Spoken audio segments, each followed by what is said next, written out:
which is There what we it's go. now called.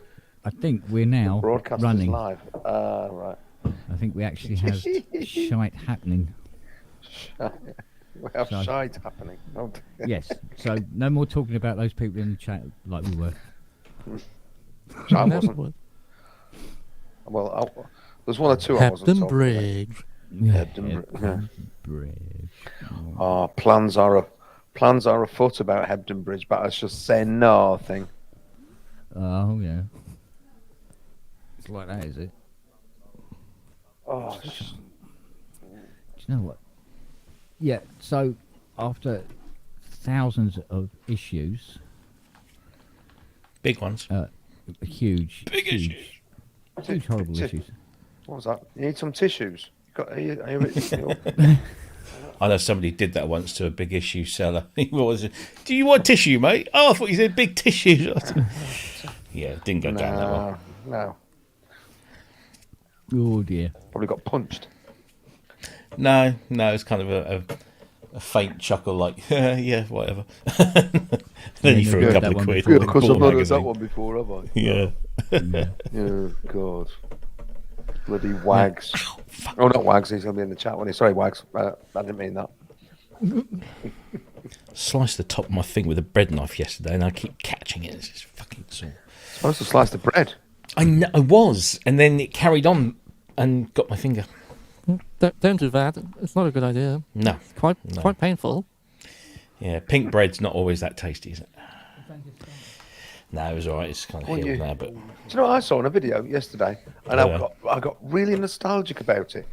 It was obviously a food video. It was how to the best pasta I've ever made kind of crap videos that come up on YouTube every now and again. And it was a German bread slicer. It was one of those things that lifted up and you just push the bread across. Yeah, yeah. To slice, push the bread across. I just thought, oh, I've not seen one of those for years. I'd forgotten about those. You get your Vollkornbrot and you go, zhoop, and then you got a nice slice, and you got a scheibe, and you got another one.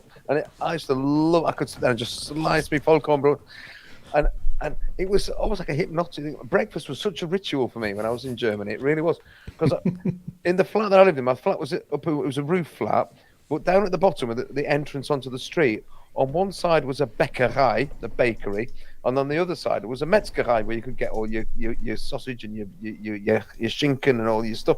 It was so I'd get up, I'd put the coffee machine on, I'd run down the stairs, and I'd go and get myself some fresh bread rolls from the bakery and a few bits of sliced ham and bits and bobs and some cheese from the Metzgerei, and then I'd go up the stairs, the coffee would be ready, breakfast. When kids ask me what do you miss about Germany, I say breakfast. Frühstück. Absolutely, I miss it. I so miss it. And then sometimes you buy a loaf, and of course, German bread is pretty full on and dense, and it needs. You don't buy sliced bread in Germany. It's a weird thing. You buy sliced bread, and you put it. It's called Toastbrot. You put it in toast, and it makes great toast. But you don't eat it any other way. But you get your other bread, and you put it through these slices, and it's really satisfying. I'd forgotten that until I saw this bloody machine on this video yesterday. So now I'm thinking, I know what I want. I wonder if I'll be able to find one in Britain. Just use My- a knife. my old man. No, honestly, Sassy, no, don't. You know, you don't use a knife.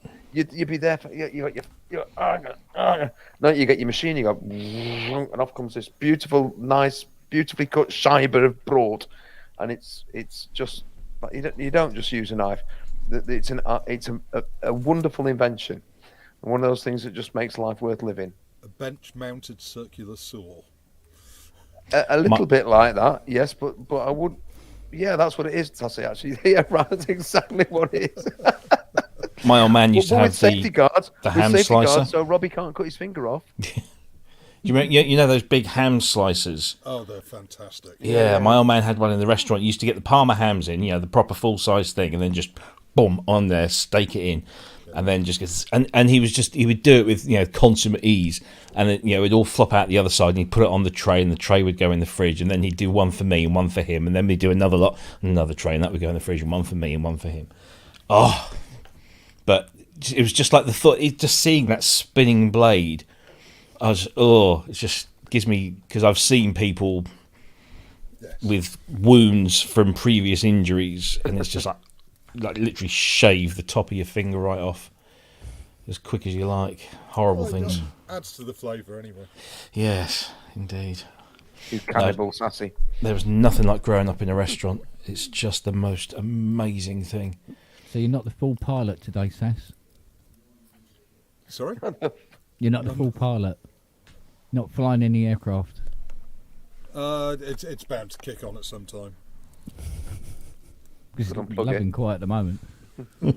Well, I put a 240 hertz filter on it as well, so hopefully that Oh, there you go. will block something. Do you know what? I had my first McDonald's this afternoon for the first time in 30 years. Wow. And I can honestly say it's still shit. It's one of those. I don't have them regularly, surprisingly, but when I do have, I really do enjoy it because I don't have them regularly. I think because we used when mum and dad divorced, so this is what 82. Dad used to pick me and my sister up, and we'd go to a McDonald's on the Sunday, just before we go home. So we would have a McDonald's every week, and me and my dad liked the McDonald's, but my sister, she wouldn't drink any of the milkshakes or she was like 2 or 3 years old. She would only drink milk, and the only burger place that sold milk was Wimpy. Oh, dear. Or was it the other way round? Was it McDonald's did milk and we liked the I might have got that the wrong way round. It was a long time ago. Anyway, what we had to do is you had to buy the milk from one and then go and eat the burgers in the other. And one day we got thrown out because we'd got the competition's milk cartons So that was interesting. But the best burger is the Wimpy quarter pound with cheese with the Thousand Island dressing and the brown bread bun. Now that is nice, but Do Wimpy exist anymore? I think they do, but literally only in a few locations. They're not like they used to be. Yeah, Right. Well, But I hate Murray Burger Island King. and Inverness. yeah. I think this- McDonald's isn't food. No, It's I don't know quite what it is, but it's not food, and it certainly doesn't taste like it has any meat in. my stepson did 2 weeks work experience some years ago in the McDonald's, and he had to do sort of like a couple of days of basic training and stuff, and he had to learn the menus and he had to learn what was in the things that he was preparing, and therefore he got to see the calorific counts of whatever it was. And basically you're far better eating a quarter pound or a Big Mac or a quarter pound with cheese because it's got far less calories than any of their salads, which are literally swimming in oil dressings and stuff.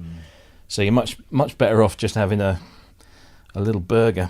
But no, I rarely have them. Kids keep crazy every time. Can we have a McDonald's? Can we have a McDonald's? No. Well, it's so easy to make a burger at home from mince.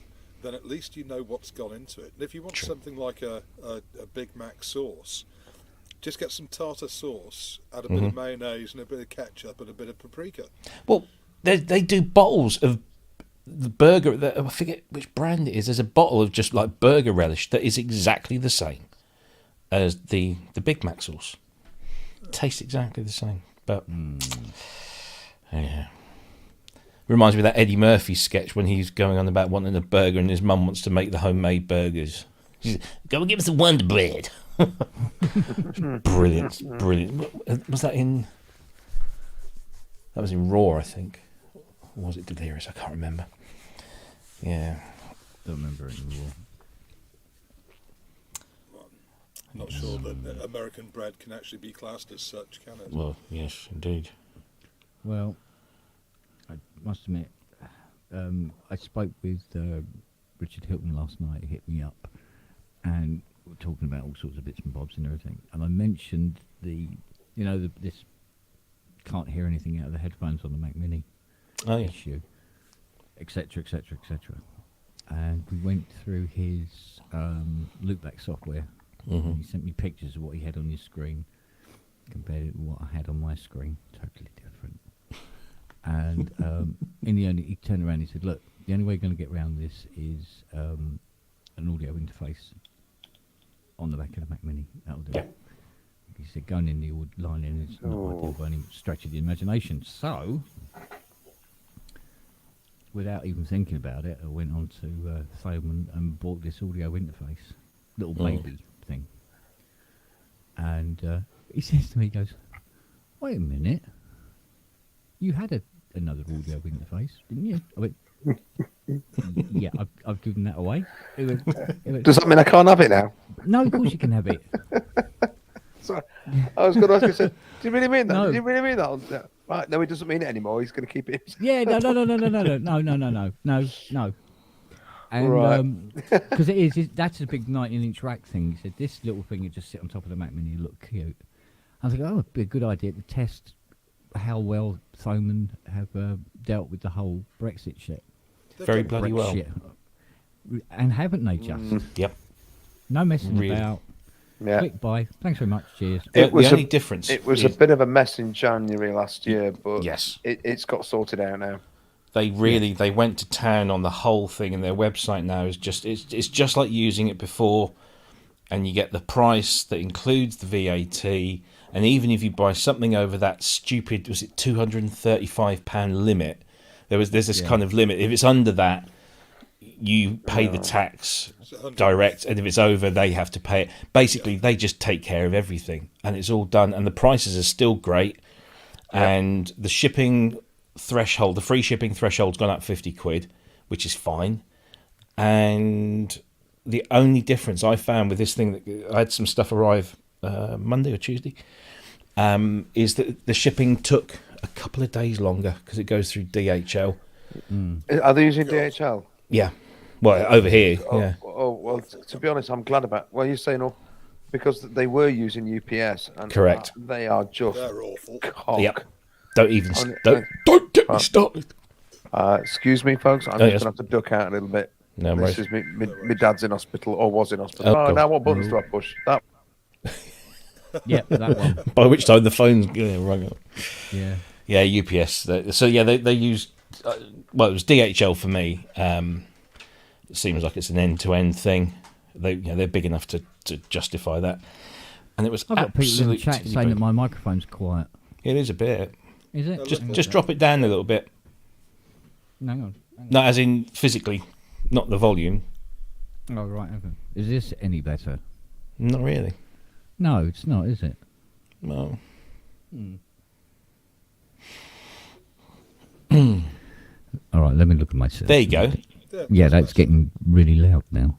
So somewhere in Make- between the two. Yeah, it's making my ears ring. Hang on, let's have a look. Audio. Oh, hang on a sec. Don't mess it up. How about now? How about now? Yeah, that's good. Yeah. That good? Yeah, you're quiet, Sash. Or is that your limiter? Well, it could be my limiter, and also I'm trying not to shout down it. I think I was a bit loud on Sunday. But, It's funny because it makes always you sound someone- like you're outside. hang on, give me a sec. I shall take the limiter off then.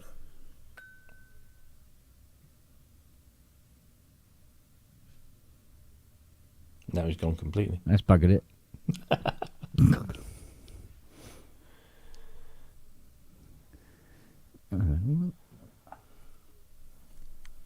How's that? Yeah, that's Little- good. little That's bit. all right, isn't it? Yes, that's better than it was. I'll just reposition it. Yeah, this one's for you, Robbie. Go on. Very nice. Vassislavs. Hydrosynth.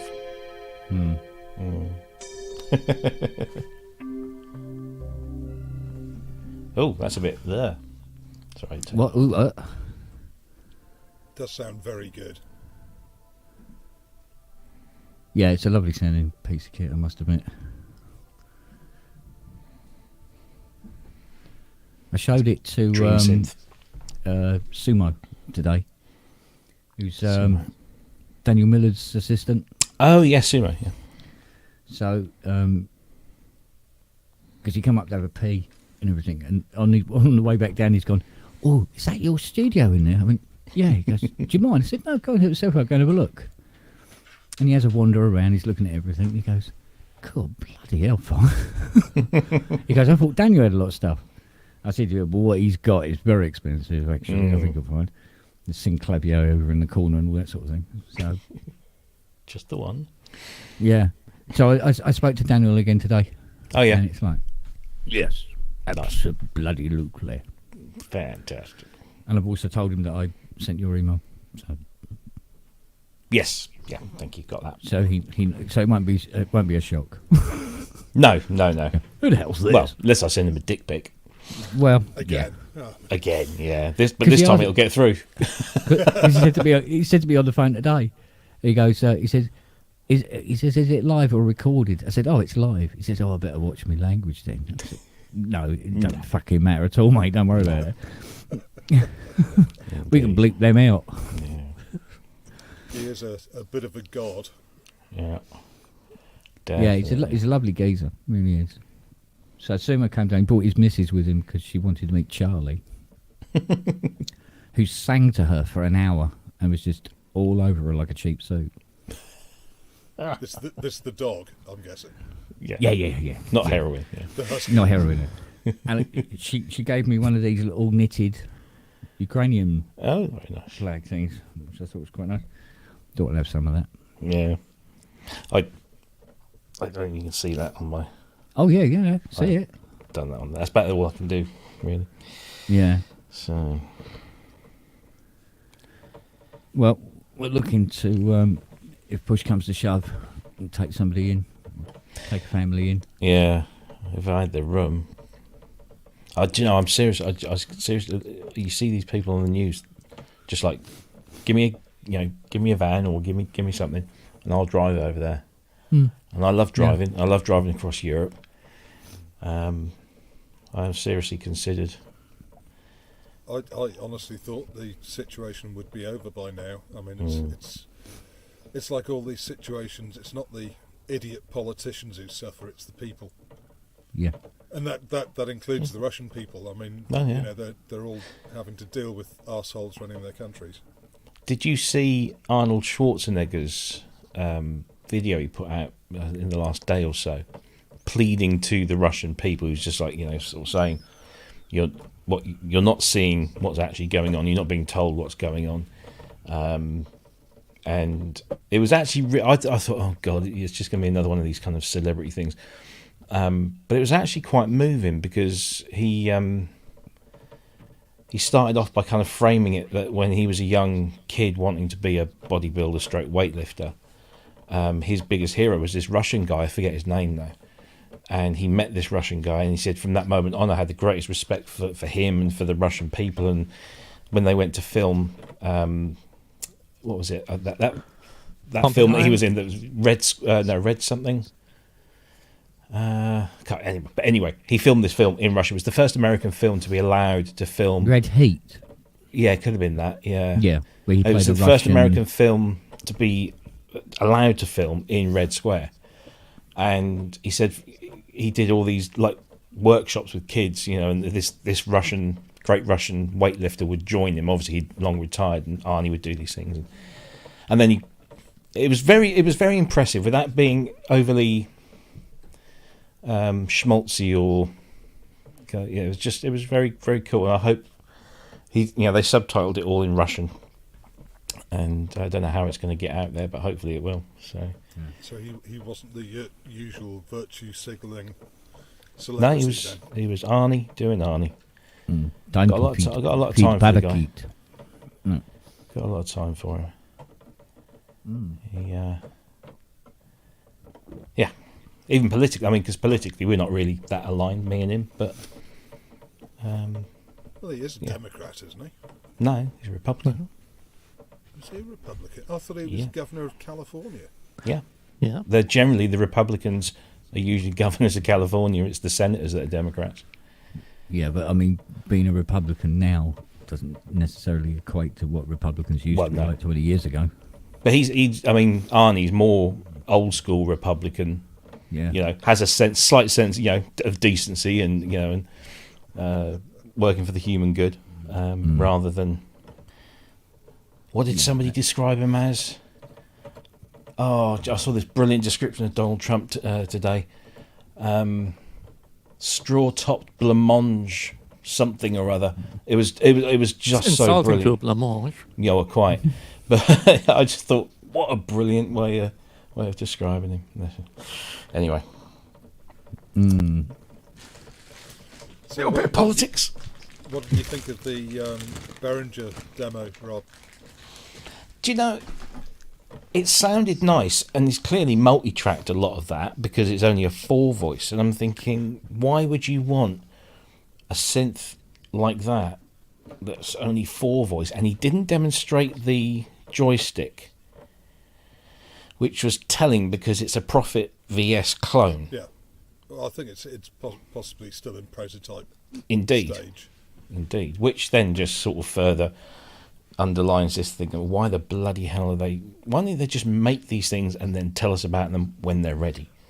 I know why. I know that's a rhetorical question, but Is it actually polyphonic?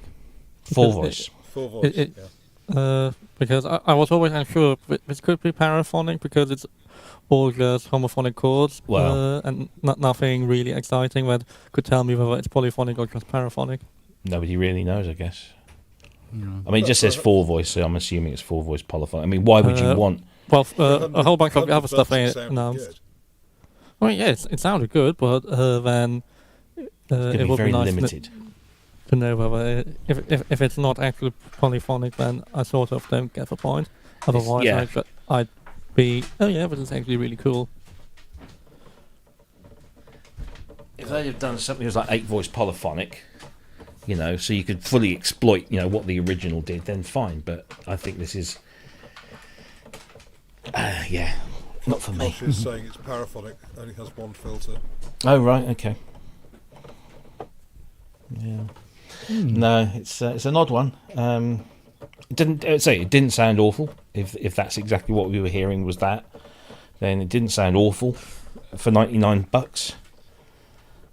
There are going to be people that will make use of it. I'm not entirely sure I would. So Yeah. rather save up for a real one, A wheel. a wheel one. I know someone who's got one. Does it aftertax work? I don't know because it's David Vorhaus, and I had arranged to go back and visit and spend like a weekend there, just messing around in his studio, and that was just before COVID hit, and it all got called off. So I need to rearrange that. But he's got some toys, I can tell you, some of his own creation as well, which are pretty amazing. Some very phallic shaped controllers. Yeah, he's got 3 or 4 of those knocking around. They're different varieties. And when he strapped it on, it was just, that sounds good, doesn't it? He put one on gave us, me and Paul, this demonstration. And it's just like an instant thing. It's just like he's so used to just doing, but everything he does now is all done in Reactor. He's built this massive Reactor thing with sequencers and synthesizers and all sorts of stuff. And he takes it out a Windows 10 tablet. And he plays live with that. Everything connected to the Kaleidophone, Wow. which is it's fascinating when you see it, and then you think, oh, come on, this is David Vorhaus. He should be using all the real kind of proper old school hardware, but it just sits behind him gathering dust. Well, reliability. Yeah, his Fairlight is buried right in the bottom corner. It was the first ever Fairlight in the UK.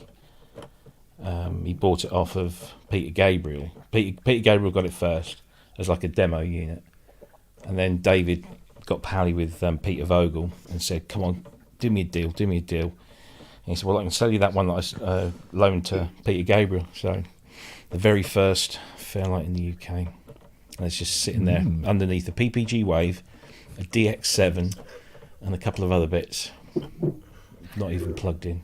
I missed that. I heard the name David. That must be David Forehouse then. That's it. Yeah. So, yeah, I must rearrange to go back around there and have a tinker. He loves the Wave Station, and he'd got a Wave Station keyboard, but he'd got it married up to some kind of glove device. It wasn't like, I don't think it was like the ones that Imogen Heap uses, but it was similar sort of thing. And I don't know how he got some that was attached to a box that was then plugged into the wave station. He's kind of rigged something up so he can mess around with parameters in the wave station using this glove. I really want to see that working, but it wasn't plugged in. Right, I've just invited Mr. Hilton to Best behaviour now. come join. They're touring with Duran Duran, aren't they? I know. Oh. He was waxing lyrical about the new Roland. It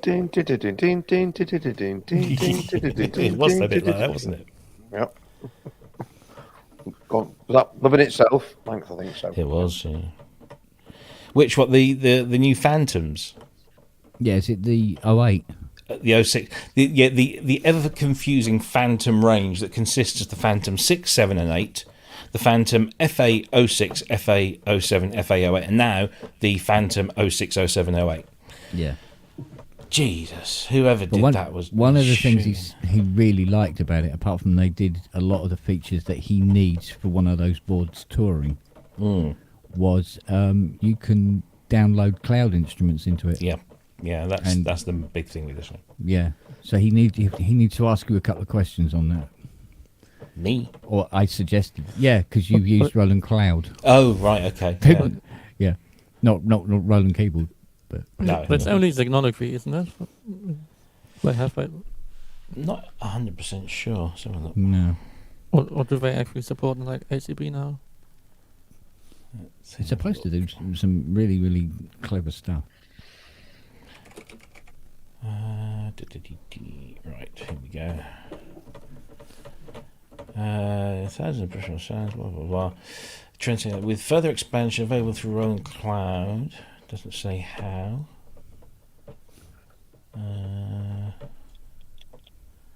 They're really going for this kind of pick it up and take it anywhere sort of vibe, Yeah, which is a bit odd. he's hoping he's hoping that they're going to be available in various countries when he goes running around. Yeah. What you mean? He doesn't have a lackey to shift all his keyboards for him. No. They don't. He doesn't take anything. It's laid on in each country that he goes to. It's all, he books it, doesn't he? It has to be all ready for him. And then So, he puts tone his pens in, engines. loads his sets, That's it. does his set. That's proper rock and roll, that is. What could Oh, yeah. possibly go wrong? Zencore. Well, it works out a lot better than taking your own bits, because sometimes they go missing or they break, and then you're scrabbling around looking for another. At least when he gets, it gets depends there, how it's set much up. you're touring. Like if you're touring like everything, then might as well, and then you have your proper rigs. But I would assume that they're touring relatively light to all those gigs. Will probably also not be with a massive entourage. I think he's doing about starting in. I can't remember when he said now. It might be June or something. But between June and the end of the year, they got 90 dates. Bloody But the hell. dates aren't necessarily like, for instance, if he's in the UK, he'll be in the UK one night, then he has to do one in Sweden the next night, then France the next night, then back to the UK again the night after. That's got to be exhausting. Well, You it can would re- be if he had to carry all the shit Exactly, down and with that's him. why. Hence Yeah, why. And that's why they do it this way, Yeah, but because they can just get up, go on the bus and gone. Even just going to an airport and Yeah. having to fly somewhere, and you land somewhere and you go from a plane into a taxi into a hotel to a venue, do a gig. That was my life about 5 years ago. I Not did a doing gig in gigs, a- but other I things. did a gig in August at a pub about 3 miles down the road. It was a little sort of mini festival thing that they've got an open air area. And I took an X stand, a piece of wood to go across the top, my Supernova, 2 Electribes, and a small 6x2 mixer. And at the end of it, I was absolutely bleeding knackered. Just go up and down the stairs with boxes, and it's like, whoa! I'd forgot. And when I think about what I used to take out doing gigs Yeah. these nights, and the massive amount, A-frame stands, X stands, 2 monosynths, racks of gear, the mix, the 16-channel mixer, the boxes full of cables and power supplies. How on earth did I do that? It amazing, and I get paid 50 quid at the end of the night. You think? Yeah. I think Yeah. Those are honestly, the days. Oh, Yeah, Christ, that's many now, so I didn't even get paid for doing it. You know, I did it for the love. Yeah, right. Like I said to Giving you, back to Robbie, the community. like I said to you, Robbie, about when he was Yeah, bollocks to that. used to do those tour dates, Mhm. and used to have the synths in the back of the Mini and the organ in a trailer on the back Yeah. of the Mini. Yeah. Bouncing up and Unreal. down. Boom, boom, boom, boom. Yeah, literally. Thank God it was a Yamaha; it survived it. So, I yeah. used to have to load in and load out my own 8-piece drum kit. Nobody would help me. Bastards. Mm. I was Well, a you proper were the Tama drummer. swing start. Yeah, yeah. Yes, those were the days. I miss it actually. The worst thing was trying to find somewhere to bloody store it because when I left home, all I had was a bed sit. I couldn't fit it in there, so I stored it in the warehouse at work, which was a pain when I wanted to go and get it. And then the local football club said, "Oh, you can keep it here." And I was like, I don't know about that. But they said you can keep it here and you can use this place as a rehearsal room as well. So, oh, great. So I used to sit up in the changing rooms, inhale copious amounts of deep heat, whilst I was practicing. So it was good fun. But we used to do a lot of work up there, so it was kind of handy because it then meant less lugging around. But yeah. This is why the electronic drum kit. My entire electronic kit can fit in a bag about this big, and then it's just the frame that goes in the boot. It's very nice. Do the pads feel accurate? On these ones, yeah, because it's mesh, so it's much more like a skin. You get the same sort of feedback, same sort of because it's zonal. So if you hit in the centre, you get that sound. If you hit outside of the centre, you get that sound. If you hit on the rim, you get that sound. So it's got multiple transducers in each head. Yeah. So, and then the cymbals.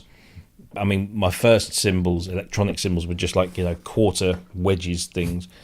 But these new ones, they've got bell sensors, they've got edge sensors, they've got damp sensors, so you can literally just grab the cymbal and it just stops it. It's all very, very clever stuff. And then when you marry that up with like Superior Drummer 3, which is what I use, which is heavily multi-sample. There's so much. My hi-hat pedal is not just on and off. It's it's graded 128 steps. So you can get that kind of accuracy of just like a half open or a slight, it's very good. Very good. Well, evening, Jim. Oh, Evening, Jim, everyone. Indeed. Careful. Jim. Right, buddy? Don't tell me you've got it. You'd think this is the second cold I've had in as many weeks. Jeez. It's not COVID. I keep testing and testing negative. Oh, that's good. So yeah, I'm just not. Would it make any frighteningly difference dull. if it was COVID?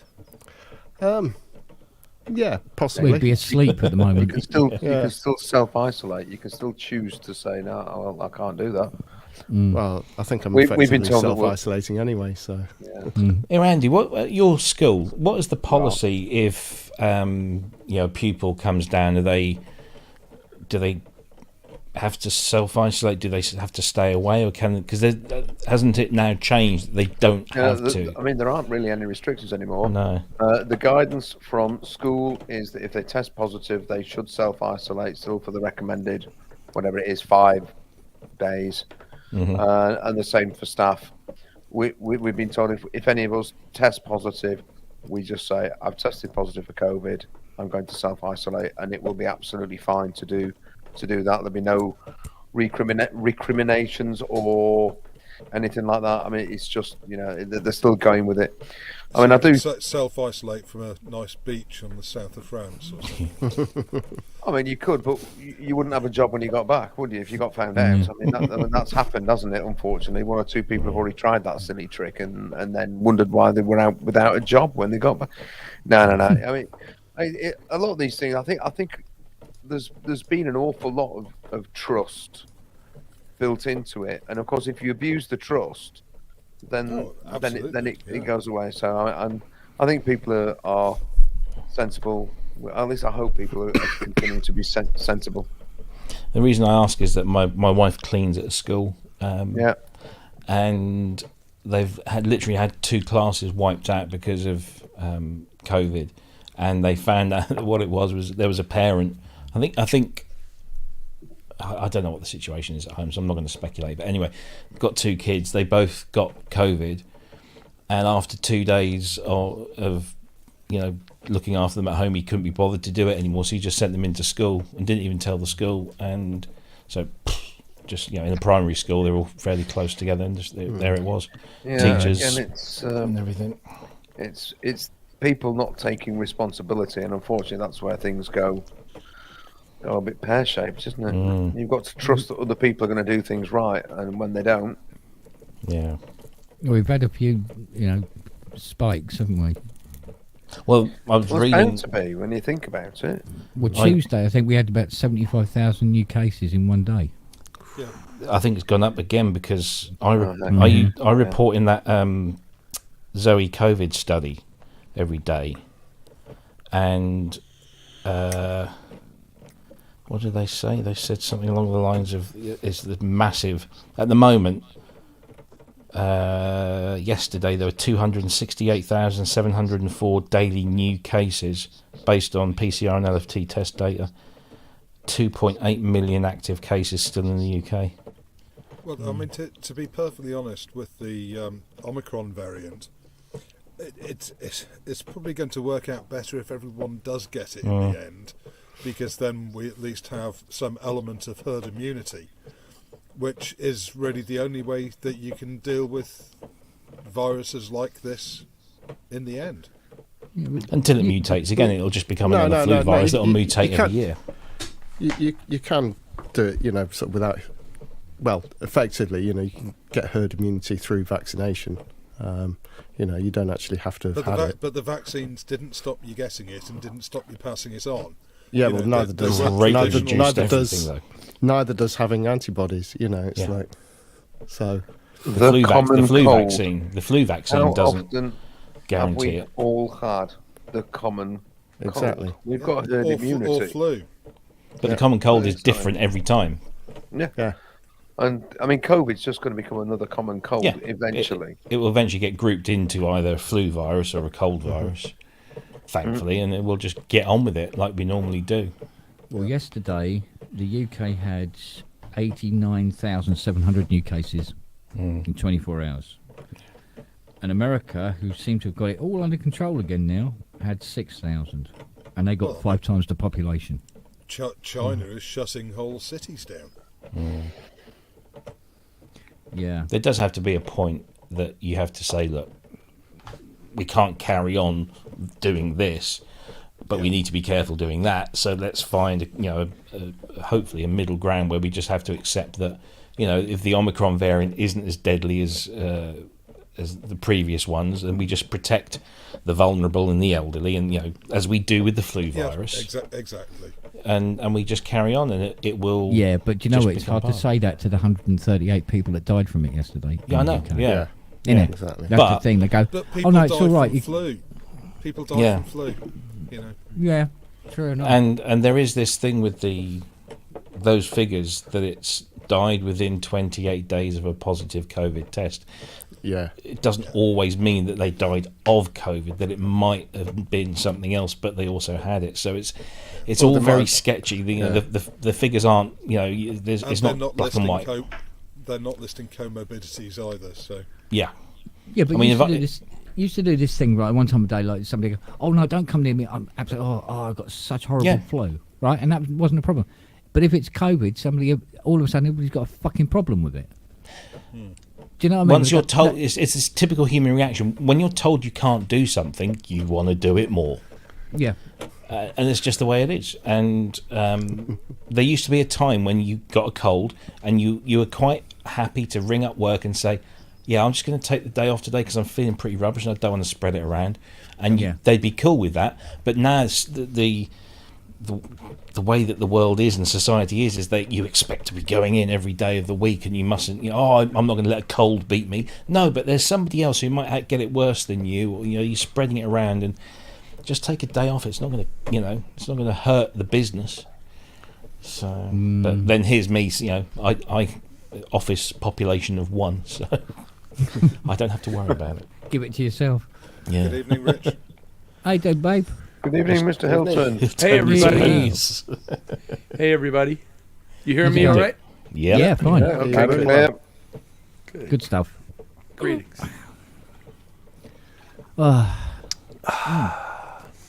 So you're out with the Duranis again. I will be. Cool. Well, there's gigs actually in Scandinavia with them before this, but that's the U.S. arena tour leg in Nice. August.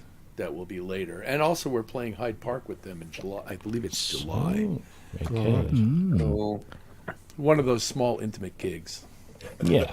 Just us and team. about 150,000 of our closest friends.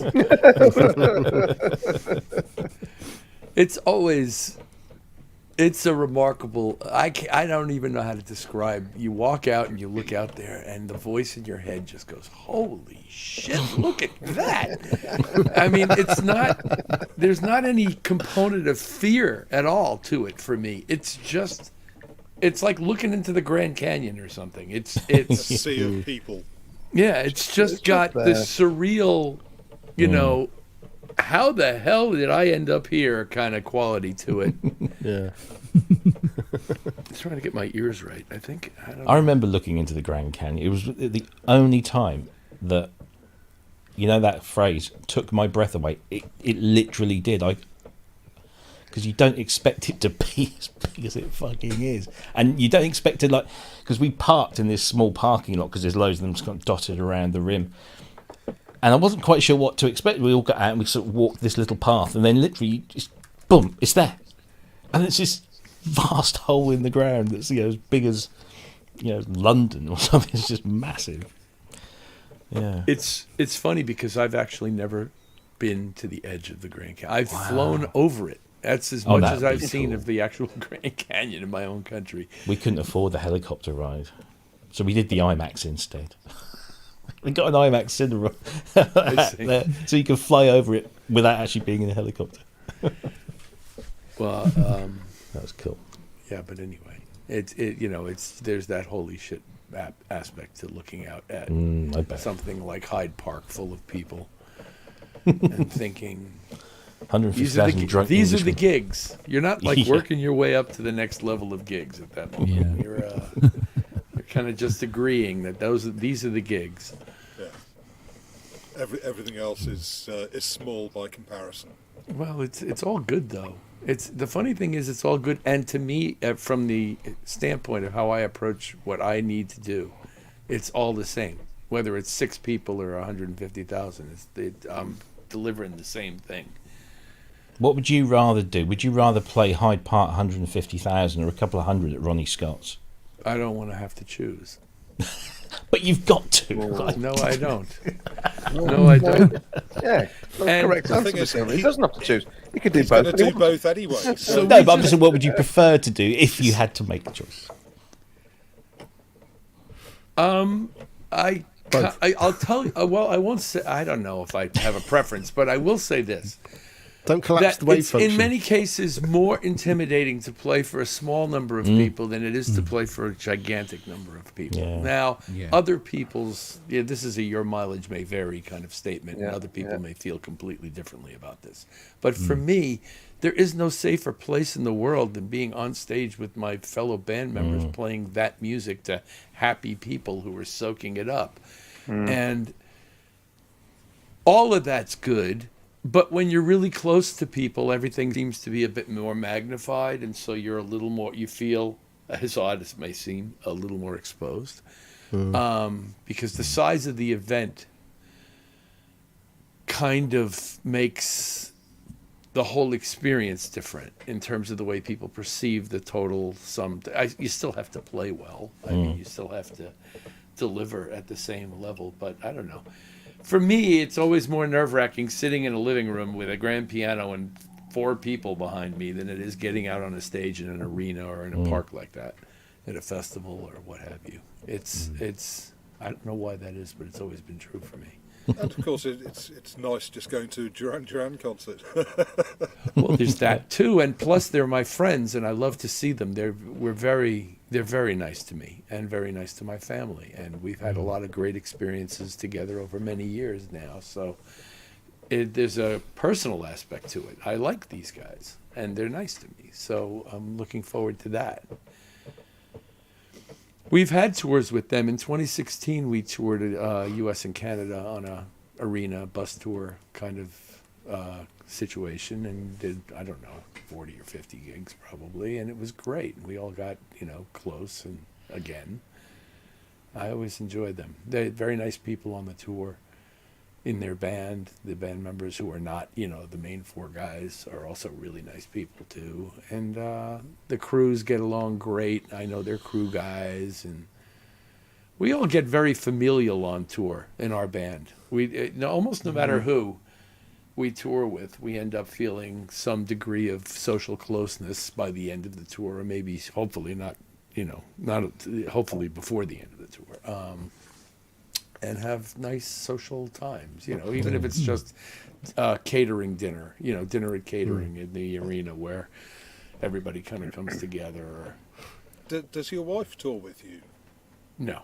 Because not unless your kids have grown up, haven't they? So yeah, but in general, with respect to having any kind of family along, if we're going to be in one place for any length of time, then perhaps. But the gig hopping aspects are not a holiday to anybody. yeah, And actually Still bringing travel. people along is burdensome to them, burdensome to the tour, expensive if you're going to be flying places, and it's just more people to pay for. It's not that conducive to that in the way we tour, but there have been times, for example, where we would be in London for a period of 10 days between series of gigs.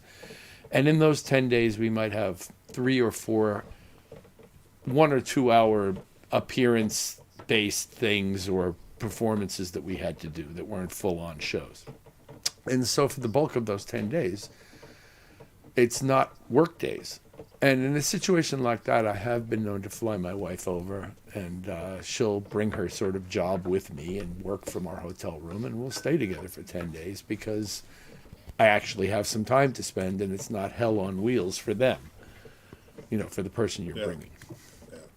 So where practical, it's nice to share this, but in general, what we do is not a holiday by anybody's reckoning. So as much as we get around a lot, you don't get to see a lot. Yeah, But we got to play tourist and stuff. We took walks in Kensington Gardens. We went and visited the Harry Potter exhibit that Warner Brothers has got somewhere outside of London. We got in a train and went up to Birmingham and had dinner with some friends. It was actually able to be a little bit of a vacation for us, and that was cool. Just saying before you came that it can't be easy if you're doing a gig in London one night and then Switzerland the next night and then somewhere else another night. Well, it's funny because I was just before I came on with you guys, I was chatting up with a very dear friend who's a Duran fan from South America, and she's coming up to New York, and she wants to know if she can see us and all of this. But as I explained to her, there was a time when we were touring with them in 2016. We were playing usually one night on and one night off, and sometimes it's 2 nights on and 1 night off. But different groups tour based on who runs the flow. So in general, a singer-led band, whether the singer is the star or just the front guy in the band who has a lot of pull, which is sort of where Laban is at, will determine that we will only play so many gigs per week because I need to rest my voice. That's a singer-led band. I'm sure Michael McDonald does that. Michael Bolton does that. Excuse me. Illustrating the reasons why. A guitarist-led band tours like Duke Ellington. If I can get 7 gigs this week, I'll take them. So we tend to tour crazy. And even when they're touring sane, like relaxed, like when we tour with Cher, it's a night on and night off through the whole tour, which is great. It's really just fantastic, really low pressure stuff, but that rarely happens.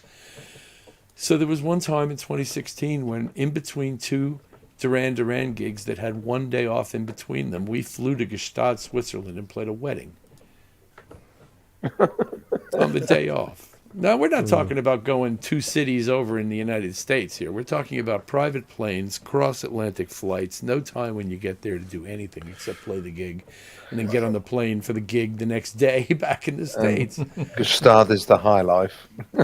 Gstaad is great. Yeah. We've been there many times, and this was one very nice one where the client literally built a glass enclosed venue in the mountains. We're talking chandeliers, plants, everything.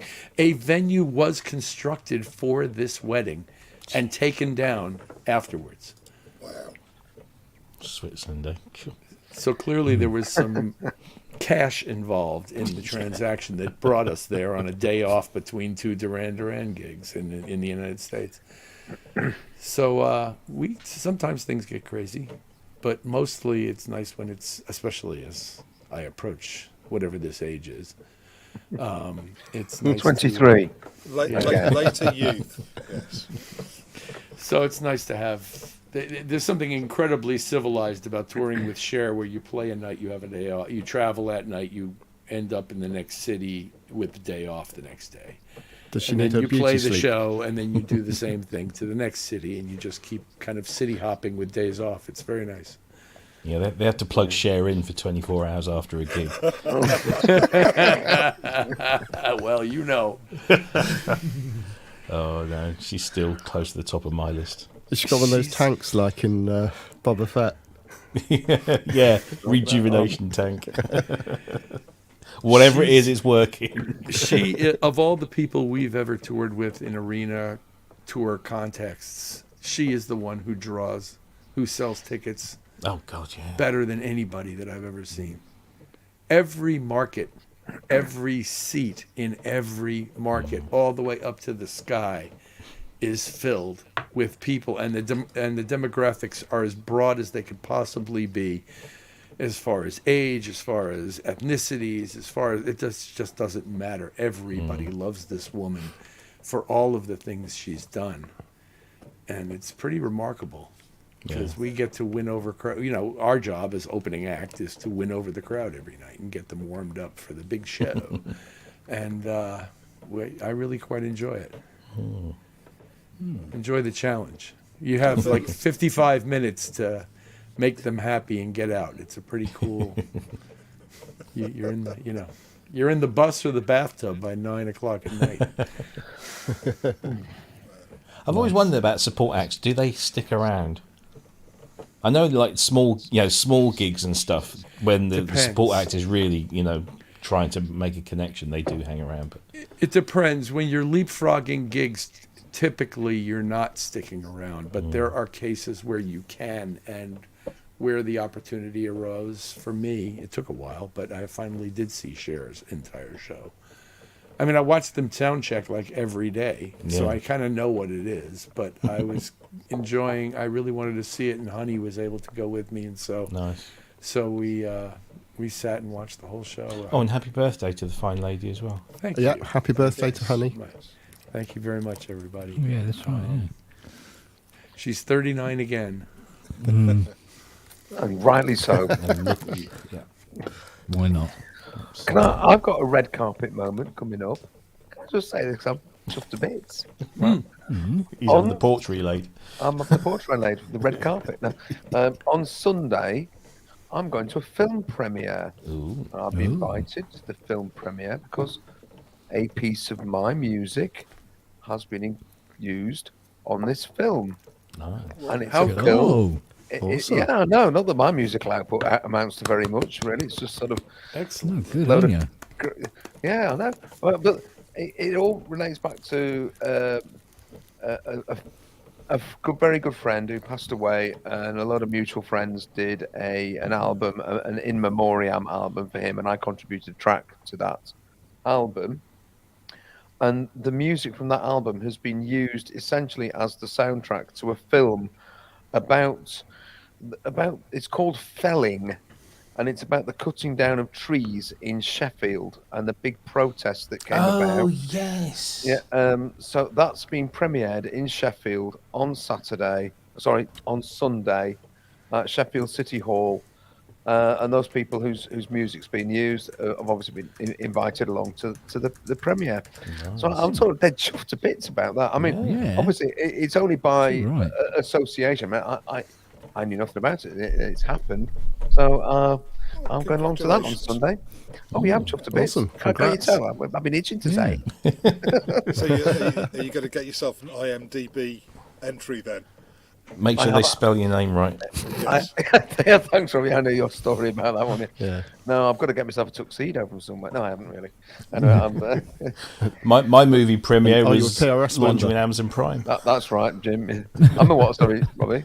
I said my movie premiere was Amazon Prime because they didn't do a theatrical because it was COVID, and so it launched on Amazon Prime, and then to Blu-ray, and I never got that. And then they spelt my bloody name wrong. Is it not What is it? Piricelli?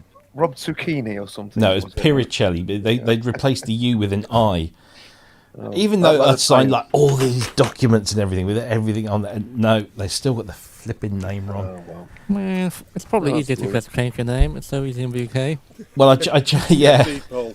When I spoke to Lorne was mortified, and he said, "I'm really, really sorry. I'll speak to people to see if we can get it changed for the Blu-ray," which they didn't. And then, yeah, so then my IMDb entry was under that, so I then had to submit a change, and so now, if they look Piricelli, it refers to me. So, with my sole entry. But hey, But hey, I'll take it. And then we look at Ty Unwin's list of 48,000 tracks. I put his IMDb link up on the show for tomorrow, and I thought, oh, let's have a butchers again, and it just scroll. 10 pages. Yeah, my finger's tired now. He's done a lot. That'll do. yeah, I've got a question. Do you think he recycles the same bits over and over again and doesn't tell anyone?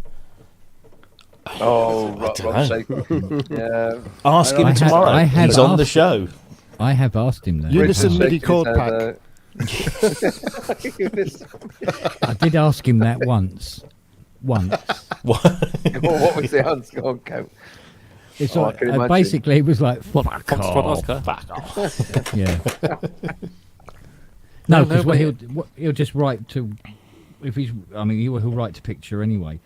And he says, 9 times out of 10, if the documentary, for instance, is very different, which 9 times out of that, there are be a completely different subject or something like that. He said that he just writes in a different direction, so he hardly ever cops back on anything he might have done before.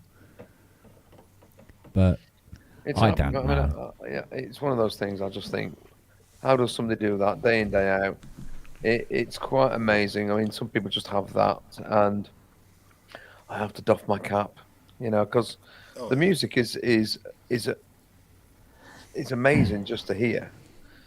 And sometimes I've listened to sort of documentaries, and I think, oh, I bet that's Ty's music. It sounds bombast enough or subtle enough, because he can do it all, can't he? He does that's what- everything. Yeah. yeah, it's really it's bloody sickening, really. Actually, to be quite honest. Well, Money envious that I haven't got the talent and he has, and has made the most of it. So doff me cap to the man. Brilliant. Well, it's not just that he has the talent in being able to play, but he has that creativity that is. I mean, look back at all the historical composers, and Ty has probably written more music than 10 of the top composers combined. He would have written more than Bach. I mean, that's basically impossible. Well, Ooh. I've often Discuss. said Challenge accepted. I've also said in the past that Haydn, who worked for somebody, didn't write 106 symphonies because he felt like it, or was it 108? Or You know, he Sorry. wrote them because he was. I'm going to be a being proper hired. nerd, Richard. It's 104, but I'm a 104. real nerd about these things. Thank you. Well, the point is, he was being paid to write 104. He didn't Oh, just like absolutely get was. up in the morning Yeah, next 104 one. times and say, "Let's write a symphony." Next. Yeah. Yeah, it's got to be like that. I mean, how else can it be? Which is why, I mean, you get onto this sort of thing. That pivotal change that happens with Beethoven, which is why for me Beethoven will always be numero uno, because he ushered in a complete sea change of how music was envisaged, realized, performed, used, enjoyed, consumed. All of those things started with him, and I find With it amazing. whom? I'm sorry. With whom? With Beethoven. He was, you know, eventually I'm a- he's himself. Huge Beethoven fan. Yeah, But what are you saying absolutely. started with Beethoven? What I mean is that there was the composers up to him were largely composing for other people, were being commissioned. They had a job, and their That's job was true. to Yes, we yes, need that's- we need a symphony by Friday. that's We true. need, we need 54 bloody minuets, get them written, you know, and that's how that's what it was. And Beethoven went, no, I'm not doing that. I'm just going to do my music for me, and I'll put on my own concerts and I'll do this, which is why, because he ended up destitute. But why is it that, you know, Beethoven writes 9 symphonies in his life, Mozart wrote 41, Haydn 104, and from my point of view, every single one of Beethoven's symphonies is worth all of Mozart's. I mean, that'll upset a load of people, but it's like a totally different way of and it goes from being these small, quite nice pieces of music to being, whoa, get me. Urgh. The fact that the opening movement of the Eroica Symphony, you know, is longer than most of Mozart's entire symphonies. You know, you think, well, that's a head scratchy moment in itself. But no, I'm sorry, I'm a bit Beethoven fan. He's one of my all-time heroes. And Oh, I me think too. he's amazing. Me too. But I don't have a similar sense of it being superior to Mozart, for example, or I'm anybody sorry if else. As much as there are only 9 of them, rather than like some giant number of them. But he wrote a lot of other things. I didn't mean to suggest that it was superior. I was trying to say that Okay, good. It was a sea change moment in the way that music was envisaged, produced, and delivered for a totally different purpose. I think, you know, and of course it's the time of revolution and change, and the whole of society's changing at the time. The American Revolution had happened, French Revolutions happened, aristocracy in the church is changing, and I think that has a massive dynamic in it. But I just find I think that's one of those sea change moments for me. That's what I was really trying to say. Not that it's necessarily better. I just think Understood. it's a marker point into something new. So let's talk about the differences for a second between the two guys. Mozart, as we know, grew up at least initially in a family of privilege, and was seen as an absolute prodigy from a ridiculously early age, and was brought along by his father, who I believe was a violinist. I actually had the great privilege to be in Salzburg and offered a tour of the vault, like the stuff that the public doesn't get to see, kind of stuff. I mean, I saw scores, handwritten scores and stuff that blew my mind. But he did end up having a great deal of difficulty later in life, especially with regards to his finances. So it wasn't like it was all roses all the way through. But his early development was not. He just. It didn't seem as angst-ridden as what my impression of Beethoven's life was, which is mostly garnered from having read a book called Beethoven's Letters, and actually read it and reread it numerous times. Yeah. And the Letters book really gives you an insight into his personality and into the way life sort of didn't roll off of him very easily, and a lot of angst, a lot of bad feeling. I mean, there's a lot of friction between him and other people and sometimes not seemingly of his own making either. And I know what you. Well, the hearing loss was pretty profound already by the age of, I think, 29. Yeah, and very- that very- really yeah. affected his ability to socialize effectively with people in public settings, which was a little more of the experience, I think, back then than the experience you and I grew up in, given all the media that we had and everything else. People actually used to get together more. And go out into public spaces and get together more. And he was extremely eccentric, or viewed as extremely eccentric, and a bit grumpy, perhaps. And I don't know. I can't speak to the range of the emotions that he conveyed and compare them to the range of emotions that Mozart conveyed, because they're totally different areas of emotion. But I will agree with you that the depth of Beethoven's emotional variation throughout any given symphony is stunning. And I think that he broadened the form, like forms that had come into sort of some semi-formalized position in terms of symphonic and sonata form and things like that. Yeah. He started blowing up a bit and making 4-movement symphonies. And he still kind of had the sense of the beginning has to be something like the second one is an interlude between the first one and the third one to some extent, and they all kind of second movements kind of like work that way in general in symphonic writing, and Beethoven wasn't immune to that either. But I agree with you that he could portray incredible power in a way that nobody that preceded him appeared to, especially with respect to an orchestra. That said, remember that we're hearing all of this stuff in 80 and 90-piece We are. orchestras, and he was working with 40 and 45 people, maybe 50 And there were at new most. instruments as well. And they Whi- weren't which as he- projecting. They weren't the Yeah. instrument designs weren't designed to project as loudly as what came after as symphonies grew in size. So what he was hearing was not exactly what we were hearing. I mean, even when he was hearing, even to the extent that he could hear, the size of the ensemble was smaller. So we hear boom, bum, and it's like 90 people, and he didn't hear it that way. He heard it with 40 people, and it's got to sound, it's not quite like listening to, what's the name of that, the Irish Rovers or something, but I mean it's got to be half the size of what we hear and think of as normal.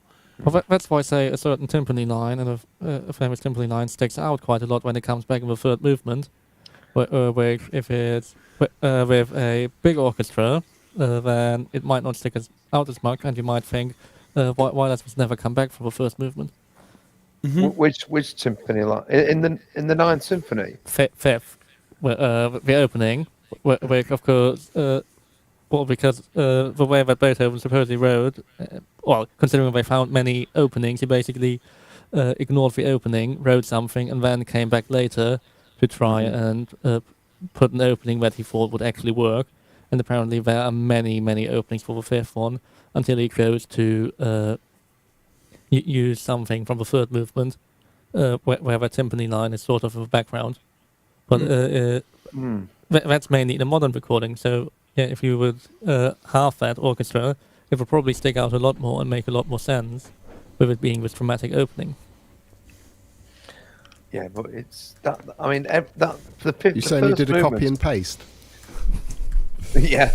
Well, the first movement of the fifth That's how music symphony. works. I mean, everybody knows it. It's about the most famous 4 notes in music, and what I find remarkable about it is that you take something that is absolutely, in some ways, banal, da da da da, da da da da, but what he does with that little idea and how it develops, I just find it, I find it sublime. It didn't impress the Vogons, though, did it? Bollocks the Vogons. I just find it so I could listen to it again, and every time I hear a new little bit, I've not heard that before, and I sit, I've got the score, and I sit and I follow it through, and I go, you think I learned stuff from this? No. And I love it. Anyway, so people too. come in for synthesizers, and that we're talking about bloody Beethoven and scores and. I'd rather talk It's- about it's Beethoven all anyway. music. Switched on absolutely, Beethoven. Great, yeah. Switched on Beethoven. We love it absolutely. Yeah. So, I mean, it's cellular, and he learned that from Bach, and he admitted it. He was open about Yeah, he having was, yeah. grabbed that from Bach. But he would, the ba ba ba ba thing then becomes ba ba ba ba ba ba ba ba ba ba ba ba ba ba ba ba ba ba. Yeah, like he could develop just I mean, ba ba ba ba for it's- like it's a minutes. joyous exercise in what I suppose what really is counterpoint. All these things. I love it. Sorry, all those people that don't like Beethoven, sod off. Right. I've gotten more recently into the depth of the piano sonata catalog and also the string quartets, which are really awesome. String quartets, just ridiculously good. Can we go out onto the fringes where it's really happening? Can we go Magorski and Stravinsky and Haydn and Vivaldi? Debussy. Oh, Debussy. Debussy's The my Hebden Bridge of composers. Debussy, Mahler. You know, I love Mahler. Debussy. Yeah. Love Mahler. Mahler, yeah. Yeah. I only got into Mahler because I heard that Prince. Mahler. Why is it I don't get it? I mean, I've listened to it. I want to. I But, so but want you have to. a big hammer and it comes down. Like, Everybody wants to love, and I want to. I really want to, and I don't get it. Stravinsky, yeah. I'm with you on that, Andrew. I mean, Yeah, I do so like see. it more and more as I hear it more and more, I but I want- get it. yeah. I am with you kind of I on that. really Yeah, want to, yeah. and it just doesn't. I don't know why. I wonder if I'm cold. What's your number one piece of music? What's the number? What sits at the what? I know that's the most wrong question ever. No. What's your number one? Okay, I can sit here and say it. My number one piece of music is "The Rite of Spring" by Stravinsky. That to me is the one piece that will go with me, and Okay. I absolutely that's my number one piece, "The Rite of Spring." I don't think I don't know. I just love it. I just love "The Rite of Spring." What was it, 2013, which was the 100th anniversary. I set myself a target to listen to it 100 times, and I did.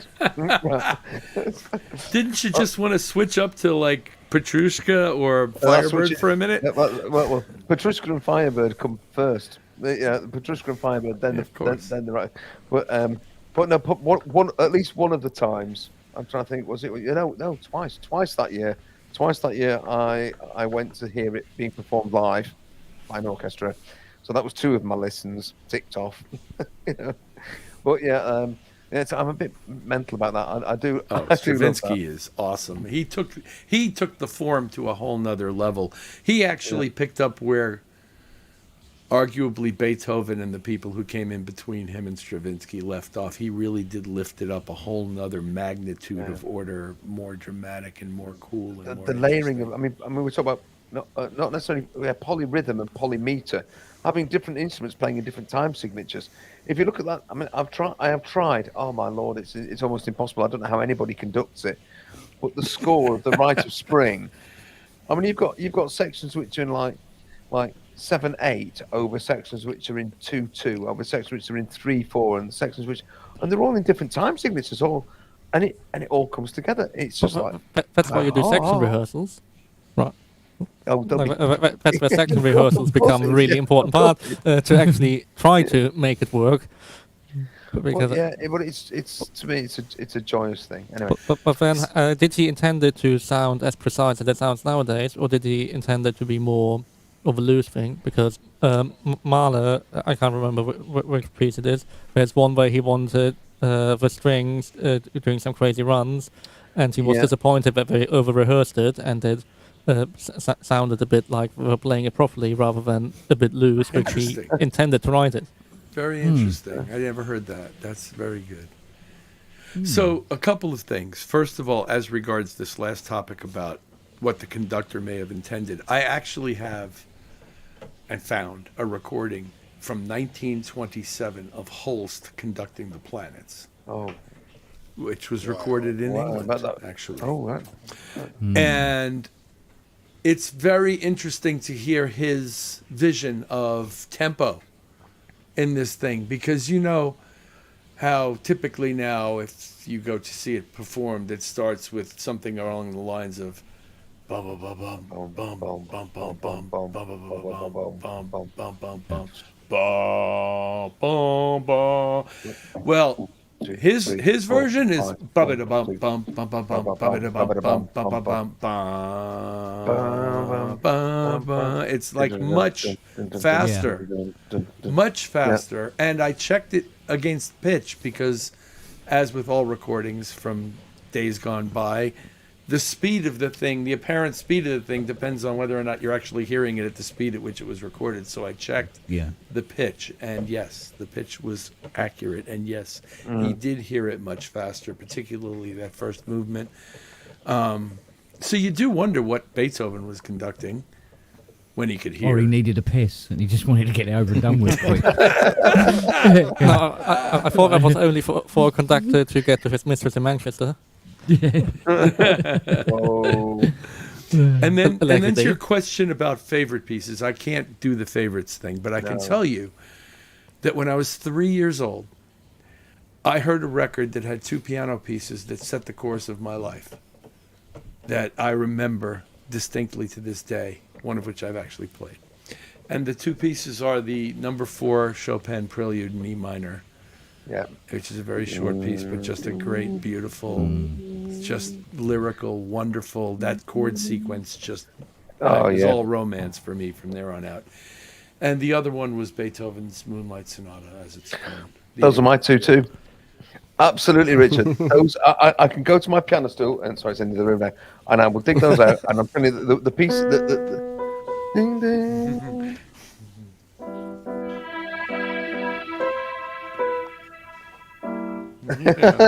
I don't remember it, but I don't have a suitable keyboard here to do it on. those are the 2 pieces that set Do it on that modular. and the album Meet the Beatles, Yeah, right. as it was called in America. Those things actually set the course of my life. Yeah. Yeah. Magic, as a side note, Robbie, have you heard the interpretations of classical music in GT7? Yes. Um, Do I want to put a gun in my mouth and pull the trigger repeatedly? Yes. Wow. Basically, they've That bad? they've taken what they've done. See, Gran Turismo 7, which is a racing car driving simulation type game, is famed for its choice of music that plays throughout the menu systems, and if you want, throughout the driving itself. And it's always had this kind of very contemporary choice of popular music. You know, bands have been broken into the mainstream through having their tracks placed on this game, and they complement it with a range of what can only be described as Japanese soft jazz, which is it's kind of just, it's nice and it's so well played, but it just, that's kind of like the menu stuff. And what they've done this time is they've incorporated, I shit you not, Hooked on Classics. Do you remember that? They've brought in, so you've got the disco versions of all of these classic pieces, and then they've had some modern interpretations of the things modern like interpretations. well, see, when I heard the Debussy, because there's a couple of Debussy tracks in there, and I'm a huge Debussy fan. So when I heard Claire de Lune over, a programmed drum beat, I was like mildly intrigued and mildly throwing up in my mouth a little, because it was just sacrilege. However, I grew up on Tomita doing his interpretation of Debussy, which I thought was far more respectful of the originals. But anyway, but it is a little odd. And then they've added this new mode into the game where you can,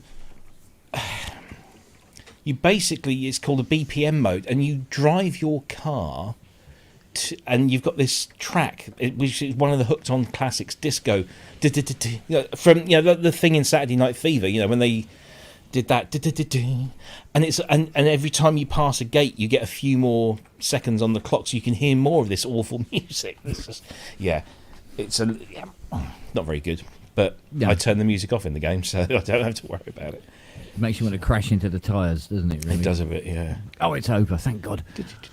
Yes. It's a little So, bit. on the subject of tying this to the usual topic, collection around here, if there is one, among my favorite classical realizations in synthesis are Wendy Carlos. Almost anything she did, but in particular a double album of the Brandenburgs that she issued in the late 70s. One of my very favorite things in life. Possibly which you some of can't- the which best is no longer in print.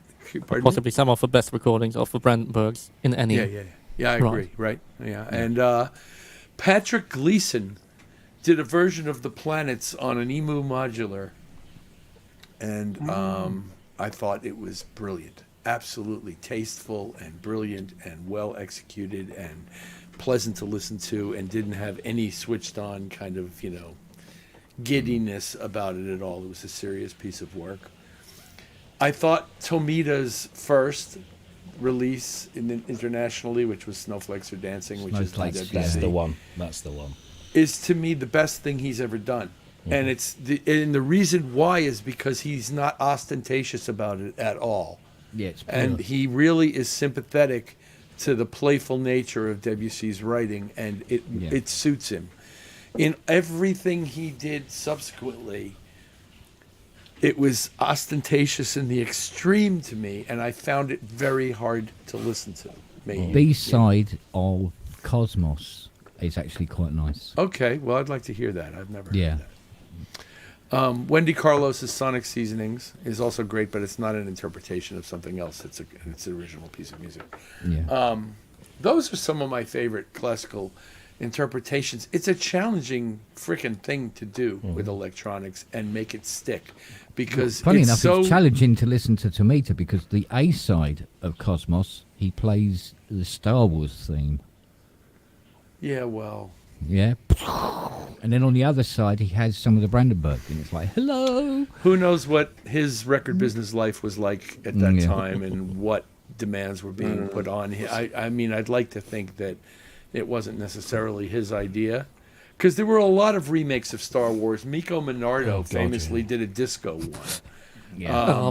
Bad memories from uni. We had that student radio station. Whilst we were setting up after redevelopment, and then we just like putting all singles on the shelves, trying to get them in the right order that they were stored away. And then I was like, Mika was Star Wars theme. Well, this is bound to be terrible, and we put it on in the studio, and we had a great time putting quickly some more stuff on the shelves. I mean, it was so interesting that we definitely didn't record it and put it on the Sustain playlist that plays in the 24/7 category. Well, On Sky- interpretation, Sky has was anyone- quite good. Pardon? Sky, Oh, it's going. if you remember the band, they did some. Yes. John Williams, the acoustic, John the Williams, classical acoustic guitarist. Yeah. Yes. Yeah, I do. Yeah, Francis Debbie Flowers, Monkman. Francis was it? Monkman, all those guys. Yeah. Yeah. Right. Yeah, I had a few Big of their fans of albums. DX7. Sasquatch, any chance you could turn your microphone up a little bit? Turn it up. Yeah, it's a little hard to hear you, and I'd like to hear you. Make some change. Stars on How's that? 45. That's a bit better. God. You've still Bit got a more. ways you could go. Yeah, a little bit more. Right. Okay, let me just fiddle with it. Give me a sec. No, that does bring back memories. Got fiddling with it. No, wish. Stars on 45. 2045. Yeah. I've not got my stereo crash. Keep on burning. Remember to Did a cover of Going Star back Wars to- as well. Going back to Do you know favourite what? pieces of music. Here's the thing. Not How's that? Much. That's Oh, much is that better too than loud? that. You could probably roll it back a couple Too of dB, loud. but that's good. yeah. Okay. How about that? Is that That's better? better. Yeah, that's great. Yeah. Thank you. That's You're cool. very easy to hear now. No worries. I used to go to this disco, which was, it wasn't a discotheque. It was it was just like it was every Wednesday or Friday night in this old church hall, and some guy used to, bring a disco, couple of decks and some lights and stuff, and you pay 50p to get in. And that 50p not only got you entry, but also got you a bag of ready salted Walker's crisps and a can of Coca-Cola. Steady. And then we'd go in there and we would just dance ourselves silly, age 12, 13, 14, whatever. And he put on this record, and I thought, this is amazing. What is this? And it was a medley. And I thought, I know these songs, but I don't know them like this. Turns out it was the Shalimar album, whose name is completely escaping me at the moment. And they, before they became famous with, you know, Friends and Night to Remember and all that stuff, they did this thing. Oh, gee, I'm going to have to find it now. And it was basically Shalimar. It was, you know, the same guys, Howard and Jodie and Jeffrey, but they were doing this thing, and it was called Uptown Festival. That's what it was called. Oh. And it was released on the Soul Train label. And it was basically cover versions of a whole bunch of like Motown classics. Like, yeah, and it was just, I just, whenever I hear the originals now, I can't listen to it. I have to listen to the Shalimar versions because they're really, really good. Check it out, Uptown Festival. Did a whole LP. But the 12-inch, it's like the DJ had 2 copies, and it was the medley was that long that it was split over 2 sides of a 12-inch single. So he bought 2 copies and then just mixed them all together. So it was like this stupendously long medley of just kind of disco Motown stuff. But Did you do the really DMC thing, like looping bars? Kind and of thing, stuff? yeah. I mean, there's I think it was just kind of a little bit before the DMC times, but yeah, he was just basically cutting it. And I just thought this was this one piece of music. And when I eventually bought the record, I thought, oh, must have 2 copies because he's, you know, mixing them in. So I actually found him on Facebook, the DJ, and I didn't go looking for him. It was like there's a group for, you know, this town that I lived in at the time, and he showed his head and said, "Oh yeah, I used to do the discos in the early '80s at this place." And I said, "It's you. You're responsible for all of this stuff." So I thanked him, which was a nice little coda. Nice. Some tracks just go together, don't Sorry. they? It's almost midnight. Time for another story. So it felt a bit like Astrid, that had me looking around then. tumbleweed moment. Sorry. He did the mash. He did the monster mash. Something. It's even stranger with in-ears. Good. Can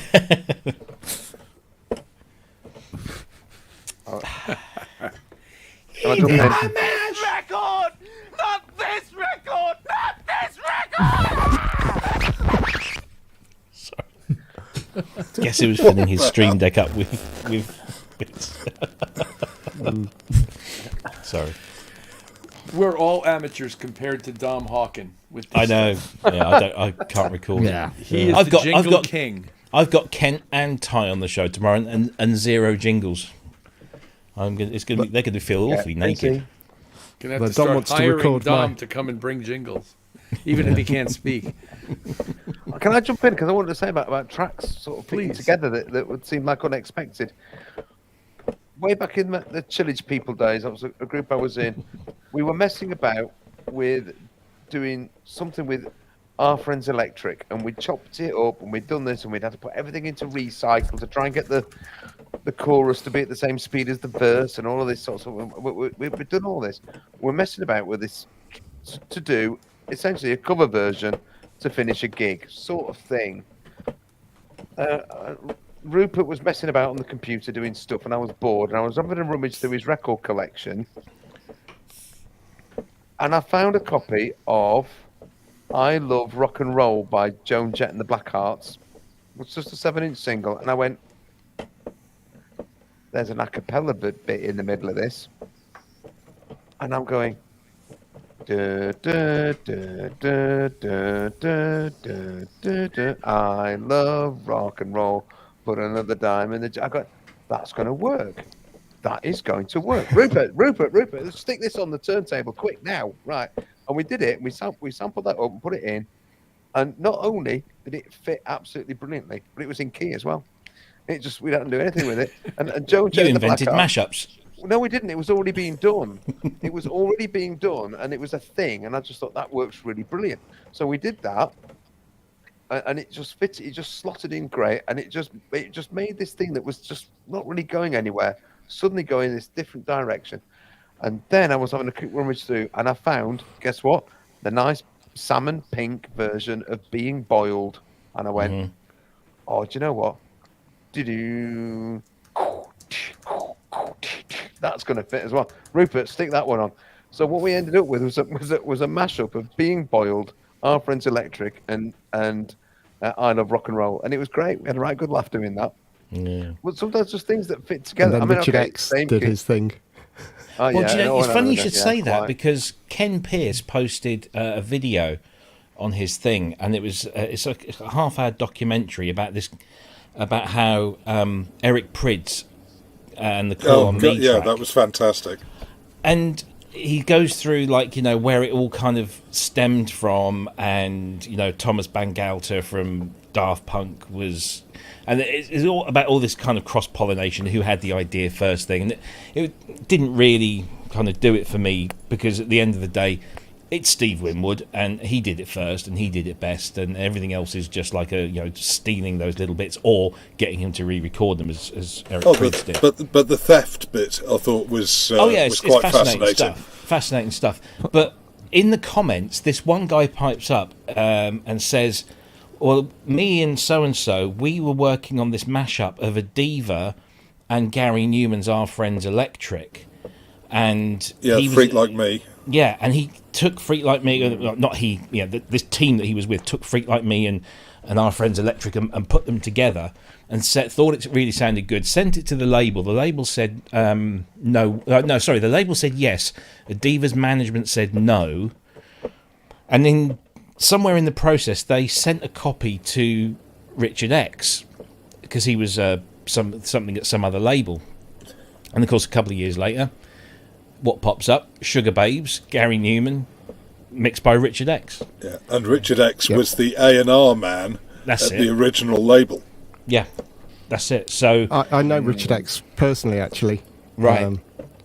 So I know sort of the other bit of this side of the story. Are you allowed to But yeah, tell he used us? to work for. I think so.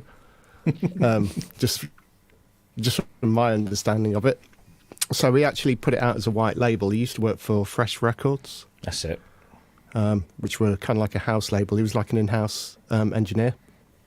So real name Just Richard just Phillips. before you go or any Phelps, further. as we knew him. Just before you go any further, Mark Armstrong played me that. If you remember Yeah. Mark Armstrong. Yeah. He had that, and he Yeah, played basically- me that. Yeah, Phelps came up to Sheffield a few times and stuff, and which was it's quite funny actually, because he was jealous of what I could get out of a base station and a Korg X5DR when he was using like this SSL desk, which was like quite amusing. And a Boss SE50 and a 4-track tape recorder. And that's all I had at the time, but yeah, and he couldn't get over the clarity I was getting out of this thing. We're rocking that shit. But yeah, whereas he was like on this like $100,000 SSL desk at the time. But yeah, so he put out a white label of Our Friends Electric and whatever the other tune is. But yeah, and then EMI, rather than sue him, actually signed him, and then he's sort of gone on from there, and done all sorts of production work with Kelly's and all loads of others. That whole mashup scene though was brilliant. There was some really, really, really clever stuff going on. There was some awful stuff as well. I mean, I was downloading all this stuff from people like Freelance Hellraiser, who was really good, and Soulwax, of course. And there's some really. You sit there and you think, at what point did you think these two tracks would work together? How did that idea come about? Because they're just. I mean, people like Soulwax and Freelance Hellraiser and what was the other one? The Scottish guy, I can't remember his name there. And they wouldn't just do 2 songs; they'd do 3, 4, maybe 5 songs, and they'd take bits and they would just all fit rhythmically, chromatically. It was just genius. Look at Fatboy Slim. I mean, yeah. Norman Cook. I know he sort of came to that scene later because there was a lot of mashup stuff going on in the 80s and early 90s. But Norman Cook, I think, did a remarkable job. If you listen to like Beats As International. Heard, Beats International. I mean, right. that's late 80s, so it goes Yeah. back a long way. I mean, and he was taking Clash and mixing it up with others, but that first Too Many DJs album, As Heard on Radio, Soulwax, it's just a masterpiece. It's so good. That is. Because it's Brilliant. not only is it mixing songs together, but it's mixing all of them into one long set. And I've seen them live, and they are just. I would never go to a club and watch a DJ, because if it was a famous DJ, I wouldn't. It just doesn't interest me. But they opened for Heaven 17, or was it BEF? One of the two. They opened for them, and I thought this is going to be fun. And because the two brothers, they're just doing stuff, and they're like making shit up as they go along. It's just insane. Really, really clever stuff, and they're great musicians in their own right as Soulwax, which great band. It's a bit like the old Robin doing that cover of Fast Car. Yeah, Just made it dance. I think it was Rihanna kept him off #1 spot. Wasn't expecting it to go that far, I must admit. He made nothing from that. no, Who was that, Kent? He went under the name Jonas Blue. So he did Fast Car with this singer, and what was the other one? He'd done 4 or 5 singles.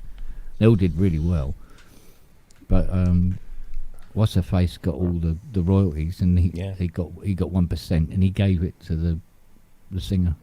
nice. So, but it got him a Virgin record deal. Yeah. Booyah!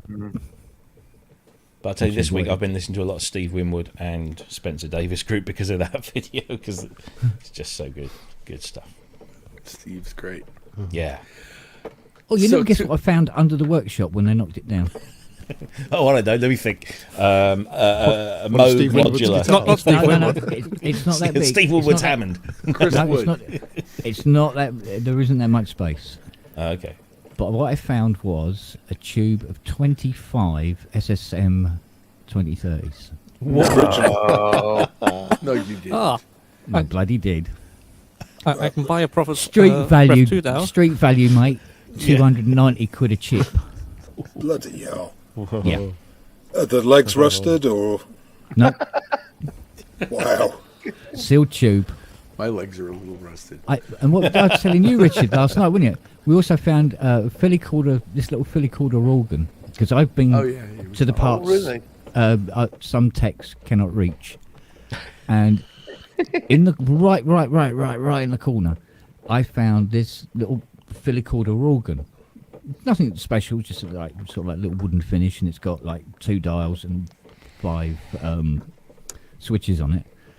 And we took it out, we stood it up because we've got to take it round to the garage. And on the bottom is this little sticky label with "Property of Mark Armand" written on the bottom. Oh, Oh, hey. Okay. Oh. No, I've got that album. I can't think of any Philly Calder organ on any of those tracks, I must admit. I found an MKS 70. No What? idea who that. No I love idea it. whose that was. If you need to find room for that, A JV 1080 I could find room for that too. and a Prestine. Wait for it. Prestine in I'll a find flight room for it. case with 2 cartridges. DX7 Mark 1. I love that. I'll take it. I think Robbie wants that. Excuse Robbie me. Native. His face. Hold on. Press bloody Steam. And when I opened it up and I went, oh, it's a DX7 like that. And Fiona goes, oh, you know he's going to want that, don't you? I went, Well, with the "No." flight case and cartridges, and it's a Mark 1. Yes, Robbie- I think Robbie wants it. Why am I only hearing about this now? No, he's got a KX88. Because I'm talking to you now. Right. We No, need to honestly- talk. Are you trying to find house room for these, Kent? Because right, the MKS 70, yes, I love that. The JV 1080, yeah, I love that. And are you listening, Robbie? The Mark 1 DX7 in a flight case with cartridges that you can actually bloody play, if you can actually play it. I love that as well. Okay, Over my dead body. just sort of.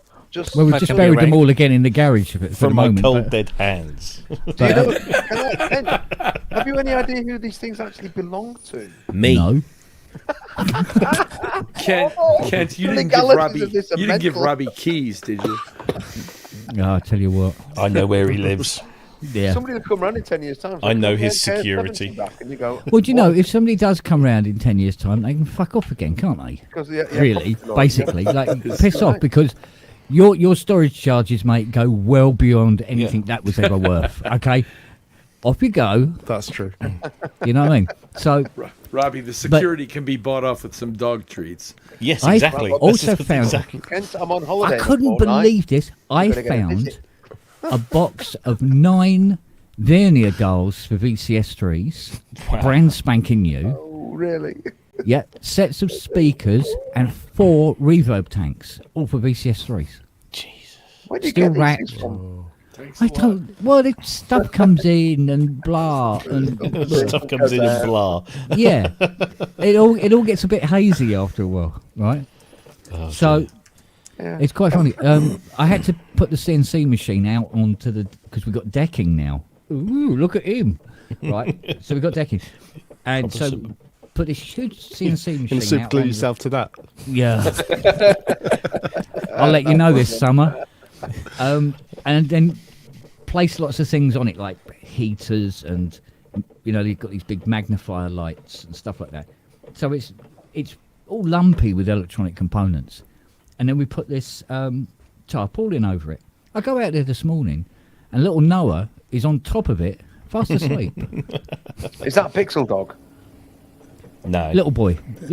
Oh, Little brown thingy. With the funny legs. Yeah. With the bent leg, and and he's asleep on top of it. And going, "You little bastard, get off! Can you My possibly plane's be tied comfortable up. on that?" Well, with regard to customers not picking kit up, you can cover yourself if you read Section 12 of the Torts Interference with Goods Act 1977. How do you know Alright. that? Okay. And what is it? That's great that you know that. That's so great that you know that. Yeah. Because we were just having this conversation earlier today about there has to be some kind of law that protects this situation. There is, yes. Yeah. So Fiona's drawing up new invoices that contain all this. You leave this shit here, mate, you lose it. Kind of Yeah. disclaimer at the bottom. Because So, we've seen yeah. it and we know. So it's going because I had to move so much stuff, and it all belongs to other people. I'm going, why am I having to move all this crap? We'll charge them a storage fee. Yeah, the new workshop. 100 quid a day after the repair's completed. It just makes them less likely to pick it up. Yeah, Yeah, they but go, then at least "Oh, it- not paying that." So then give it to me. No, it is stating that after whatever 90 days or 6 months or something that you own it, that you no longer own this thing is probably the best. Yeah, Well, because you- at least then, you- when that you- time's up, I'll get rid of it. You still have to comply with that Section 12 of the Interference with Goods Act, so that there is a process that you by law you have to go through. I see. Yeah, On a You per can't piece you can't basis. just yes you can't just do a blank. I mean, chances are your customers aren't actually going to argue, because you're making it very clear what the terms of the service you're providing are. But Yeah. in the event that something did go wrong and you got sued, you just want to make sure that you complied with the relevant legislation. Oh yeah, absolutely. Yeah, which is another good reason why. And I should Sassy's have just charging you Fiona do it. £99 for a consultation fee as your legal advisor. Yeah, but I mean, there's been other things in there where And I'm if he going. puts it I in have- writing, that's another £100. Well, anything that was in the bottom storeroom has been here a minimum of 8 years. Oh, that's So there was 2 Prophet 5s. I'll take one of them. Yeah, one of you them's got a in Mark there One. first, Robert. One of them's a Mark One. Ooh, I'll have the 3. bit iffy. I think Martin still has a spare Rev 5 board lying around, Mark 1. Well, I've certainly got ma- ma- VCOs ma- for it now. But what was it? There was there's 3 Jupiter 4s. Oh, I I'm didn't- on Take one of two. them. I'll have, sod I off. didn't know I'm there off was one. Just leave me one. A PS3200. Does that make one Jupiter 16? Yeah, I think so. There's a lovely little 3200. SQ10, lovely little SQ10, and a Publison effects processor. Which one? they're The stereo audio computer with all the knobs or the infernal machine? Yeah, the one that with comes with the keyboard. Oh, well, Jesus, that's fair. The Infernal Machine. Well, no, What's an Infernal? well, keyboard should be before the Infernal Machine. The keyboard was the DHM something like stereo audio computer. With Yeah, but it's stereo, the rack mount and the keyboard. Yeah, I mean, yeah, the KB1000, that thing. Yeah. Okay. Oh, So tell us about that, Robert. well, it's like. Well, apparently it was used by such people as Trevor Horn and Edgar Furter and other people who had money. And from all I can hear, it being used on Amazona.de, you can read somebody who actually owns one in Germany about it. And I mean, it sounds like a very boring digital delay, but for its time, really, really high quality. So as a sampler for its time, it's then really high quality. But there's no way to store anything, so it's a bit like using AMS DMX as a sampler, which was like, yeah, it's not the worst sounding, but you need to have it running if you don't want your sample to ever disappear. Yeah, I must admit, the last 2 days have been quite an eye-opener on just how much shit there is here. I mean, I'm not working until Thursday next week, so I have enough time to come down and... We'll all be right over. Yeah, I got to figure out why half the stuff is here. I must Robert, admit, I mean... Just leave some stuff. Remember Well, what I just said. I don't think how I get the PS3200 here. I mean, TR-808s, I mean, there's 3. God knows. What? No idea. There's a 909. What? There's parts. 6. Can we come and pillage? Just to make your life easier. There's 6. I hate to think of you carrying all of that stuff. Yeah. Just I've on only got Gleam alone. it. It breaks my heart. 6 TR-606s and 4 TB-303s.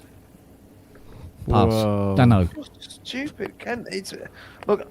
When I walked into your front room and there were 2 DX1s and two CS80s and Kraftwerk's vocoder in your front room, I knew this was the most mental place on earth. Yeah.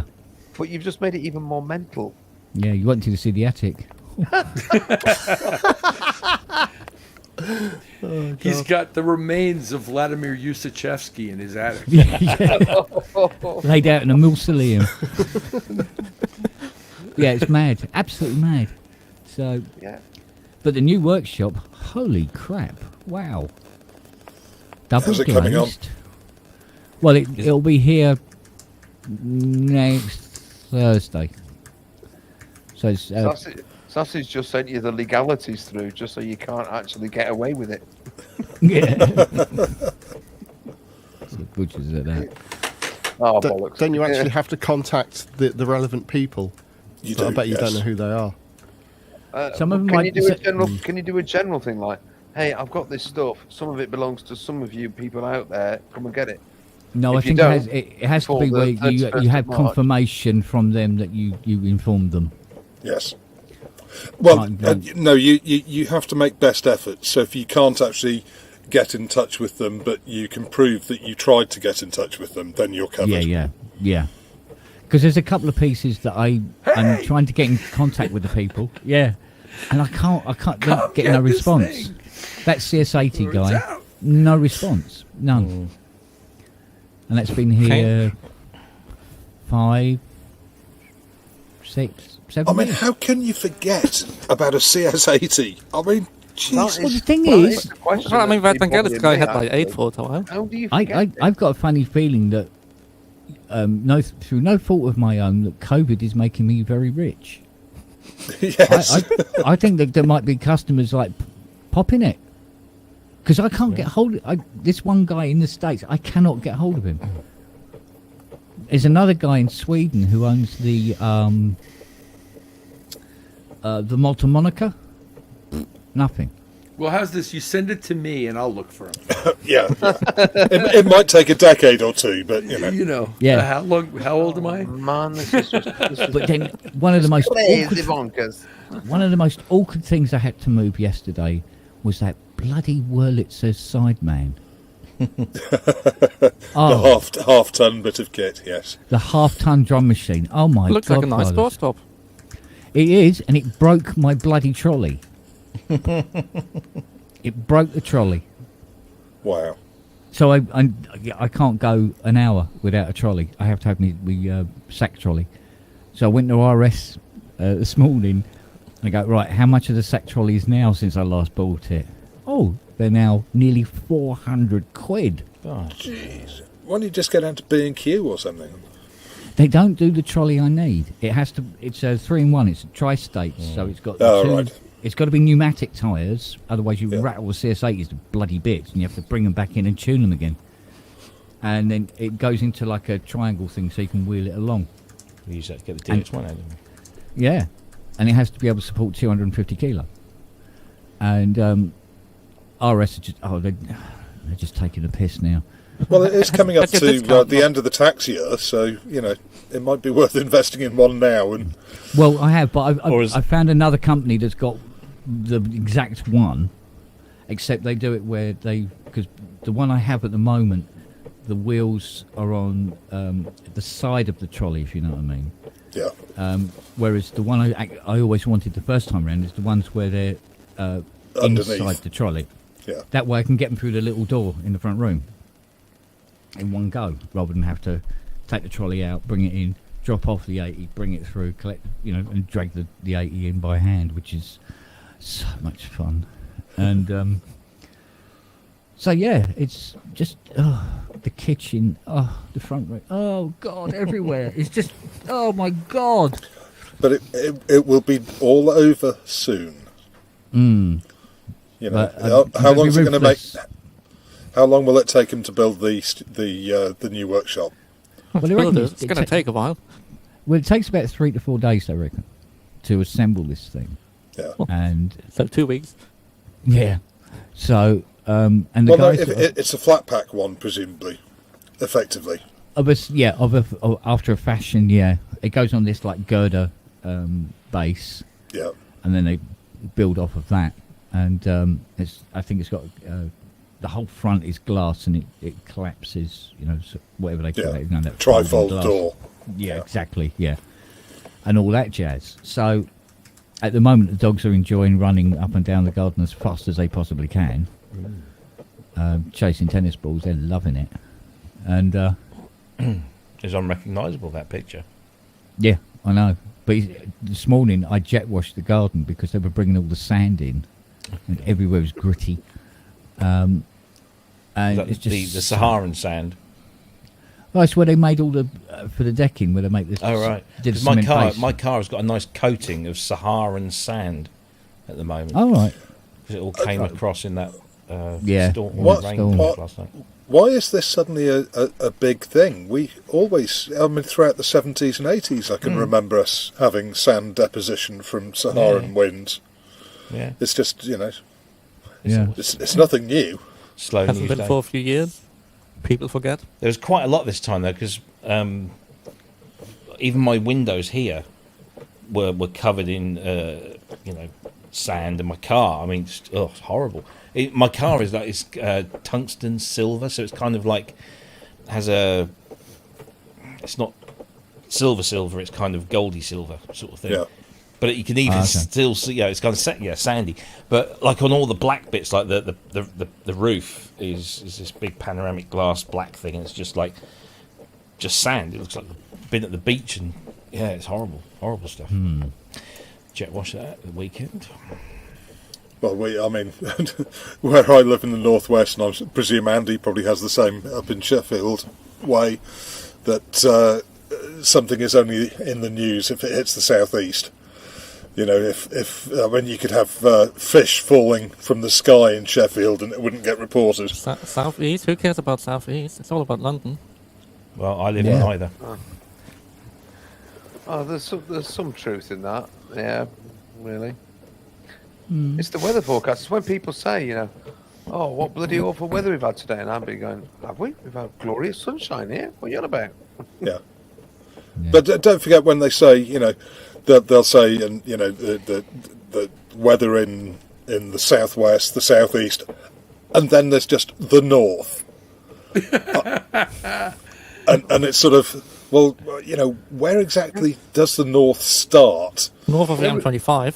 Anybody know where the sunniest place in Britain is that has the highest recorded hours of sunshine? It's probably Gibraltar. Barnsley or something, isn't it? Yeah, similar. Scunthorpe. That's why they call it Scunthorpe, Sunny yeah. Scunny. because it's in the rain shadow. Yes.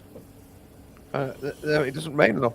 Like, it doesn't actually rain an awful lot in Newcastle upon Tyne. It's actually quite a pleasant climate. You go to Manchester, it pisses down every single bloody day because that's where the rain lands. That's where it naturally comes in. Yeah. Oh, and anyway. Oh. The Atlantic side, basically. Yeah, the Atlantic. Yes, Richard. Yeah. It's true. And there's No, nice I know, hills. because it's come up our coast and It's all come your fault. across. We're blaming Yeah. Yeah, yeah, please, by all means, have at it. It helps. I still find it amusing that the lowest point of the UK is still on a parallel with Canada. Right. It's much further north than where I live. That New York is parallel to Rome. Yes. Yeah, but Yeah. that's why the global warming might mean that we freeze, because if the Gulf Stream changes and doesn't come as far north as it currently does, we won't get all that nice tropical air coming over us, and well, we'll freeze. Yeah, We'll become well, Arctic, which is Yes, what we but should be. with more global warming, then it will be warmer here anyway, so then that no longer will be an issue. So it will Well- be a freezing issue for we can live in hope. a few centuries, and after that it will be totally fine. If All we're I'd still say alive is by look, then anyway. Look if I'm at still the- here, I'll let you know. look at the glacial geography of Scotland, and then also recall that the Romans used to grow grapes for wine up in the northeast and Hadrian's Wall. So the climate changes. I mean, Always people has grew- done, always will. People grew grape for wine everywhere. It's not necessarily that you wanted to drink that vinegar, but I mean, it was a thing that was, or like keeping oranges in the middle of fucking nowhere in the north. Best Coldstream vintage. Here we go. Well, the house I grew up in had the remains of what used to be a pineapple house. They used to grow pineapples in the back garden. Wow. In the north of England? Yep. And then you put them in the house in winter and hope that they don't die. No, the glass house had its own boiler. Wow. You said the northwest? Yes. Yeah, not far from Liverpool. Okay. I'm going to be in Liverpool soon. In a greenhouse with a heater. I should tell Yes. all of you guys, I'm going to be like in England for months this year. Well, let us know. We'd love to come. Yeah, but I'll definitely come if you're in Liverpool. I'll definitely come and see you if you're free. Yeah, man. Guest list. I've got dates and everything, but It will be crass to ask, Robbie. Stop it. yeah, That's I'll why I be just- I'll I'm be in just Liverpool in early June, I believe it is. Excellent. We're touring across the ocean from late May until the end of the first week in August, from what I can tell.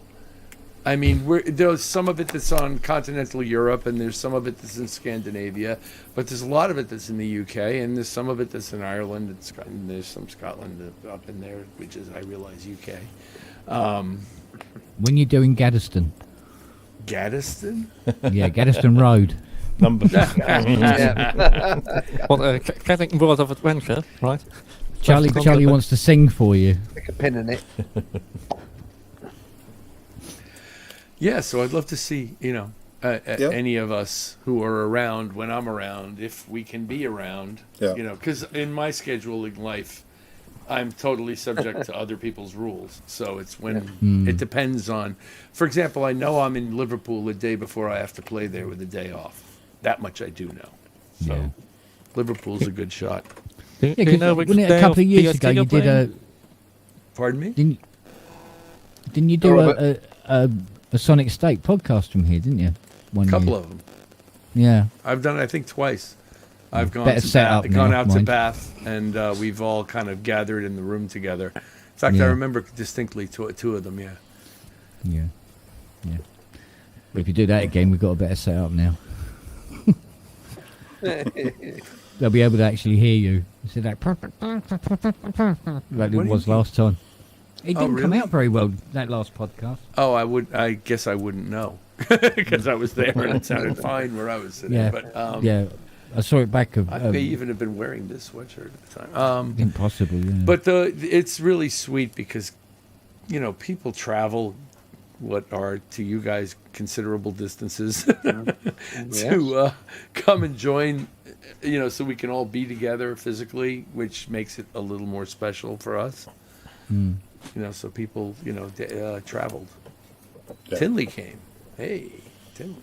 Mark Tinley's the reason why I'm involved in any of this. He's the one who brought me into Sonic State. Is that a Duran connection thing? Yeah, we worked together on a Duran album, and it's if you want to hear it, a funny story about that, because Duran didn't want Nile to bring his guy. They had their guy, and they wanted to use him, and that would have been Mark. And Nile was kind of, I guess, insistent on bringing his guy, which was at the time me. And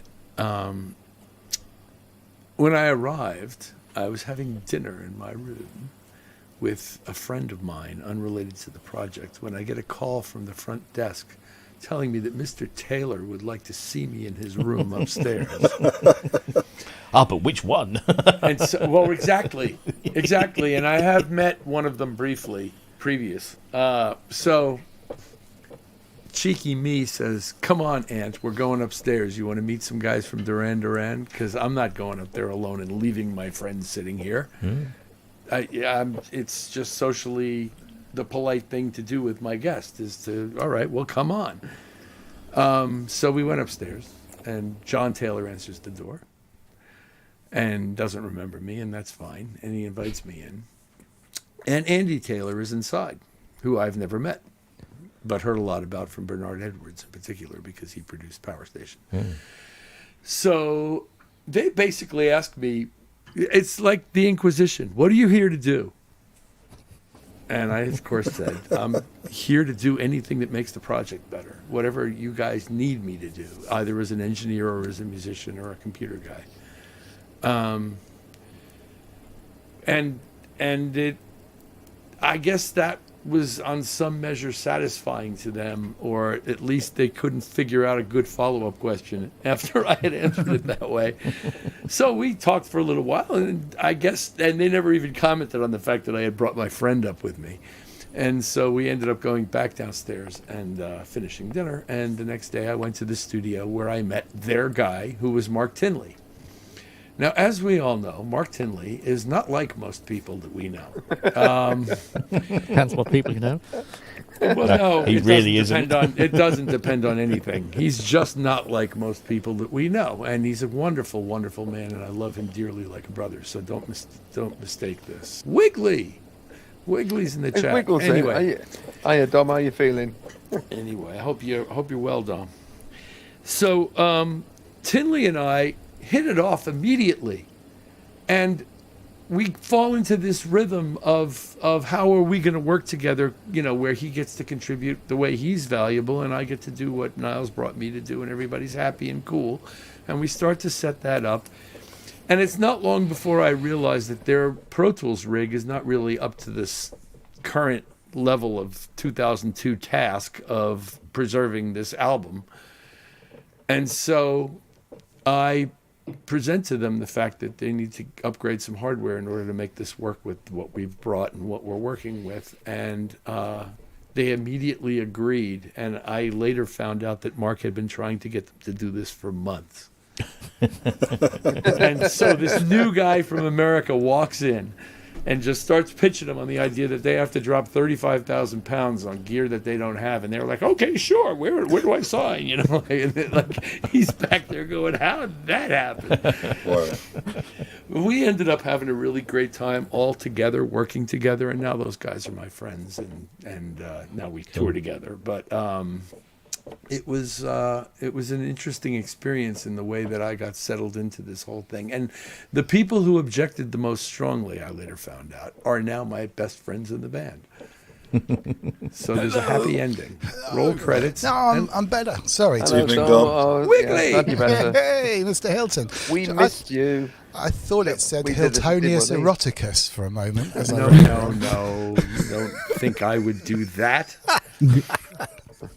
Certainly not in a two-tone sweatshirt and a t-shirt. I'd be much more It's like your- appropriately dressed for that. Your label. Latin name. Rumbling around underneath this pile of synthesizers, we Where- come across the Hiltonius eroticus. Where did I leave that boa? I know it's around here somewhere. Yeah. I'm much better, thank you very much. All Good. Good. Yeah, just leftovers. I've got the looking better filter on, although you wouldn't be able to tell. Actually, I've been messing about with Yeah, that we can. Fine. Your lip Switch it syncs off. off. That's why. there Yeah, you it's all go, like- that's without. Isn't that mad? That's what it looks like without your. I'm just amazed you've still got tonsils.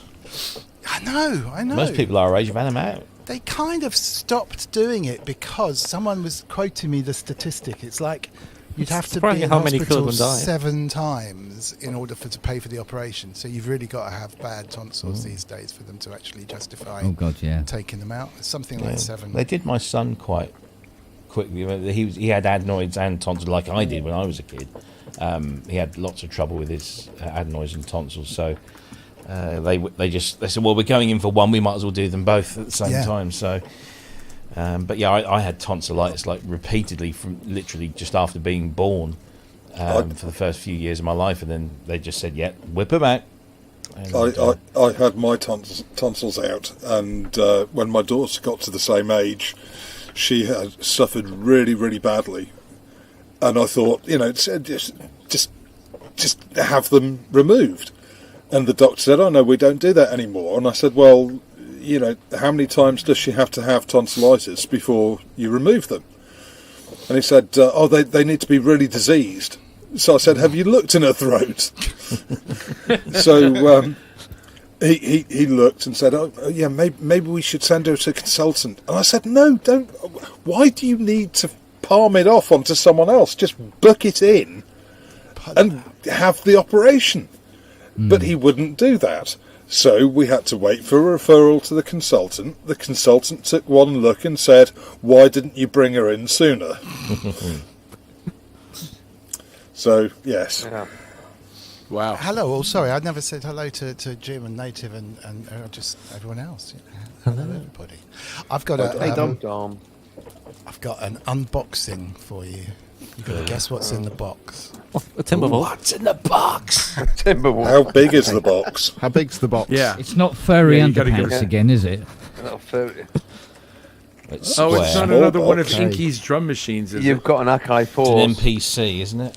Yeah, right. NPC. Or an one? NPC 1. There's another camera. Wait a minute. Somewhere. MC Right one. 909.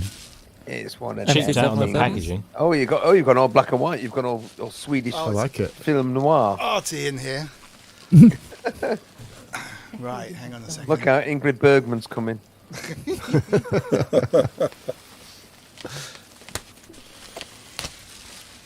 Actually, that used to be funny. When we got decent paying productions, the studio people, we used to book studios for a long time. They'd say, "How do you want the studio set out?" And you used to try and come up with the most ridiculous, like, pre-Renaissance Boing. France. Spring reverb. So like drapes and stuff. France. So they, no, we kind of meant, do you want some fruit and flat, drapes, velvet. Can we have it like the miners' strike? All right, well, There you you got go, it. that You guy. got it. Someone got it don't ready. listen, Ken, I grew up in the middle of that. Well done, Wagyu. I'm out of here. Excuse me, what's my first guess? Yeah, it was. You got it before I'd even mentioned anything. Well done. Texting all afternoon, haven't you? You have. You must Well have. done, Native. Bucket. No way. That is a bigger picture on that side. I'm now going to invent an entire new musical genre along the lines of the What, TB303 and the Justify Acid. your purchase. Yeah, Wolf Beat. Wolf Beat. Chunderwolf. Chunderwolf, yeah. Hyper Wolf. Yeah, when you Something want like to that. when you want to more Lupenalia. two-steppy, you call it wolf step.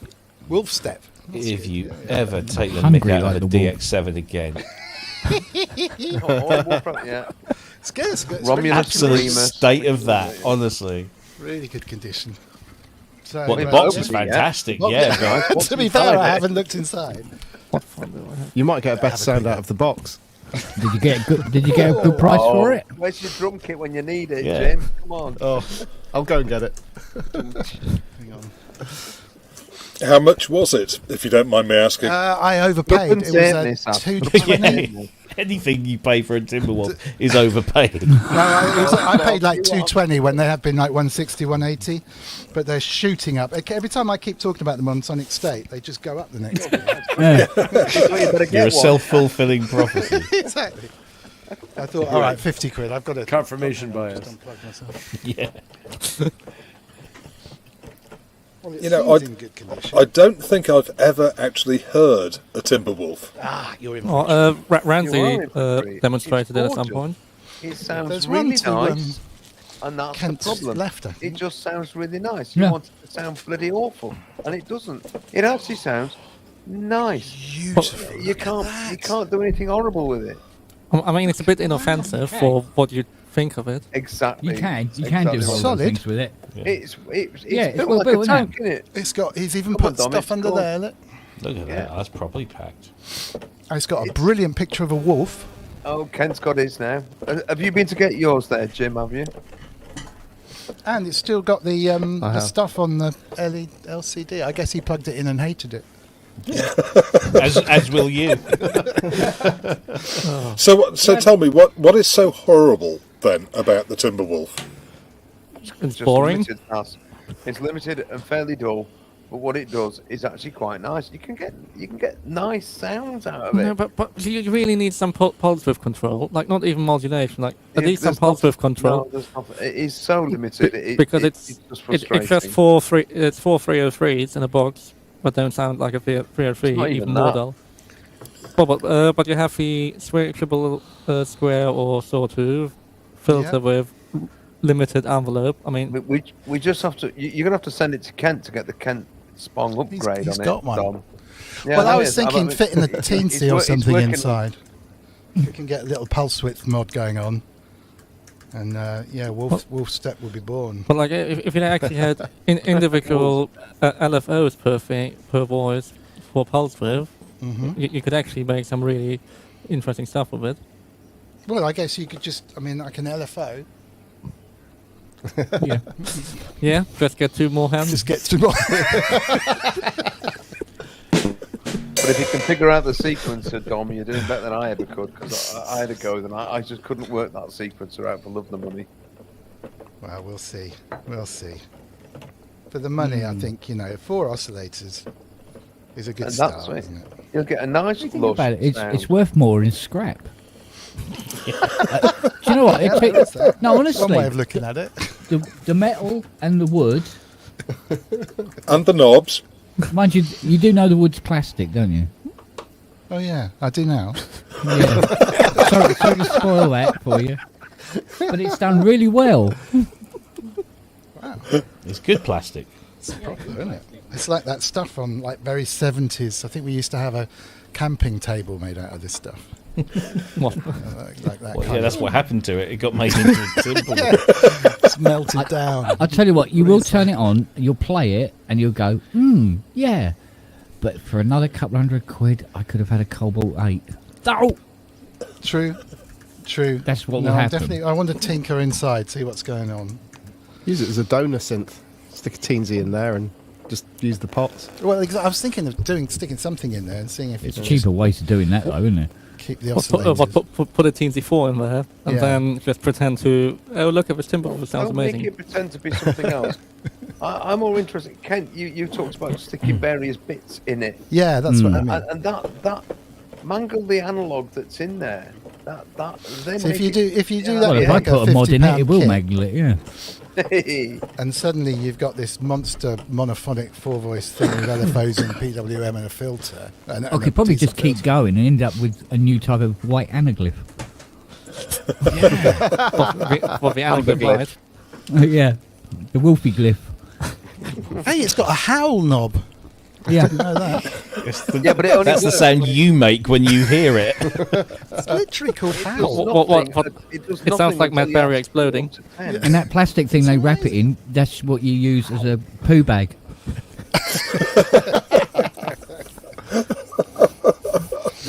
Well, I'm very happy with my purchase so far. Fully Good on you. accessorized. That's because you haven't turned it on yet. Still happy. Still happy. They come with a power supply.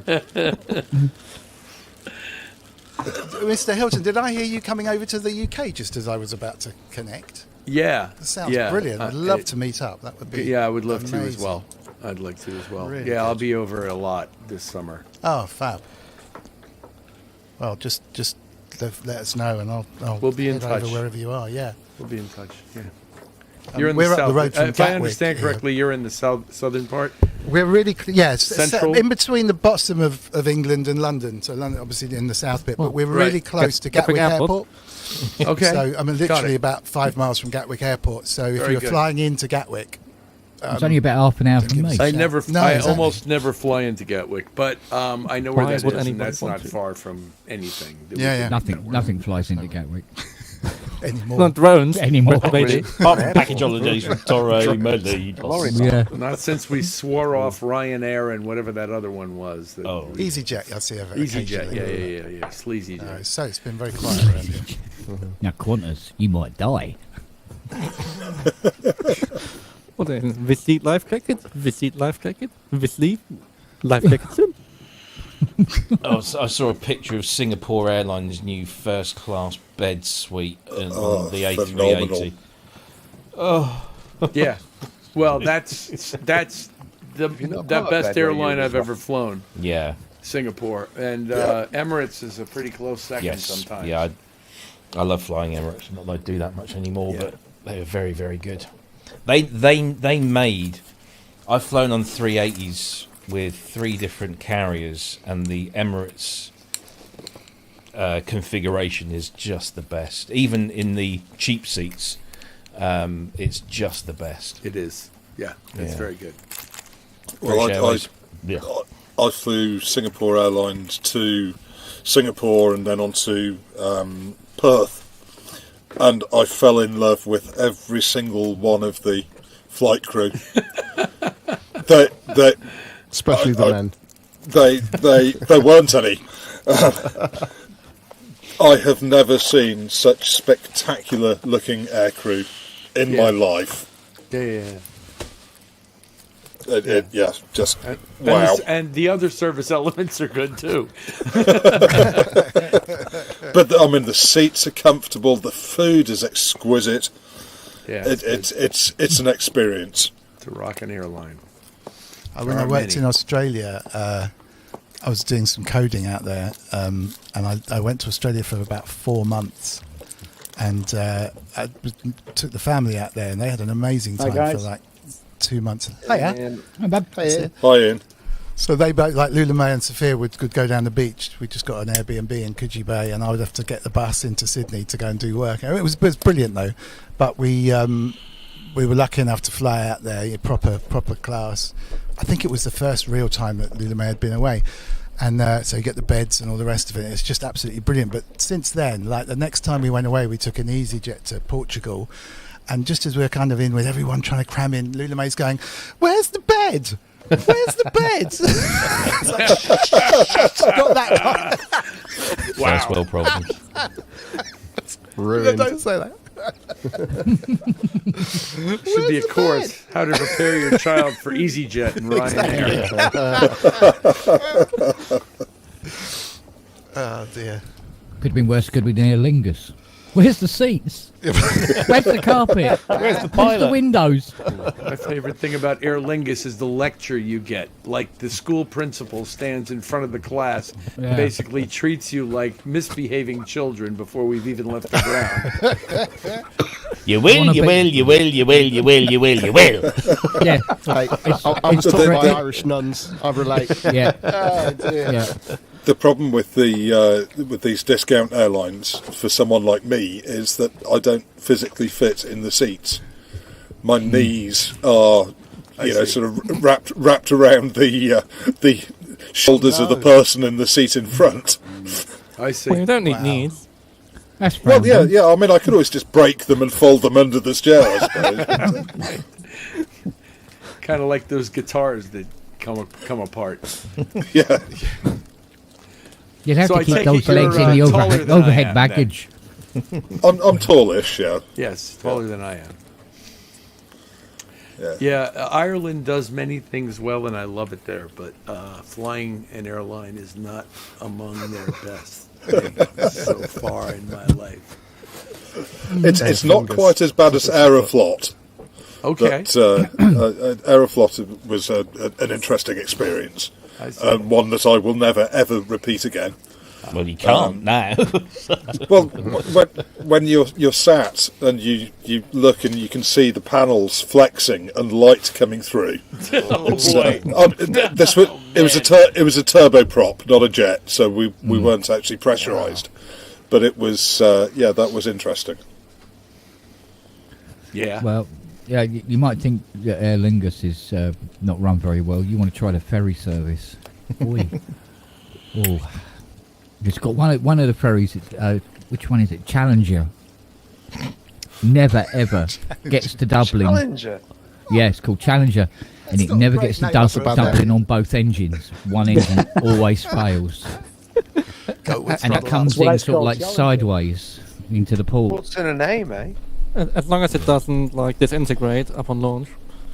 They had both engines pack up halfway across in a storm. That was fun. Didn't know boats could tip that far. It's got Speaking of ferries, have you No, seen the don't. news about Yes. Yeah, It's disgusting. absolutely awful. I am What's never that? using them ever again. So there's a ferry company what's called P&O, and they've basically sacked all their staff and are going to use agency staff instead. They just ordered all their boats to port, and Did you sacked see all the their video? staff. Did you see No. the actual one? So they called them all on a Zoom call wherever they were. They were on board. Yeah. And they called them in on a Zoom call, and some suited guy from up top in P&O basically says, and I'm paraphrasing, but it's pretty close. We've decided that it's cheaper or it's more affordable to run our ships on a contract crew. So therefore, you are now all made redundant, and you effective today, and that's it. And it was brutal. 800 people, brutal. I mean, it shouldn't be legal, but apparently it is. Did It they is, make yeah. them walk the plank after that? They managed to circumvent. Apparently, Just about. because you're supposed to give them a period of up to 90 days where. Notice and But they're paying them. They're paying Yeah. them instead So- of giving them notice. Exactly. pay So- for every year that you serve. They're literally just saying, they're doing it just quick, sharp, short, sharp sort of thing, but it's bloody awful. These 800 people literally now no jobs, and some of them stayed on board, didn't they? Until they got. The thing was, 2 days before, so Monday or Tuesday, they were had a recruiting pay rise, security didn't they? companies. And they got all the security companies to go in, handcuff trained security people to go, because they knew that this would happen. The unions would say, don't get off the ship. So they, even some of the ships pulled up the, whatever they call it, the flappy bit that goes on the ground. Gangplank. Their gangplank, that's Technical it. term. Gangbang. The flappy bit. Pull up the flappy bit. Pull up at the woody bit. Hard port. It was just terrible. I used to work for a company called the Accident Group. Do you remember them? The ambulance Yeah, chasers, yes. yeah. Yes. So, Yeah, they kept having at a an very accident. desperate point in my life, I needed some money. I did this thing, and I used to go knock on Did you people's have an doors. accident? Yeah, have you had an accident in the last 3 years? And if so, would you like, we can make a claim on your behalf, sort of thing. And it was soul destroying, horrible work, and I'm not proud of any of it. But I left after 9 months, and about 3 or 4 months later, I had a barbecue, and I invited some of my friends around, of whom some of them were Accident Group employees, and we sat in my back garden, and all of a sudden, about a dozen mobile phones go beep beep beep beep. I was like, that's weird. Everyone's got the same, and it was all the people that were still working at the Accident Group, and they pulled their mobile phones out, and it was a text message from the company saying, "Don't come into work tomorrow. There's no job." Jeez. But the CEO is keeping his 3 yachts. Oh, probably, yeah. Yeah. And a pay rise. Yeah. And a pay rise, yeah. Well, this There's a veil in the- P&O, I didn't the- realise for the P&O are pension actually fund. owned by a company based out in Dubai. Yeah. Yes. Yeah. And Oh, there you go. they paid out 200 and something million in dividends last year, and yet they said today, P&O lost 100 million pounds year on year last year, and that was unsustainable. Well, I don't think so. You just don't pay your shareholders, so keep the company going. But no. So yeah, You that's can't do disgusting. And because I use P&O when I go across to Europe, Hope you won't. Well, not anymore. No, Well, Never. it's Never. one of the problems of allowing foreign companies to purchase critical infrastructure. Yeah. You know, Oh, power you sta- sickle waving communists, Sassy. How Well, dare you no, suggest I- we should I- keep our own infrastructure. I Goodness me. I think But that the market will regulate itself. With enough competition, the market will regulate itself. God. That's what they tell you. They were taking the Honestly, buses back. Common sense. Manchester. You speak common sense, and somebody calls you a bleeding communist. I know, Mental in it. I know. yeah, especially when starts talking about the proletariat. Stop the revolution. The proles. Bring on the proles. Do I need to get up my copy of Das Kapital then? Or, Not today. Ich kann dir das mal auch mitbringen. Ich habe das irgendwo dort hinten. Ich muss das auch lesen.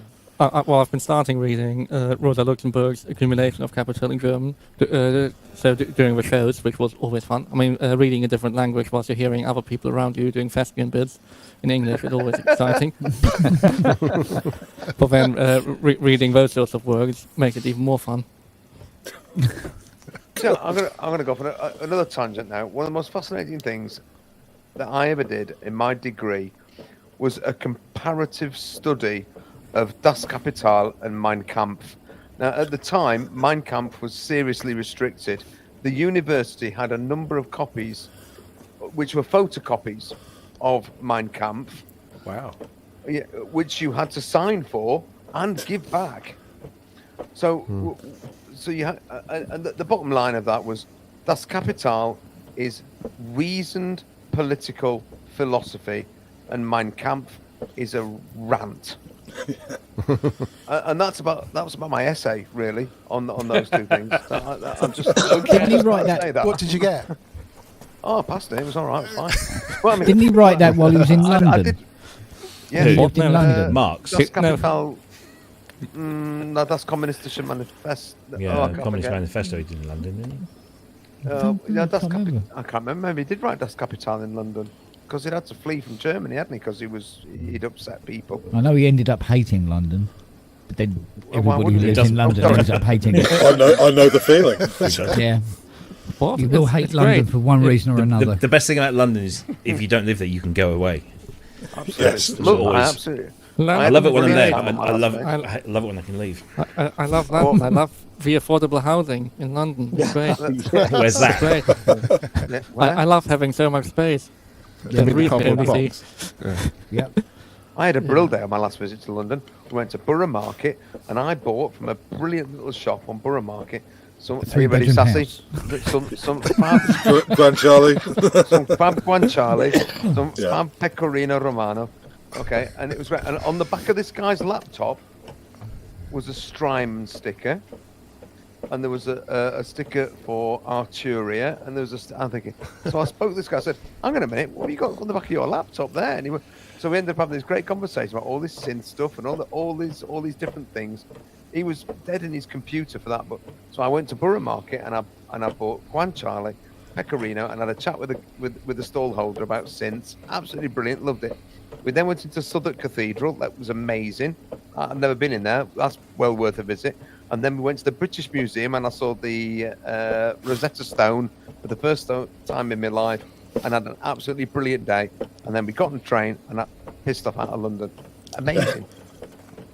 Well, I mean, the museums in London are fantastic. Yes, thank you, Richard. They really are good, and there's Yeah, some quite- fantastic quite an- architecture. Yeah, it's an great. eclectic collection of stolen stuff. yeah, exactly. Yeah. I mean, it is called the Stolen by the British Museum, right? Exactly so. The Rosetta Stolen. Yeah. Well, it's like I said to you, Richard, one day when I said, you know, this house is 19 feet deep and 19 feet across, and no change from £480,000. That's what you get for living down south. Yeah. It's a beautiful Yeah. thing. Crackers. Come down south. I have a great time in London, but I am there under completely unrealistic circumstances. I'm beholden to nobody. Things are being paid for on my behalf. I'm being driven everywhere. I don't have to actually get in a car and go anywhere. And we're there to entertain people, and so we get treated really well, and we end up staying in the same hotels quite often where everybody knows us and they treat us well, and it's so I live in this completely ridiculous idyllic environment in London, which is unlike anybody else's experience of it. So I actually look forward to coming there. But it's like any capital city. I mean, Sydney. It's not a capital it's city. not. Well, there's that. I know, but to all intents and purposes, it is. It's a capital S. No, it's not. I mean, Wanna talk I about actually Canberra? I like Canberra, but I don't like Sydney. All right. I like Manly, but or Perth or Demonstration of your manly then. That's- or I can't hear Brisbane. Fiona shouting downstairs. I think you got away with it. And it's Sydney is just, to me, it's just, it could be anywhere in the world. It just happens to have really nice weather and some close beaches. I mean, London is another international city. They're not. They're not reflective of the countries. New York. Exactly. I mean, some people like New York. I think it's a shithole. All right. I love it. Oh, London was come great on. as well. I mean, I Lots loved of nice things to see. In I New York. loved living in Oh yeah, Lots of. But I wouldn't live there. things to see, too. I wouldn't live there. I haven't lived there, and I've lived near it Manhattan my whole Henge. life. I was Or on the anything- verge of moving there, and then I met Sophia, and we stayed in London, and see. that was it. But I was just, Wait, I loved London. No, I loved New there's York. When I was beautiful there. areas of New York if you've got enough money. By the way, It's positive. Yes. There's a positivity there, whereas and London is a little bit like if your boss comes in and driving a Rolls Royce, you want to scratch the car, and if your boss comes in a Tesla in New York, you go, yeah, the company's doing really well. This is really good. Do you know what I mean? And there's a difference in attitude. There's a sort of anti-success in London. Yes. But I loved that it when I doesn't lived there. It was always only work in when it's only everybody's because of favour, Lula does it? May we moved out to the country. We realised that when she was like 1, that we lived up the road from a fire station. They'd never really noticed it before, but a fire engine used to go past every night at about 2 a.m. with the sirens on. But the house prices went bonkers. I bought my house like 15, 20 years ago there and sold it 10 years later for, I don't even know how anyone could have afforded to buy it for what we had, but swapped it for a farmhouse up the road here. And Sydney, I thought was absolutely brilliant, to be honest. That just reminded me of New York with beaches, which is just my idea of heaven, really. But I New know York had a beach once. Did it? Yeah, they built it on. What did it was? I was watching this documentary about the whole kind of area of where the World Trade Center was, and they built a fake sandy beach on top of something that had been there before, and they just kind of. Do you know what? I think I was there at that time. I know rings a exactly bell. what you mean as well. Yeah. well, what happened was they extended the shoreline based That's on it, what they had to dredge to make the basement for the Twin Towers. That's it. That's right, it. I know. Okay. Yeah, that's exactly it. So the yeah. beaches in New York City tend to be on the city side of Long Island, which is Brooklyn and Queens. Both have good, solid ocean-facing beaches and plenty of it. Coney Island being one that's famous and historical. One of the interesting things about Manhattan, if I may, is that originally it was a shipping economy, so all the business lined the perimeter and all of the residential was in the middle. And during the late 1800s, early 1900s, you had people like the Astors and the Rockefellers and people with these giant mansions on the corner of Fifth Avenue and 57th Street or something, which is centrally located. And now all of the middle is the business, and all of the perimeter has been converted into residential. Yeah. And so there's been this evolution out of a shipping economy and into a business economy that's occurred across about 120, 130 years now. And that's kind of what runs what you see in Manhattan to some extent. If that Similar Do in you- London with Docklands, isn't it? Do you happen And to so- know, Rich, which 2 days of the year Manhattan Henge happens? Oh, with the sun coming No. through. Yeah. I don't. I know what you're talking about, and I've Yeah, seen, but I think it's 34th Street or something, isn't it? Yeah, well, Oh, well, but it- at various across. times of year, you could be at various cross streets and see the sun setting between the buildings in that way. So I know what you're talking about, but And I believe Central Park was actually named after Central Park in Birkenhead. Does it? Yep. maybe. Does Birkenhead have a centre? That's amazing. One of the best places. But Birkenhead used to look very much like New York. I mean, a lot of the architecture in New York was based on that in Liverpool and around Merseyside. I thought it was named after that coffee shop in Friends. Yeah, which is why they filmed a lot of stuff that's in it, Liverpool now for One of recreating the New best York. places to visit How you in doing? Manhattan is Ellis Island. Ellis Island's a great afternoon. Yeah, it's an Yeah, interesting, brilliant. Really interesting thing, and fascinating. it's part of Yeah. a boat trip that also takes you to the Statue of Liberty. so Oh you get yeah, to I've see done that. Which is Yeah. much smaller than you imagine, or than I imagine. Oh, I was okay. slightly disappointed with the Statue of Liberty. Yeah, I mean, I didn't I go don't know for what it, you but- expect, but you do actually. You expect. Yeah, I yeah. understand, but they did ship it here by boat in the 1800s, so you And it's have to made of consider bronze. that, at the Yeah, because time. the first thing that the immigrants used to see of America was a pink hotel shaped like an elephant that was a brothel. That's the first thing you would see. Sounds great. I don't know what you mean. long before you see the Statue of Liberty. But of course, you know, for romantic reasons, they go, no, it's the Statue of Liberty is the first thing you see. No, there's no way to get to the Statue of Liberty where it's the first thing you see, Yeah. unless you dropped out of a plane. onto Close it. your eyes. Yeah. Everybody go, wah! Take Yeah. the There blindfolds wouldn't have off. been. But it reads nice.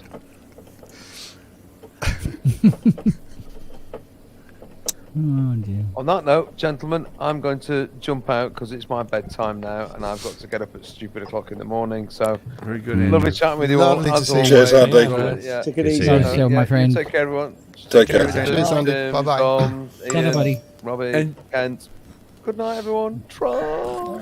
Guten Tag. And gentlemen, I Come on. must do the same. I have that dinner isn't cooking itself, and it's dinner hour. So I must Enjoy go your dinner, and- Richard. Oh, don't lie. And The the oven kitchen. does it. Cheers, Been Richard. great Take care, fun, everyone. as Bye. always. Cheers. Lovely to see you. Far All right, buddy. Appreciate your friendship, Cheers. and I had a great time. Good man. Good stuff. Likewise, cheers, Richard. I'm going to have to duck out as well. I've got some music to do for. Oh, this is Domino's, basically this is. some music for. No, this is basically a sort of Ukraine charity thing. So I need to Oh, Nice cool. one. either finish a track or write a new one. So got to Go for the get new on one, with that Jim. at some point. Which one are you going to do? seems like- Yeah, new one. Go for a new one. Yeah. Yeah. Cool. Okie doke. Nice one. I See you might later, buddy. pop Cheers, back later, Jim. but See you. I'll see how I get on. All right, buddy. But Cheers, See you in Jim. a, cheers, see you in everyone. a few later. hours. See you later, buddy. Cheers. Take care. Right, I'm going for a refill. I will be back though. I'll Actually, I'm going for an empty then a refill. So yeah, I'll make space for it. yeah, indeed. Good move. Good move. So how are things, Ian? Good. Yeah, good track and play. Well, good, but no resistance. So, no, everything's fine. Yeah, I know the feeling.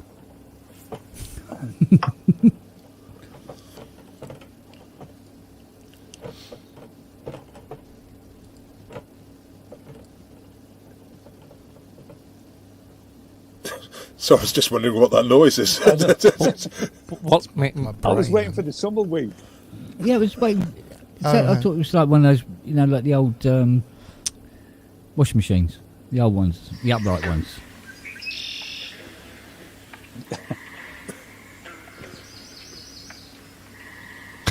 That's a good one.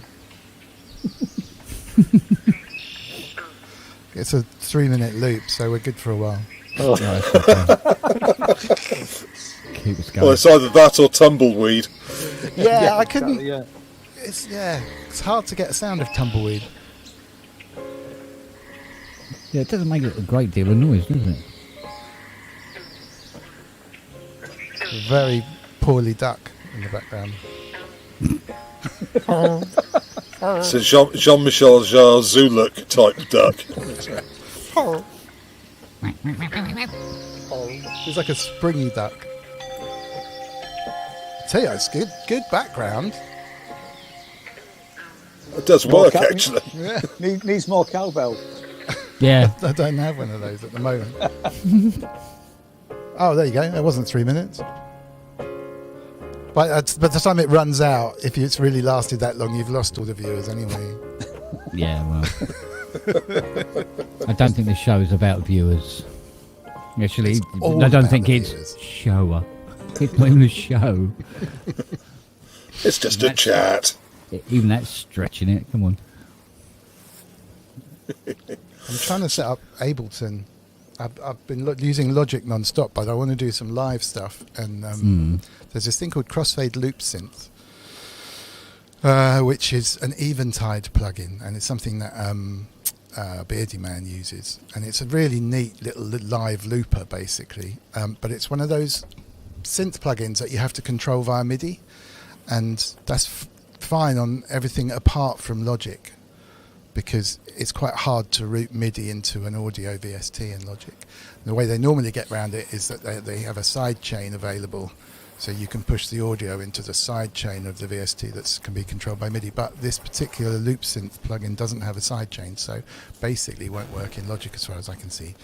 So I'm now switching But no to way you Ableton. can route in the environment between tracks. There might be. I've spent far too long today trying to work it out, and I've not come across anything other than to kludge it by... I don't think I even came up with a kludge, actually, but by trying to route the audio out and back in to something. I almost did it, but at that stage I thought this is going to so flaky, I'll give up. But no, on Logic you need to have a sidechain input on the thing, and for some reason there isn't. It's a very old plugin, but it's really cool. So I need an excuse to switch to Ableton for a bit anyway, so it's fine. I'm still trying to get my Cubase 12 to fire up properly. Oh really? Is it not Yeah, not it's working? authorization issues. Oh no, dongle free. Ah. Can I have a dongle, please?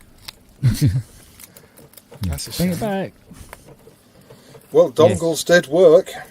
I know they I might have hate been dongles. inconvenient, but Yeah, they were inconvenient. They Even the work virtual really well. dongle was inconvenient. Remember that? The virtual dongle. For the soft E licenser, for me it's alright, but it's just better having I this never sort really of had much thing anyway. problem with the dongle, apart from when it used to be on the Atari ST. And it was plugged What, into in the printer user port? Yeah. But that's why they then made the Mid-X 3 that like plug into the side and gave you like 3 cartridge ports. So you One can of the put the cartridge dongle ports in. on the one that came out the side for Cubase, you could plug the cartridge in upside down by accident, which I did at least twice doing sessions, and I ended up kind of having to rent in Cubase. And it's really because there's only one way to put it in, but if you're in the side of the Atari, but you could definitely put it in the wrong way. It was a Mid-X, wasn't it? That red thing. Yeah. Yeah. Oh, that was a nightmare, and it took about a week every time to get replacement and stuff. But it worked. It worked. Yeah. well, I've still got my little USB dongle for Avid, and it's fine. But then I use a Windows laptop, so I don't have to worry about not having any USB ports. I mean, yes, I was like totally fine with plugging 3 dongles in it without a hub, because if you have a laptop with 4 normal USB ports plus a Thunderbolt 3, you're just like, why do I care? I can plug a hard drive, an interface, and 3 dongles into it. I still don't need any peripherals. Well, iLok's all cloud-based now, isn't it? I've got a Roland, it's E license, isn't it, for something, and I can't remember what it is. It sits under the desk here. It might be some of the Vengeance plugins or something. Vengeance, he used Avenger it. and stuff. Arturia, there used to be a long time ago on the E license. What else? Waldorf, because No, of I course think they it must be were the sort of the Avenger stuff. I remember having to buy it. It wasn't for Roland, but and it just I forget about it. It just sits there. VSL. Oh right. That of course used to be, but now that Steinberg is different, I think we're going to iLok. Just like When I talked to iLok about when I was doing looking at protection for the incinerator plugin, I spoke to them about it, and it was quite a funny conversation, because I've been involved in quite a lot of security anyway with my sort of IT hat on for years, and they said we've got 2 models for you. We've got a cheaper model, which is quite secure, and we've got an more expensive model, which is a bit more secure. And how many thousands? And I was like, this is a strange thing. So, what am I covered for if it gets hacked? I said, well, we don't actually offer that. Not even with the expensive one. No, not really. And I'm like, well, what's the point? Yeah, exactly. Yeah, What is the right. point? Because I'm trusting. I don't really know what encryption you're using and the way yours works, so I'm trusting you that you know what you're doing. But you've already told me you make a product which is not quite as secure as your more secure one.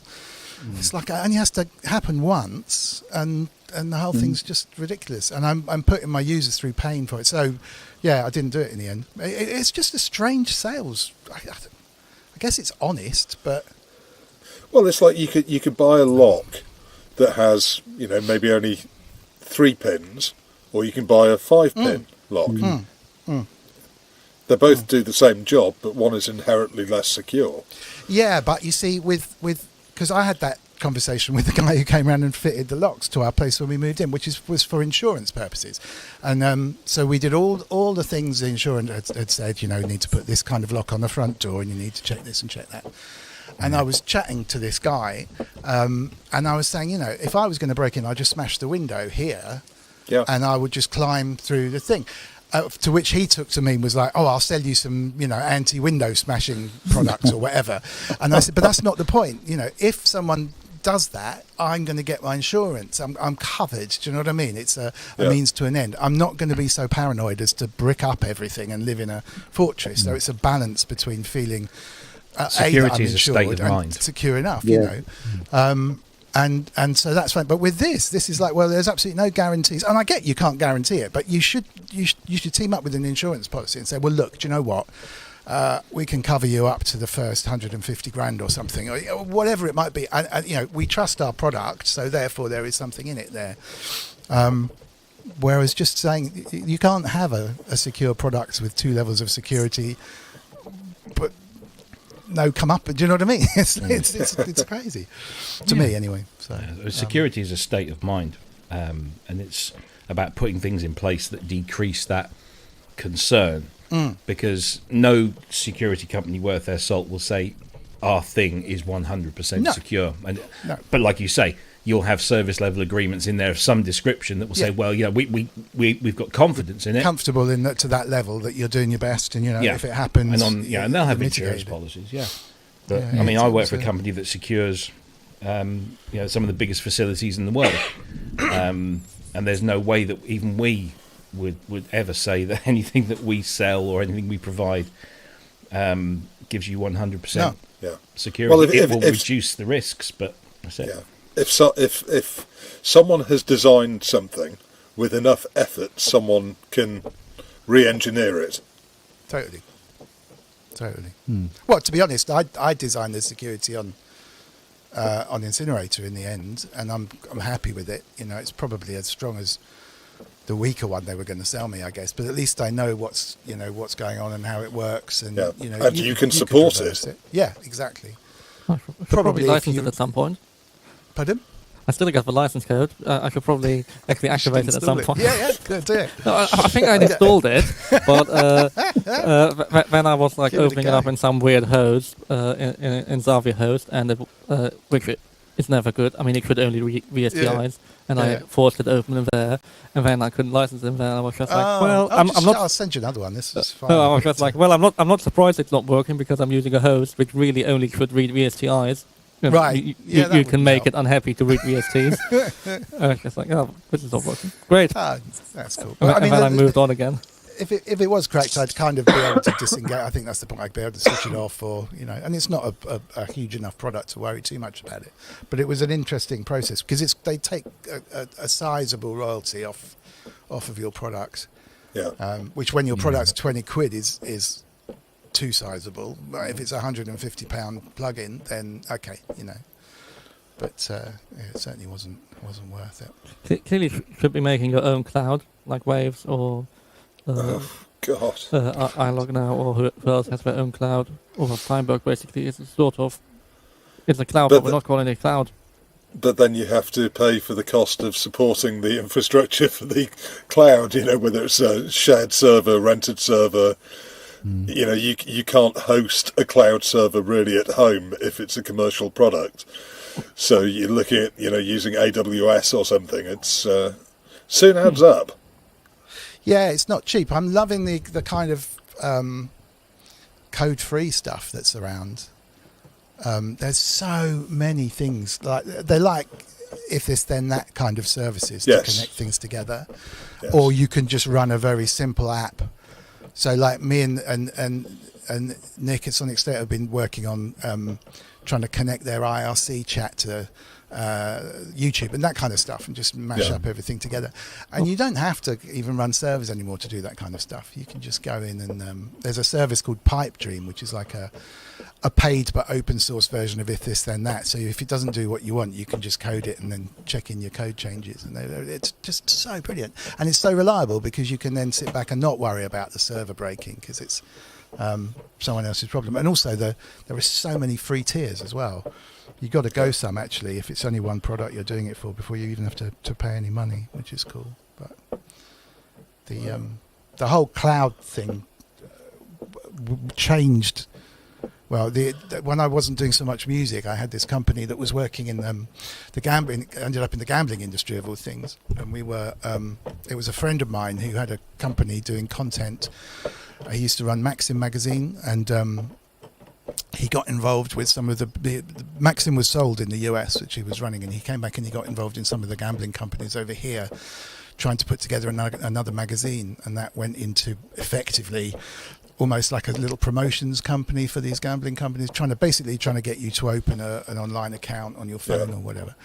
And he came to me because they were asking him to do stuff online that he just didn't know anything about. He's a publisher. We ended up building all these systems for him, but the cloud, the Amazon cloud, had literally just launched when we started it, and no one had really used it before. And for the gambling industry, it completely changed, and we were the ones that kind of said, hey, you should be using this, because what happens is on Grand National Day and Chelmsford and a couple of the big race days, it goes absolutely bonkers. And they make a lot of money, and so to take all of those bets online, they literally have to scale. And before the cloud, they had to have huge bits of computer tin sitting there that was hardly used for the rest of the year, just to handle that peak, and it was costing them a fortune. So we came in and we built some stuff for them using this cloud thing, and it stayed up, and it didn't cost anything, compared to what they were doing. And we suddenly got loads and loads of work. But I remember they used to cancel my company credit card every month, and for these bills from Amazon. And it turned out that someone was thinking that someone was buying books, and they were like, how on earth can you be spending that amount of money on books? And I'm like, no, Amazon just sells these computer stuff as well. I said, what? No. It's so early days. It's like, so literally, 6 months running, every month I'd have to ring them up saying, it's not books, honestly, the $6,000 a month, the $10,000 a month. This is for web services, yes. Yeah. Don't be stupid, You want PC World. Well, I mean, look at the application we're using here, StreamYard. Yeah, it's a phenomenal setup. You have a very simple client, a web browser, and someone else deals with all the other technical stuff. And you're not paying for the bandwidth, you're not paying for the servers. It's incredible. Yeah. 2 young guys as well. I saw they do a couple of little weekly streams and stuff. You can even quickly make your own hardware client or your own proper application client. You just shove it in Electron, give up. Sorry, I missed that. You dropped out briefly. You make your own what? Well, you can make your own application by just quickly shoving StreamYard into Electron and then calling it done. Now I have a piece of software. Yeah. Because clearly that's how all good software development should work nowadays. Just plug it together. Just Java and stop caring. Yeah, absolutely. No, I've gone all geek for the last couple of months, exploring trying to keep up with what's changed since 5 years ago when we sold that company. A hell of a lot. Well, yeah, it's become a lot easier. I think we caught the wave, really. We came at that tipping point moment where suddenly you could do, you could scale, I guess, which was just the right time. And thank goodness I know a couple of genius kind of sysadmin type. Well, they call them DevOps now, but who were like, "Have you seen this? Yeah, you should try this." It's like, whoa, amazing. But then also application frameworks like Juice have come along that you know, have simplified development considerably in some sectors. Yeah, Incinerator's all on Juice, and nice guys as well. It's sort of, you know, nice. Just as a nice attitude. I like that kind of open source with a commercial side to it. I think it's a very good balance. Yeah.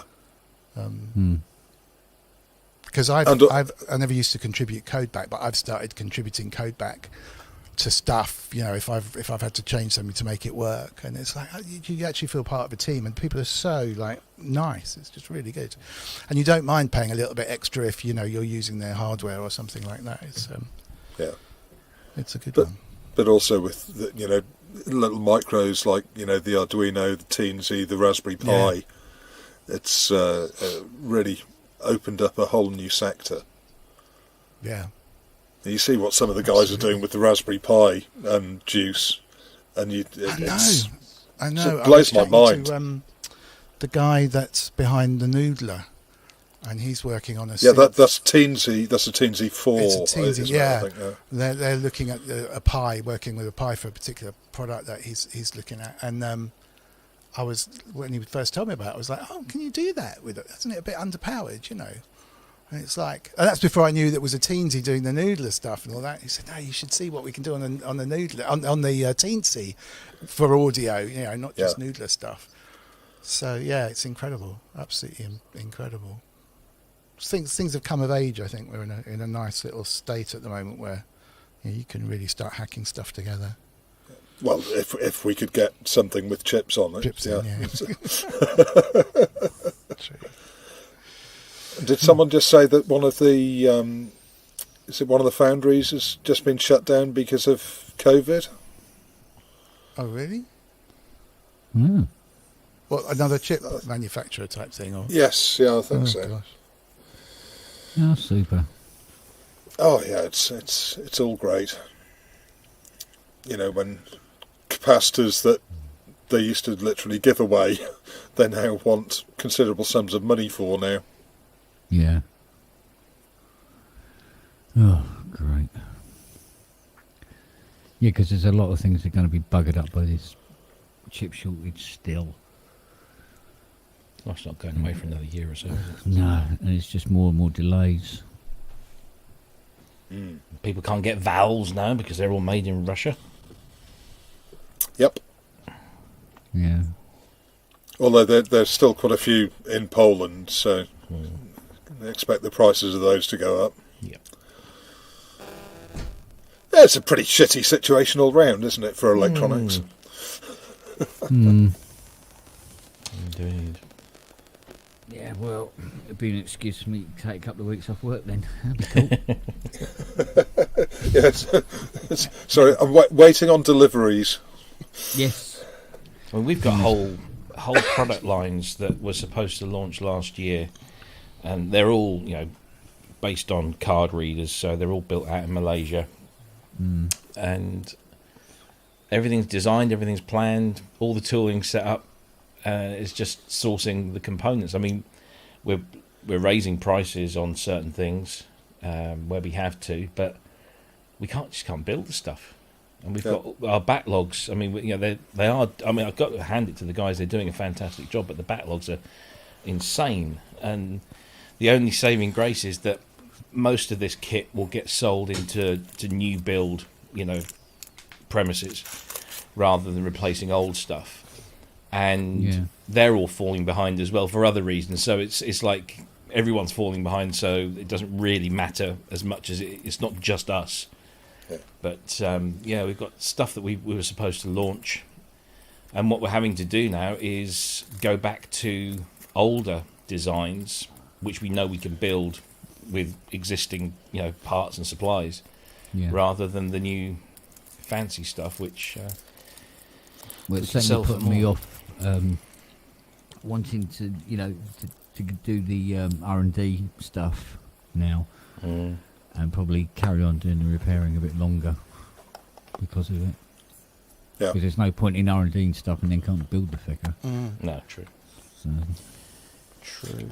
And also, when the supply chain is resolved, the backlog has to be fulfilled. I mean, when when car manufacturers are almost shut down because of the lack of electronics, it's that's a really, really bad situation. yeah. Well, with the likelihood of all the through-hole components, kind of drying up. That's scary. It's not looking good, is it? Yeah. Where every single chip to replace in a Jupiter 8 is going to have to go on a bloody SMT board before it can go in. It's like, oh god, here we go. Well, wait until you can't get through hole resistors or capacitors.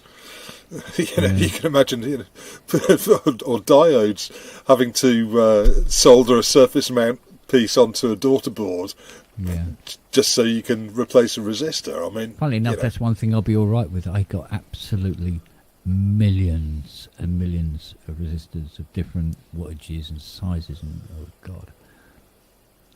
Because sometimes you need a resistor, and it's cheaper to buy a pack of 1,000. Yeah. So Yeah. I got 4 stacker boxes that are just full of resistors, of every conceivable size, shape, and material. So I'll be all right with them. Except the one you want. Except the one I want. Yeah, and then I've got. And since we've done the clear out, I think I might have messed them up a bit. So I've got to sort them all out again. Get the multimeter out. Oh god, yeah. I'm all right with. It's the 5-band ones I've tried. Get the multimeter. I can't work out what this is. Plus the eyesight now. There's a lot of ICs where the writing on them is literally non-existent. You have to tilt it very, very slowly until you just get the angle, and then you can just about make out what it is. But that's with a microscope. I was going to say, I tend to just do an iPhone picture and then zoom in these days, just as a matter of course, Did you watch the EEV blog video about the using polarized light and a polarizing filter? No. With a microscope. To try and work out what it was. To read the chip numbers. It's either that or you lick the tip of your finger and just wipe it across the top. See, that's the thing about that Publison effects processor out there that I can't fix, is that the company deliberately went over the top of every IC with emery cloth. Oh, the bastards. Yeah, so you don't know what any of the ICs are. Is there no one still around from the Publison development days? I'm not sure they'd care anymore. They're not speaking to anyone. But the thing is, I got one weapon in my arsenal, which is I can desolder the IC out and put it into the IC tester, and it will tell me what it is. Oh, okay, you can do that. But then you'd have to do that with every single IC in there, and there's quite a few. And if one of them has failed already, yeah, or it might be one of the ones that's not listed in the database of the tester, and it comes up with. No, I know nothing. So we still don't know what it is, and if it's failed, it'll come up with don't know what that is. We go, well, yeah, we still don't know what it is. Well, it could be a simple 4016 or something, but you wouldn't know. God, so it's a pain. Welcome to my world. Oh dear. Can you sounding healthy there, Kent? Not suggesting you do this, but can you X-ray them and see what's going on inside the chip? Does that help at all? Not saying for a Publison it would be worth it, but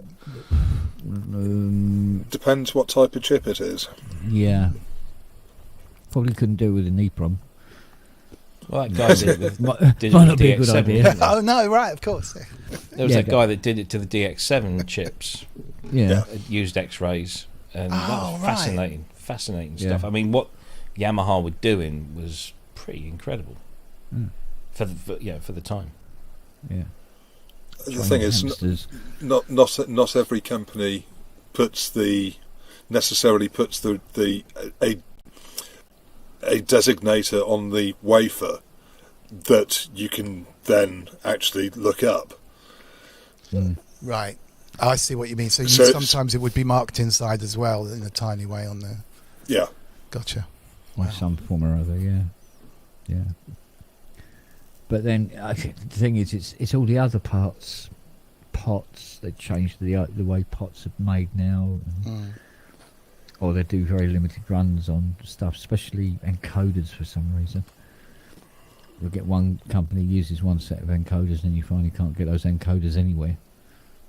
And then they pack up, and it's like, well, sorry, mate, can't replace that. So you have to rely on having a garage full of dead keyboards. Which you've just thrown away. No, only the ones that are like really sort of like, nah, mate. Irretrievable. Yeah, we're not going to see another string man for a while. Or a Casio CT32 or whatever it was. Oh, I remember selling them. Yeah. This one was pretty bad anyway, to say the least.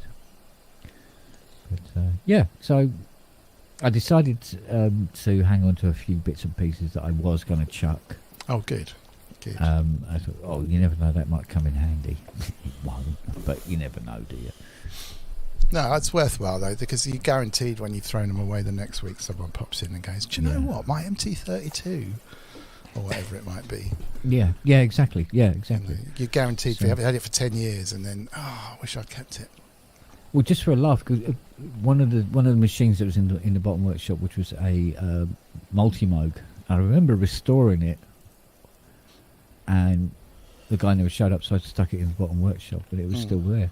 When I took it out, it's still absolutely immaculate. Wow. Beautiful. It's not a mark on it. And you left it. That's so strange. Yeah, it never come back. And I thought, do you know what? I'm going to plug this one in, see what happens. Yeah. So I plugged it in this mountain of shite around me. Plugged this thing in, turned it on, connected it up to the speakers, and not only did it work, it was perfectly in tune. Oh, phenomenal. Fantastic. Wow. And the little strip was working, and nothing was crackly. I go, good job, Kent. Yeah. Good job. Yeah, even 4 years, 5 years, I think, in an old shed, and it's still perfect. Wow. So I don't know whether that's testament to me or the machine, to be honest. I think it's probably the machine. Yeah, I'll just put some squirt in it and give it a clean. Absolutely both. Yeah, that'll do you, mate. So, yeah, I'm quite impressed. But why the guy has not come back? Well, I don't get it. I really don't get it. It must be nice being rich enough to be able to drop a synth off and then forget where you dropped it. It's a bit negative, but he might have died or something. No, well, this is it, because if I remember the guy correctly, he wasn't what you would call a well-off person. Right. He wasn't a well person either. No, funny, no, he did have health problems, I must admit. So, I don't know. That happens. Well, yeah, but I mean, I've emailed him 3 or 4 times, and it's like nothing. Tumbleweed. So, trouble is, the customers would. Yeah, exactly. That just got Santi, damdy dam. Good.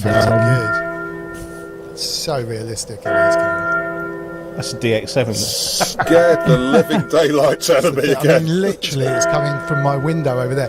There is a monastery. Yeah. There is a monastery. Yeah, it's over to the left. Just for me. over that side. And we hear they ring the bells like 6 times a day, and if the wind's blowing in the right, it's not like that, but you hear them, and it's really calming. But there's about 7 monks there, including a Father Ted style old one in the corner. Who just very good. They're lovely, but it's a bit like that. Yeah, it's me finished off. So actually, it's a bit like the back garden now. Sounds like that. I've tried to find a tumbleweed sound. The only thing I could think of was distant church bells. Yeah, a bit like Vic and Bob. Yeah, that's right. Yeah, Lamar joke. Yeah. Yeah. How much is it? Someone says about a DP2 on eBay, the Ensoniq effects machine. I wonder how much that is. I think it's got broken power supply. I've got a DP4 here, which is great, but I just don't use it. It's only I've got a into Behringer Neutron Bonville. here. What? Sorry. A Behringer Neutron. Oh, I've got thing. Behringer Neutron. They are cool. This one isn't. Oh. This one is. Is it not? Is it Someone worth repairing? sent it in for repair. Yeah. Bid it and buy a new Is it? one. I was about to say, wouldn't it be By the cheaper time you've- just buying a new one? Well, the thing is, no, because it turns out that what's wrong with it? It's brand spanking new. It's taken it out of the box, and apparently it's one VCO doesn't track the same as the other one. Whatever So that it means. might be a little twiddle. It's not a feature. It's going to be a Yeah. done. So yeah, but yeah, unfortunately he doesn't know how to do it, so he's bought it in. Just send it back and get another one. It's under warranty. You'd think. Yeah, there's that too. I'm not going to argue with him. I'll have the 40 quid. No, no. Yeah. So yeah, he's done 100 by the time he's posted it there. And Well, the back. thing is like normally I do a minimum fee of 85 quid, and when he said, I just need this, that, and the other, and go on about 40 quid, mate. I'll cover it. It's just for the sheer annoyance of having it here more than anything else. Well, I've got to get my special screwdriver out. Well, the thing is, it's another box that I got to stick somewhere in a house that has no room, where the dogs are walking sideways because there's no floor left. You know what I mean? And it's When you geared yourself up for no more repairs, this must be actually quite a bummer, to be honest. Mentally, like yeah, there we go. mentally it kind of irritates you when people go, oh yeah, I've got a Prophet 5 needs repair. No, don't, please don't call me. Oh, And it's a Rev 2. oh no, if it's a Rev door, I just show them the door now. I'm done with them. I really am done with them. I am so done with them. So have you worked out what the layout in the new workshop's going to be? And are you going to stick to it? I haven't even considered it yet. Have you ordered racking? Have you ordered racking? No. I want the thing to be erected, and I'm going to walk into it and go, right, I'm going to have this here, I'm going to have that there, and do that.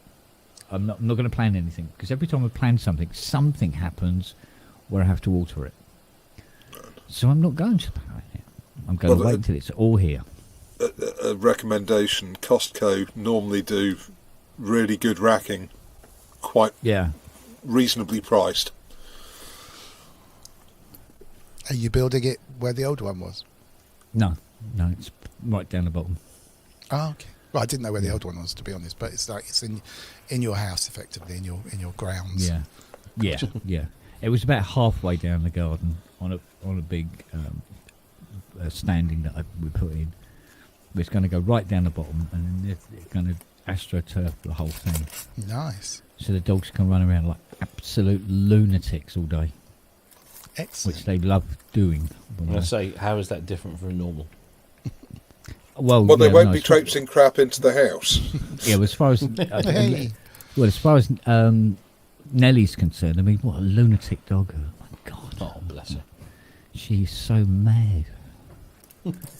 She's very, They very say smart. dogs resemble their owners. I was going to say that probably.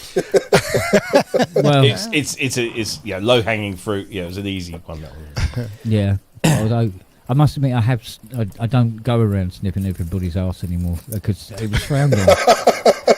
You know what I mean? So, although Nelly still does that, but there you go. But yeah, it'll get there. It'll get there. I'm in two minds about whether I'm going to put the CNC back in because it's such a huge thing. And it's only going to be used for doing R&D, and I'm not doing R&D yet, so... Yeah. What you can do with it? Are you going to get another shed? Yeah, there's another shed going up in a different part of the garden, and I can put it in there, along with a few other bits and pieces that have to remain close by. Yeah.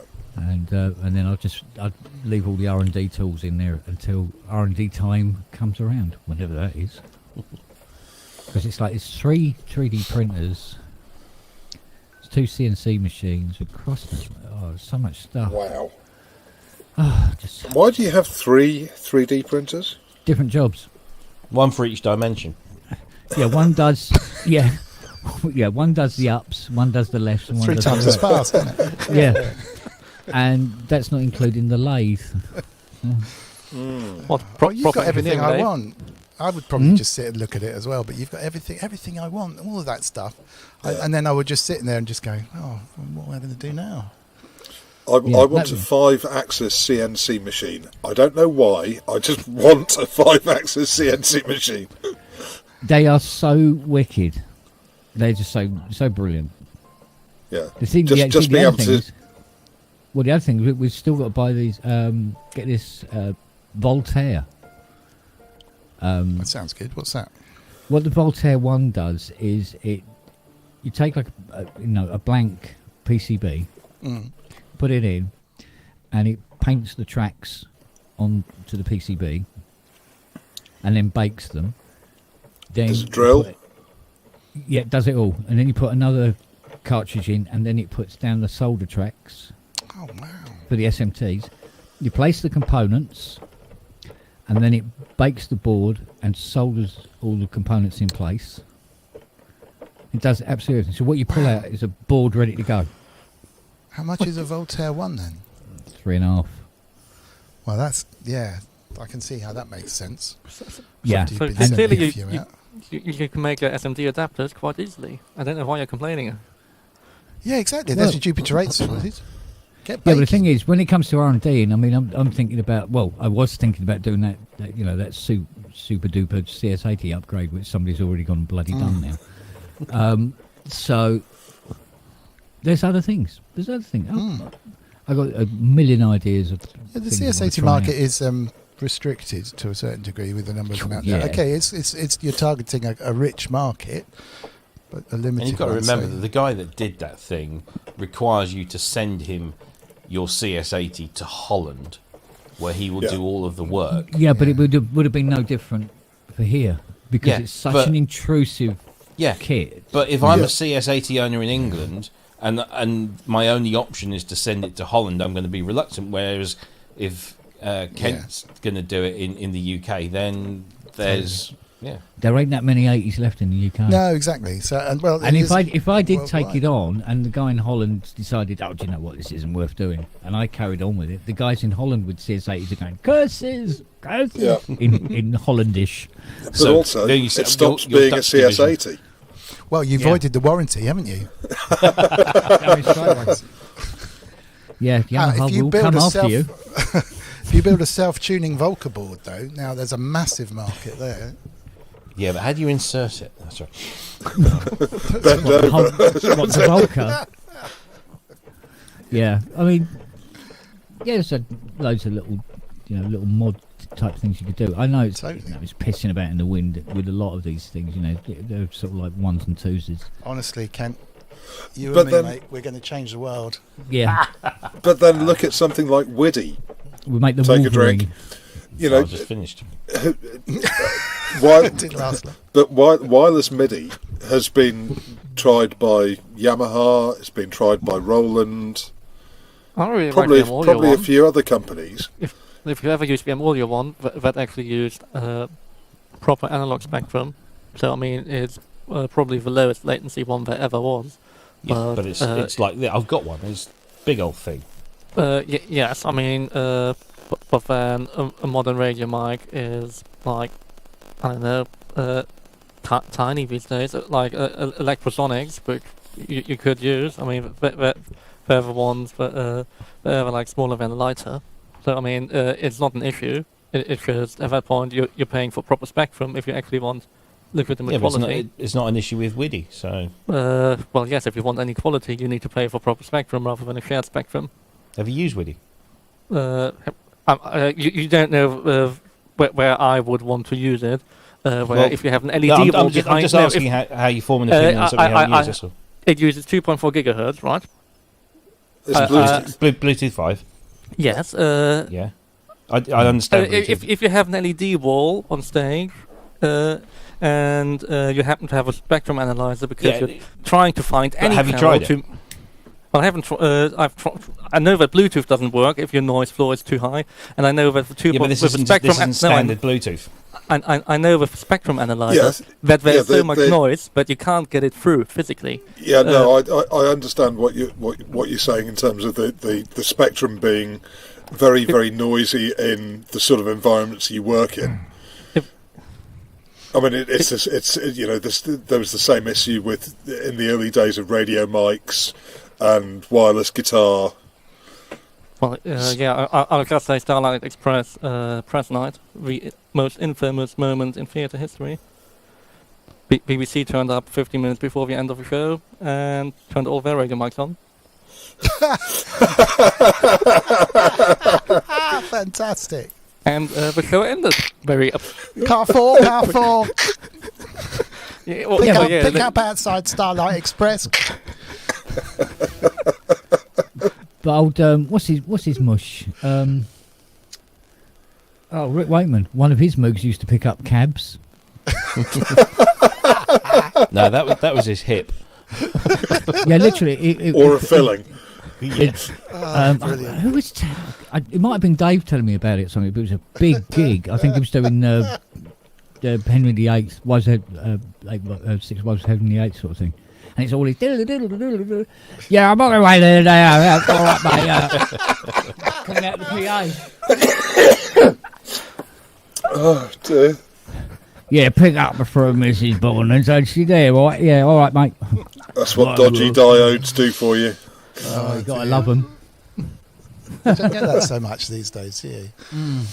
Well, no, you have so much noise around these days with all shitty switch modes. Yeah, better shielding going on. You say that better shielding. The amount of noise you get from shitty switch modes and LEDs everywhere, it's crazy. It's more. They're all within specification, but they're all just about parts. But if you have a million of these pieces that are all just about parts, you suddenly have a lot of broadband noise.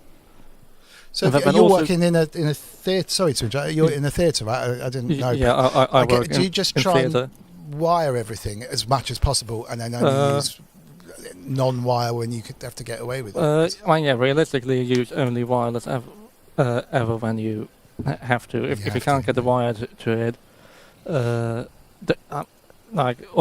bane of my existence is just IEMs all the time running out of battery. Because so if you have on new rechargeables they last reasonably, on dry cells they last reasonably, on slightly older rechargeables trying to get 1.5 hours is a bit of a hit and miss. But how often do you have somebody running an IEM for 3 hours straight? Oh, that's true. I mean, what normal person would be sit on IEMs playing a gig for that long? No, true. But if it's on a set piece that moves around, or it gets flown around, if there's flown around, you have a wire. But if it gets trucked on in the middle of a stage, and you would make people very happy if you need that set truck to suddenly also take up a large umbilical. Yeah. Big curly one, right? That just expands and contracts. No. Yeah, and then you have people walking past there, and what could possibly go wrong? I mean, on roller skates.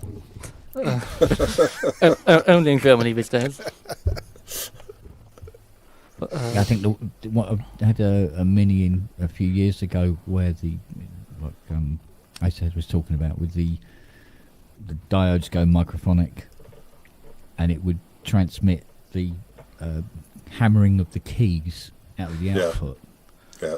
Oh, so it's almost like microphonic in the way that. Yeah, it's got microphonic. It's just for and silicon every layers. noise, and it goes ticka, and it's almost, and it was as loud as the synth. Oh, brilliant! So it sounded like you're playing it with hammers, Be nice on a Hammond, but. Yeah, you want key click? I can give you a key click, mate. No, it's polyphonic percussion on a Hammond then. But it's like when valves go microphonic. Mm.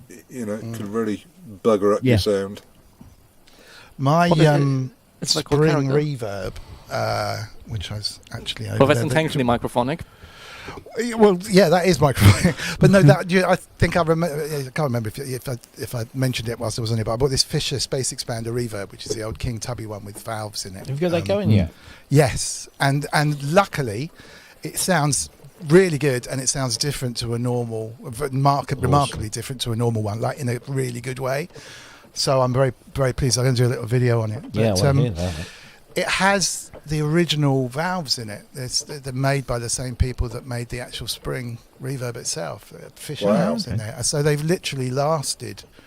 Because Fisher went on to be a big guy in hi-fi. Yeah. And this Yes, must I have been remember his Fisher early Hi-Fi. kind of company where he was actually manufacturing the valves as well. And they've just completely lasted. I was gobsmacked. So it's using valves on both the drive and the output stage? Yeah, absolutely. Oh, wow.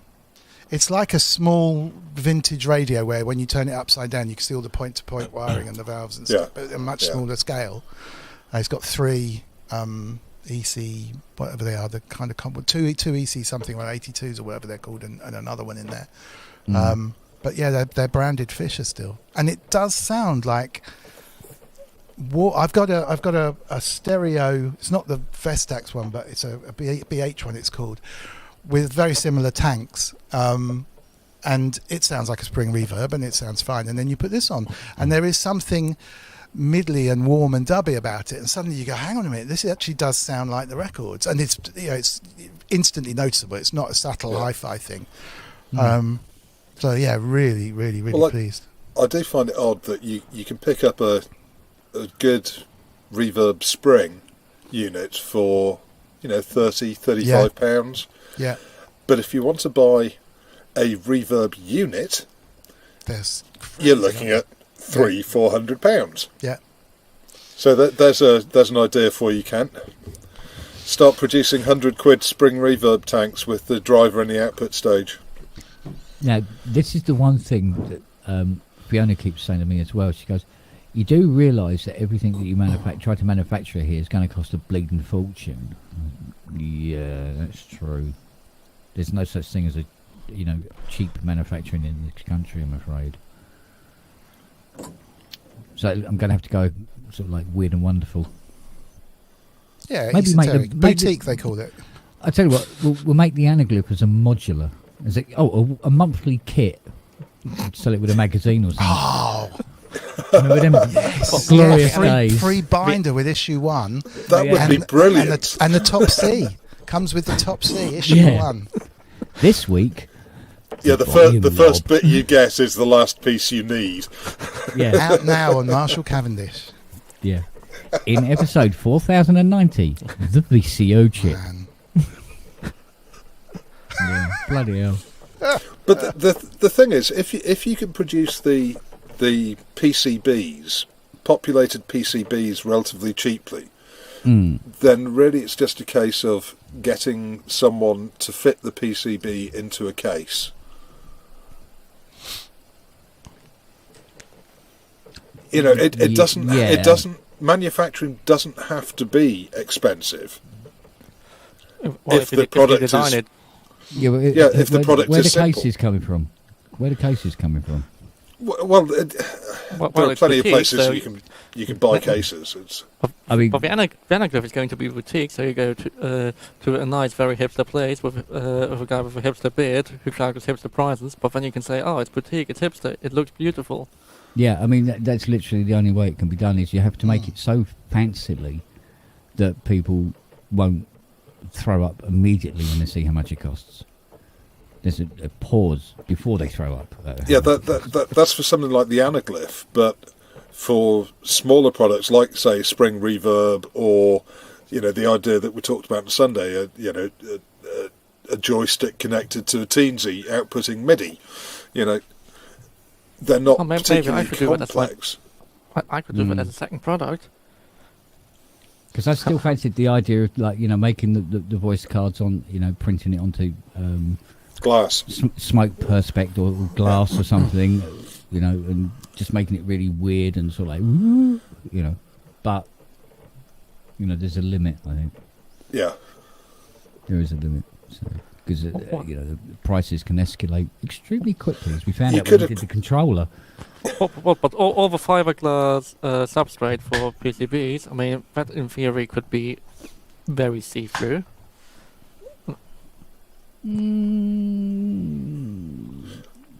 Yeah, just- not made out of Just paint them with a UV dye.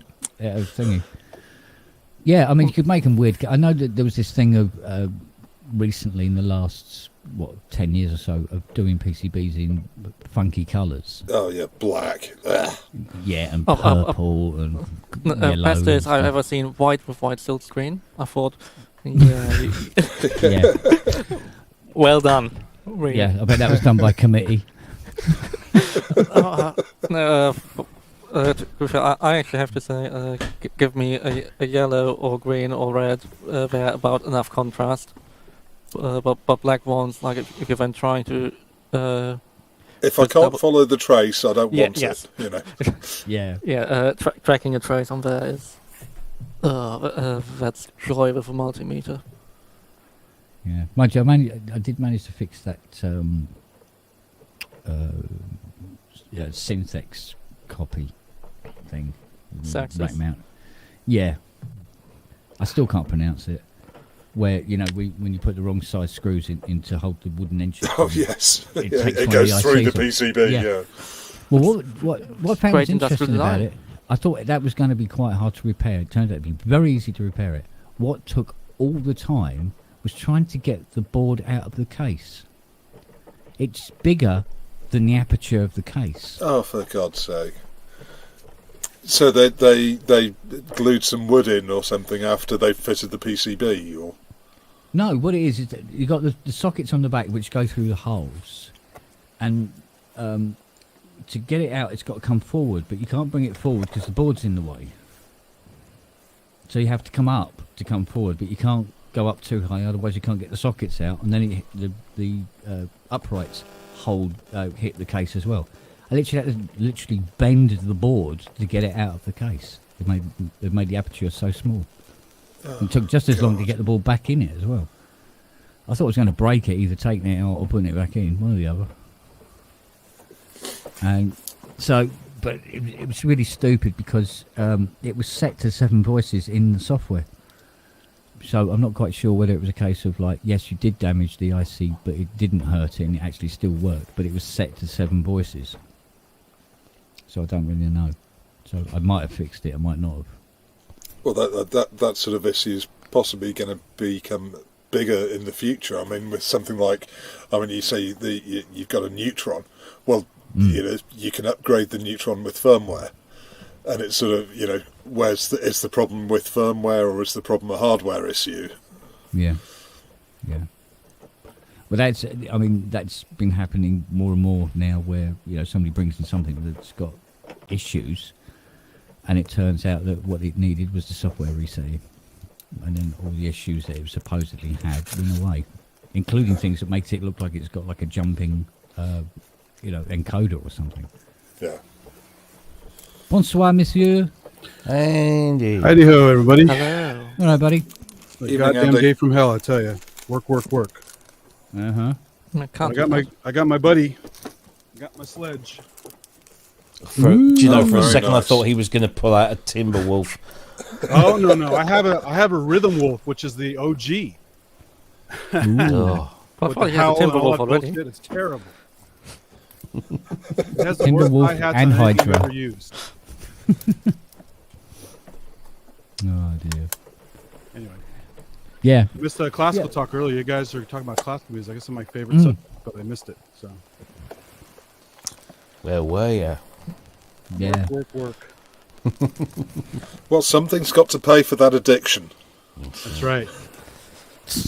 Don't you know it? Addiction or affliction? A little Bit of both. Yeah, a little bit of both, isn't it? Yeah. OCD, whatever you want to call it. Yeah, exactly. I just spent the last couple of days trying to figure out what the tax man is going to take off me in a couple of weeks' time. It's not. They you get paid a bonus and you get a cost of living pay rise, which is very, very welcome. Mm. and then bloody taxman comes along and takes 40%. You should do what I do. How much you can spend on Vimeo? It's not good, but hopefully it'll pay for a little break. You should do what I do. And then also Lie. new synth. Lie, yeah. Profusely. Well, no, I'm not going to say on the publicly available YouTube channel. The thing is, if you're self-employed, you can take advantage of creative accounting in a way that as an employee under PAYE you can't. Yes, well, I am PAYE, but I'm also self-employed, freelance. So yeah, all the music stuff goes through one thing, and then day job's another thing. And, Can you claim anything back with Sound on Sound podcast and stuff, music kit and things like that? Yes. Well, I can actually. I mean, there's thresholds, and at the moment, most of that stuff falls under the threshold, so I'm not having to pay much on that. But it's the PAYE at the moment. It's just I'm very lucky in some ways and very unlucky in others with my contract that I have with my employer. So when I took the job on, they get basically the manager, who was Muff Wiggler, the original Muff Wiggler, Mike McGrath. He was my boss, and he was very casual, shall we say. As many people who know Mike knew he was a lovely guy, but he's very casual things, and he just said, just give him the same contract as the last guy. And the last guy had a really good contract, and so I just got his contract, and so I got a base salary, which is a very good base salary, but I also got a car allowance. So instead of giving me a company car, they just give me a fixed amount a year, and then split it over 12 months.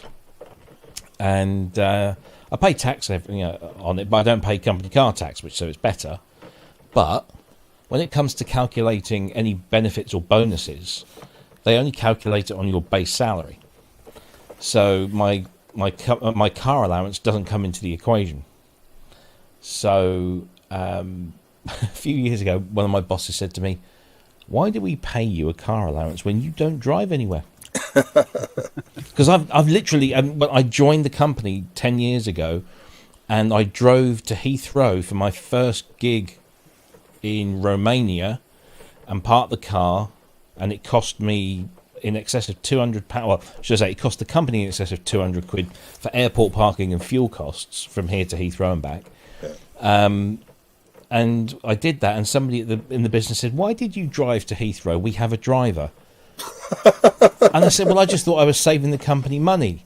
So they said, "Just have a word with Keith." So I spoke to Keith. I said, "How much do you charge to take to come to my house, pick me up, and take me to Heathrow, and then back again?" And he said, "About £150." Okay, so from then on, I call the driver, and I get chauffeured to whichever airport is and back again. So I went out and bought a really nice VW. On the basis that I was getting this car allowance, and I don't drive anywhere for work. It's the car just sits there really. So I said, my boss said to me, "Why do we pay you this?" And I explained that the previous manager had been a little bit relaxed in his attitude and just gave me this old contract where the guy previous to me had been doing a lot of driving. So she said, "Well, maybe we should just build that into your base salary." I said, "I'd love you to, because then I get percentage of the bonus on it." So she tries to do it, and HR come back and said, "Sorry, can't do that, because that would constitute a pay rise of more than 10%, which needs to be signed off by the president and CEO of the company, and they don't even get a 10% pay rise. So I'm afraid that's a no-go." So and then of course you've got all the tax implications as well. Tax implications, and then of course I work for a brilliant company. They're American. They look after us. I get all the benefits that you could ever want from an employer, and a little bit extra. And so I can't complain. I don't complain. I never complain. Even last year, when our bonus and pay rise was next to nothing because of COVID and stuff, we got a little bit, but lots of people lost their jobs. So I do not begrudge you know, whatever I get is a bonus. It literally goes into the bank, and that's for fun stuff like synthesizers and holidays and stuff. I've worked for too many companies where the employees base their lifestyle on potential earnings rather than actual earnings, and then I've seen what it does. So yeah, that doesn't happen. But yes, and now this time of year, I get told what I'm potentially going to get, and now I have to see what the taxman's going to take away, and what's left in my pocket at the end of it. Hopefully, I might get a week in North Wales or something, rather than going back home to Italy. Yeah, mind you, if you want an exercise in futility and stupidness, a letter come through the door Monday, and it was for road tax. And I'm going, why am I getting a letter for road tax? I open it up, and it's actually in Fiona's name. And I go, Right. well, what's she getting one? I go, Fiona, you got a demand for road tax here. And she goes, oh yeah, that's for the MG. And I went, but it's 1967. It doesn't It's have road tax exempt. Yeah. Yeah. And she goes, oh yeah, but you still have to fill it out. Yeah, you still have send to it back. apply for what? Yeah, mate. Right. Yeah. And I said, oh, why? And she goes, oh, so that it's registered. I go, but that's what the logbook's for. That doesn't run out every year, for fix's sake. Why are you doing this? Here's another 'Cause you have exercise to. in the UK tax system's futility. A few years ago, they brought in this law that anybody that earned over £50,000, if you were claiming child benefit, you were no longer entitled to the full child benefit. So if those people that are watching that don't understand, in the UK, if you have children under the age of 18 or in full-time education, the government will give you a little bit of a support by means of this child benefit. It's a wonderful example of our sort of welfare system. And it's not much. It's like I think per child it's about 130 or 140 pounds per child that you get from birth through till they finish full-time education when they hit 18. Mm-hmm. And when the coalition government came in, so the Tories and the Lib Dems, they decided that anybody who earned £50,000 a year or more didn't need the full amount of child benefit. You were only allowed a proportion of the child benefit. So I assumed, and I'm sure many other people assumed, that they would just reduce the amount that they paid you. But no, they pay you the full amount still. So you still get the full amount for all of the children you have that qualify. You then have to, at the end of the year, you have to fill out... Declare it on your tax return. You now have to do a complete tax return simply to declare that you earned more than £50,000 a year, and therefore they will take back the excess child benefit they paid you through your PAYE code. So you have to go through this whole process just for that. And then, of course, the rules have changed on that slightly, and it's all a bit it's bonkers. But the thing that really wound me up was the fact that I earn over £50,000 a year. So therefore, that's I am subject to having that imposed on me. Now, if my wife earned £49,000 a year, and I earned £49,000 a year, you wouldn't have to do it. Yeah, our combined income is just shy of £100,000 a year, but we can claim full child benefit because neither one of us earn over £50,000 a year. But if one person in the household earns over £50,000 a year and the other one is earning maybe £5,000 a year doing a small part-time job, you lose the money. So your combined income is £50,000 or £60,000 a year, but you don't get the full benefit. It's just crazy. But that is one example. When you're running a business, business taxes are considerably more complex. But I find it really frustrating that no government, doesn't matter what flavour they are, has taken any steps to simplifying the UK tax book. It is one of the most complex set of rules, I think, of any civilized country. It is perverse, and it could be really simplified, and it could cut out an awful lot of these tax loopholes that international organisations use to avoid paying tax. But no politician has got the balls to do it. No. It's too much of their interest. But it's well, no, I think it's just too big a task. Yeah. I got a phone call from my accountant last year who said, we got a bit of a problem. I went, what's up? He said, well, for the last 5 or 6 years, you've earned between 6,500 and 12,000 a year. I went, yeah. He goes, well, this year you made 43. I went, really? He goes, yeah. Have you had an incredibly good year or something? I said, no, the only difference is that Fiona did the books.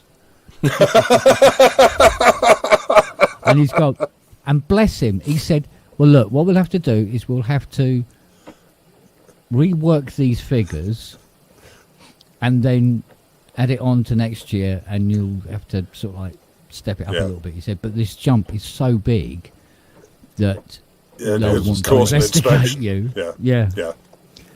And he go, yeah, I don't want him to do that. No, don't do that. And he turned around and said, he said another thing is, he says you've got a lot of charitable donations in your tax form. Yeah, he goes, yeah, well, there's a cap on that now. Oh, really? Oh, so the government don't want people to be charitable. Good move. Thanks for that. No, they do. They just don't want them to benefit from the writing it off against tax. Yeah. What was it? Henning Vane, the comedian, was quoted as saying, we don't do charity in Germany because we just pay higher taxes that go to fund the things that most people would pay charities for. Yeah, which is very true. Yeah, that's what I said. In an ideal world, you wouldn't have children in need because there wouldn't be any. Exactly. So. Now I have to. I wonder sometimes. I'm hugely conscious of that. I might come across as, moaning about my lot in life, which isn't at all awful, and there are many people. I've been there, who are far worse off than I am. But it does seem to be in it's not just the UK. I'm sure it's the same in most sort of first world economies that. There seems to be this kind of disproportionate imbalance between looking after those people that earn an absolute ton of cash and those that don't earn very much, and rightly so. You should help those that don't earn very much, but there's this big gap in the middle where from a certain point to another point you almost like don't exist, and there's nothing there to help or support you. Because when I had conversations with some people about this whole child tax credit, child benefit thing, when it first happened, I got so many people saying, "Yeah, but you earn over £50,000 a year. What the fuck are you complaining about?"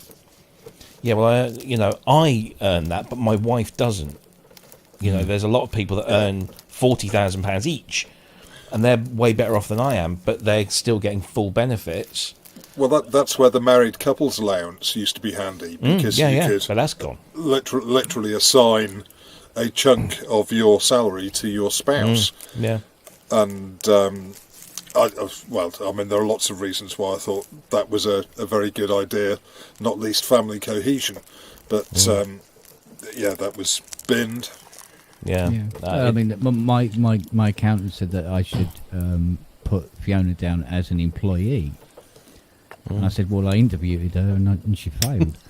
So, but the thing is, the truth of the matter is that she gets all the bloody money anyway. So, but there are tax advantages to doing so. There are, but there will always come with some sort of like counter slap in the face as well. And sometimes it's just better to stay where you're bleeding are. Yeah. Well, you'd have to set up a pension scheme. If you have an employee, I'm sitting in it.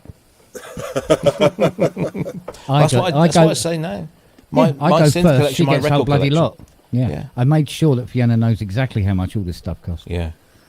Well, I've actually got somebody. Seriously, I have got somebody. I've spoken to them. I need to get it in writing, but I have spoken to them. I said, if I go and my missus is short of cash and she needs to sell the record collection. Can you please, can you be the executor? Because I know that she'll call somebody up and say, just take the lot off my hands for whatever, and it'll be like a tenth of what it's worth if you sold it properly. So it's there'll be the Robbie Puricelli Vemia auction. No, all FM. Yeah. Well, do you know, I wanted to set up something like the John Peel library, so instead of all of my records just being sold off or whatever, that to donate it to some sort of thing where it would be preserved and people can go and play the records, because my kids don't want it. I mean, I said to my kids, I said, look, it's worth a lot of money. Why do we want physical stuff for? But then they will grow up, Robbie. I know. My daughter now collects CDs.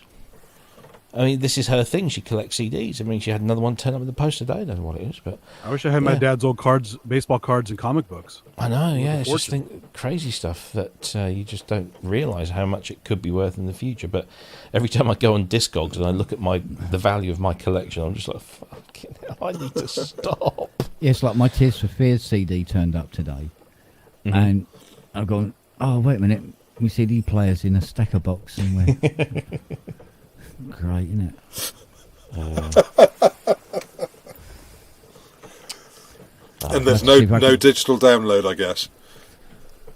No, not I think I bought the There's CD a thing. Do you not have an optical drive for a computer to rip it from? So I bought. I could. It's just that instead of just putting it in and listening, No, I made sure that because with the iMac you don't have it. There's no drive. Does your game on system there. play it? You have an optical in your game system? Yeah, I mean, probably be able to put it on. I don't know. PlayStation will play it, won't it? Yeah, PlayStation could. Because PCs don't come with optical drives anymore. No, nothing does. Don't bother with it. Actually, no, you say that. This tower that I had built about probably 2 years ago, it's a Xeon thing, and that's got a drive in it, which I was quite surprised about. Well, this one's only a few months old, so it's like, nah. But no, I there isn't specifically even a door on the front. I There bought isn't a even Blu-ray drive, nothing.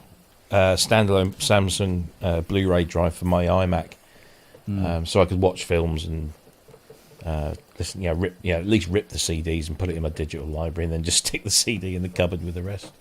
I have to have at least one optical drive. I have decades of CD backups, DVD backups, everything. Could not have one. Yeah. But that's what gets me about vinyl these days. You get there is an ever increasing trend for vinyl not to come with a digital download. Oh, that's a good point. Old Neil in the chat said I can play it on the Oasis. Yeah. There you go. Yeah. I'll do that. But yeah, so much vinyl now doesn't come with a digital download, and I find that bizarre because it doesn't cost a huge amount to have a digital download. Well, I mean, you're most likely already selling digital downloads.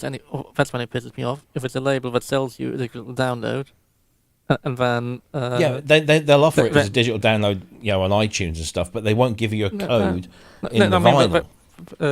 But there are some that sell it through their own system, but then they don't give it with you with a vinyl. But then with a CD, it includes a digital download code. And I'm just like, why? Well, no CDs come with no CDs come with a digital download, but the vinyl, you can pay £12 for a CD or whatever it costs these days, and £25, say, for the exact same album with the exact same number of tracks on for the vinyl. And I understand why the vinyl costs more than the CD in terms of manufacture, but just to throw a digital download code into the vinyl so that I have the option, as the CD player purchaser does, of playing it on my phone in the car or at home on the hi-fi. Just give me the flipping option. And I've spoken to some people at labels, and they've just said it's not cost effective. And I think, why? I don't get why it's not. Even cost Blu-ray effective. movies are a mixed bag. You get a download sometimes you don't. Is it the same company? Or do they sometimes use a different company to do the vinyl? I don't know. I mean, invariably, it seems to be the bigger. Well, Universal have their system called the Sound of Vinyl, which most Universal releases will come, but not all. But when you get to labels like Domino and those kind of major indies, for want of a better phrase, they're shit hot on it, and they'll always have a code in their stuff.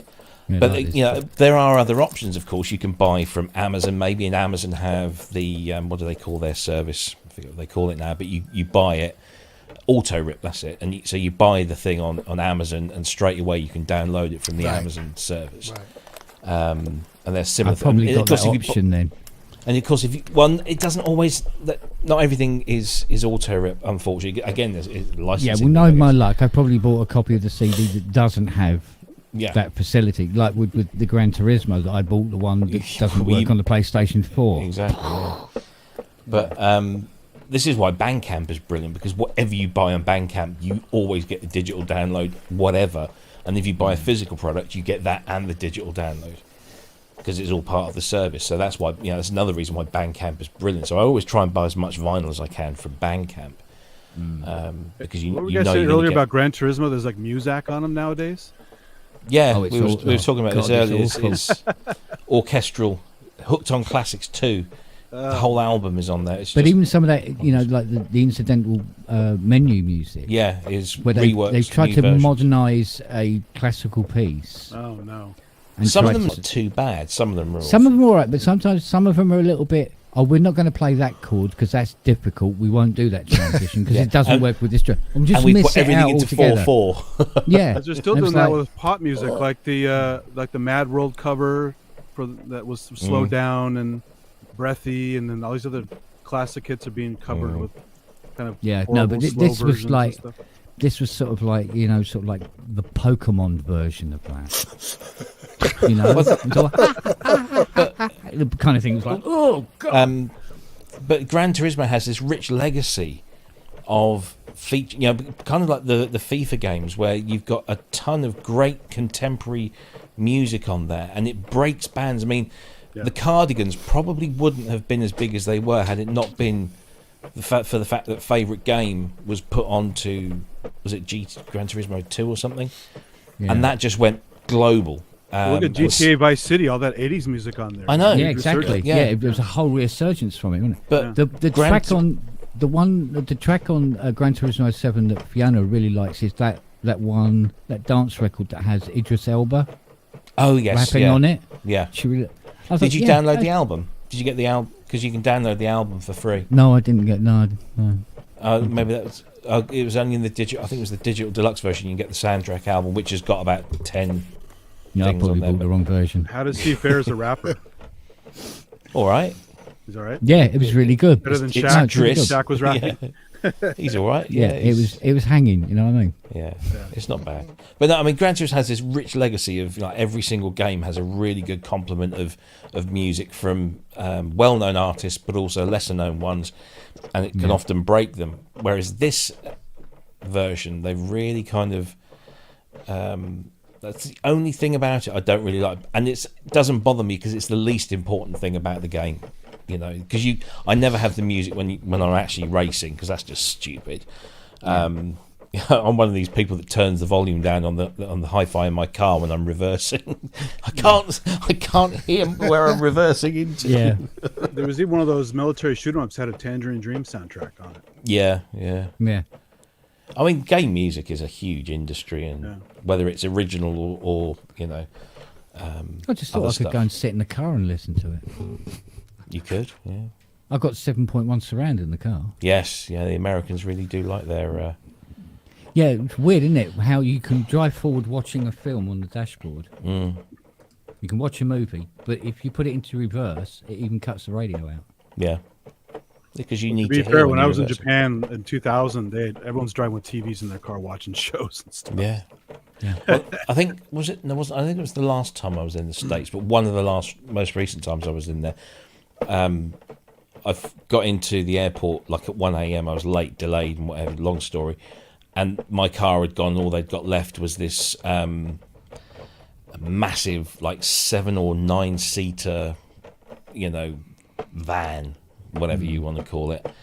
And that had DVD audio 5.1 and screens in the back and everything. So I was taking the rest of I was like, we'll go in my car because they're all getting in the back and they're watching stuff on the TVs and everything. Yeah, it's good fun. It's just really weird to have a TV screen on the dashboard. It's just really bizarre. You know, that I wouldn't even want that. I wouldn't want that at all. Well, we got around it by not putting any DVDs in. Yeah, and that worked. Yeah, we just don't do that. Well, I've got the last car. It's got Apple CarPlay in it, so you plug it in, and you get your phone literally on your console. Yeah. And of course, the first thing the kids was, "Oh, can we watch stuff on it?" No, it won't let you do that. It just doesn't let you do it. You can't even type things in. There's no. They do not provide a keyboard facility. You can, if you're selecting music, you can tap a button and it gives you A to Z, 0 to 9 on the and you just touch the letter and then it goes to that thing and then you just it's a scrolling thing, but there's literally no. It's good in a way because you think they've thought about the safety aspect of it, but yeah.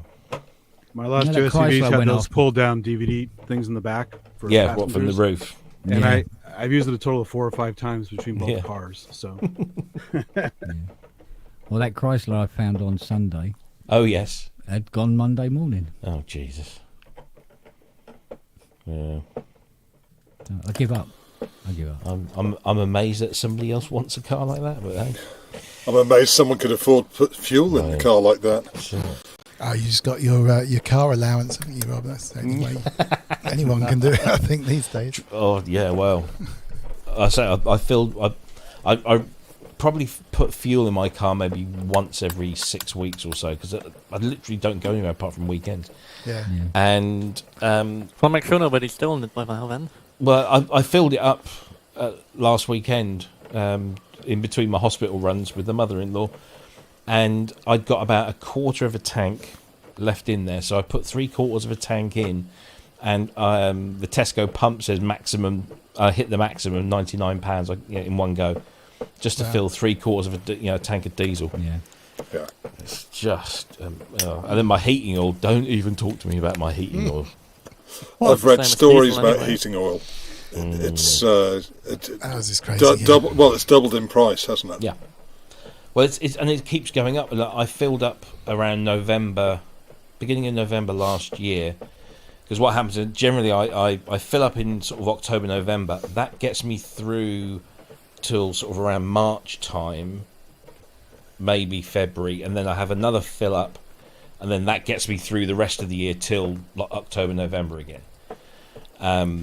So I filled up in November, and it cost me about £800 for 1,300 litres, and then it got up to over £900 like 3 months later, and I dread to think what it is. I'm already paying them an extra £190 a month for the next 3 months just to clear my debt, because I've not been able, because I do, if I pay monthly, I haven't been able to cover my initial costs. So for the first time ever. So it's just, it's gas here has finally surpassed the price of a Venti Mocha. I love some of the memes that are coming around. My wife wanted me to take her to eat somewhere expensive, and there's a picture of a couple outside a BP station. I've just worked out. I thought I've been trying to set this Ableton thing up with this loop thing, and the sync it's gone crazy. I was thinking this is not consistent speed. There's something wrong with the clock syncing. So I've been unplugging bits, switching on, because there's a couple of clocks that are syncing, and I just couldn't work out what's going on. I've just realised what's happening, but I don't know if I can show you this. Hang on a second, because it got to the point where I'm thinking, is it out of time? Is it me? I think I can show you. There you go. All right, so it's just a beat that I put in. Can you hear that? Mm-hmm. All right, when it moves on there, I'm thinking that's a tempo change. So just have a listen to this. You should hear it just slip slightly. Oh, yeah. Yeah? That's a lot.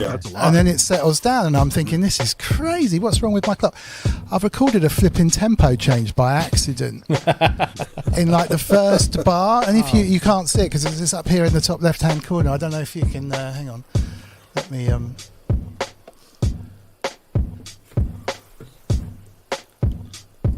So when did that literally, if become I a run it feature from the of top again, Okay. you'll see this blooming tempo change. It goes. Whoa.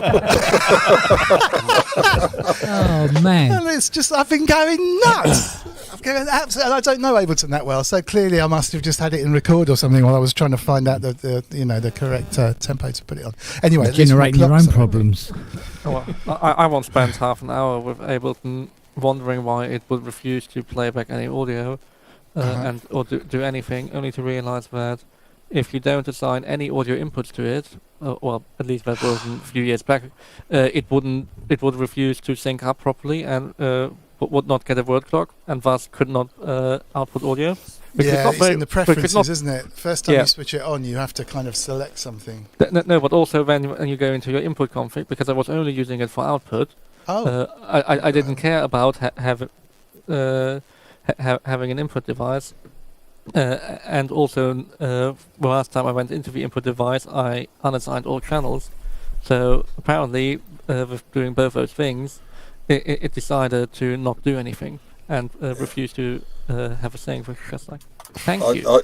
I've got to say, I do not get on well with Ableton. I just find the interface awful. Well, it's its own thing, and you either get along with it or you don't, and then you don't use it. I just don't know enough about it. I mean, I can do the basics, but this loop synth thing won't work outside of Ableton. Well, specifically, it won't work in Logic to do what I want it to do. So I've flipped to this because I just want to try and make it work. So it's a good thing to learn. So now I've learned that it's really easy to accidentally record tempo changes. That's why you can use one of these. These things are rock solid, man. Yeah. Nice. I think the Timberwolf would have been able to handle it as well, to be honest. Well, yeah, but Kicks that a bit doesn't understand weird, tempo changes. I really wanted to like Ableton Live, and every time I go back to it, after like about a year or so, I think, I'll try Live Lite again, see if I can get on it. Never ever. I just can't. My head won't get round it. I can see what it's doing, I understand what it's doing, but its MO just doesn't fit mine, and I really want to like it, but I can't. Well, it's worse when you try to do things with it, but it is not really designed to do conveniently. Like when you try to have multi-track playbacks with vamping across clip launch, so you can use some of the conveniences of it intelligently, and where you can set per clip whether you wanted to change after 4 bars, 1 bar, or no time at all, which is sadly one of the most convenient tools to do that. But then all the pain of if you need to do things on a per clip basis, you then need to go into each of those clips, when the easiest way is to copy the clip to over all your other channels and then replace the audio with the one that you want to use, but by drag and drop and not by using the file icon, because if you don't do drag and drop, it will override all the data you've already written into it.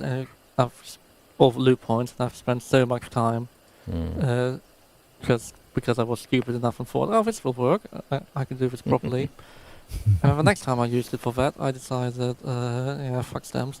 I'll just put There's always an initial massive leap, isn't there? Because you're going, I know what I want to do, and in whatever it was, Logic or whatever, I would just do this, and it's really simple, but I can't find the button, I can't find the workflow, And then if you can get over that, then I think it starts coming together. But I think it's also like I'm definitely not using it for what it, or I was not using it at all for what it was intended for. Right. But it's sadly the only.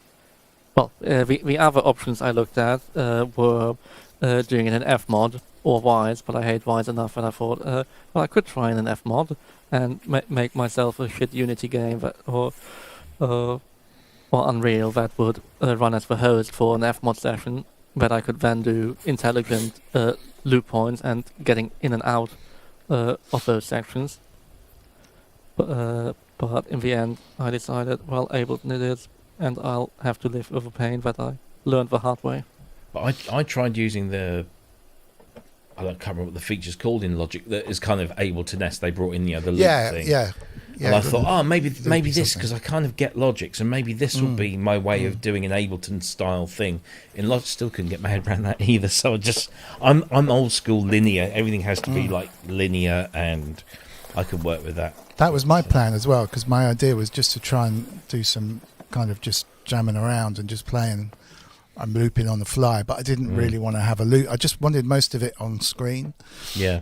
with a MIDI controller, rather than lots of boxes.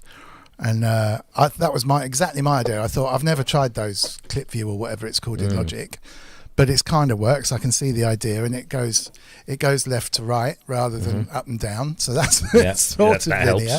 Yeah. And then this thing didn't work. And to be honest, it didn't feel that live. Trying to record whilst the thing was playing back, which is what Ableton does really, really well. So you can have something going and you can jam another thing into the loop.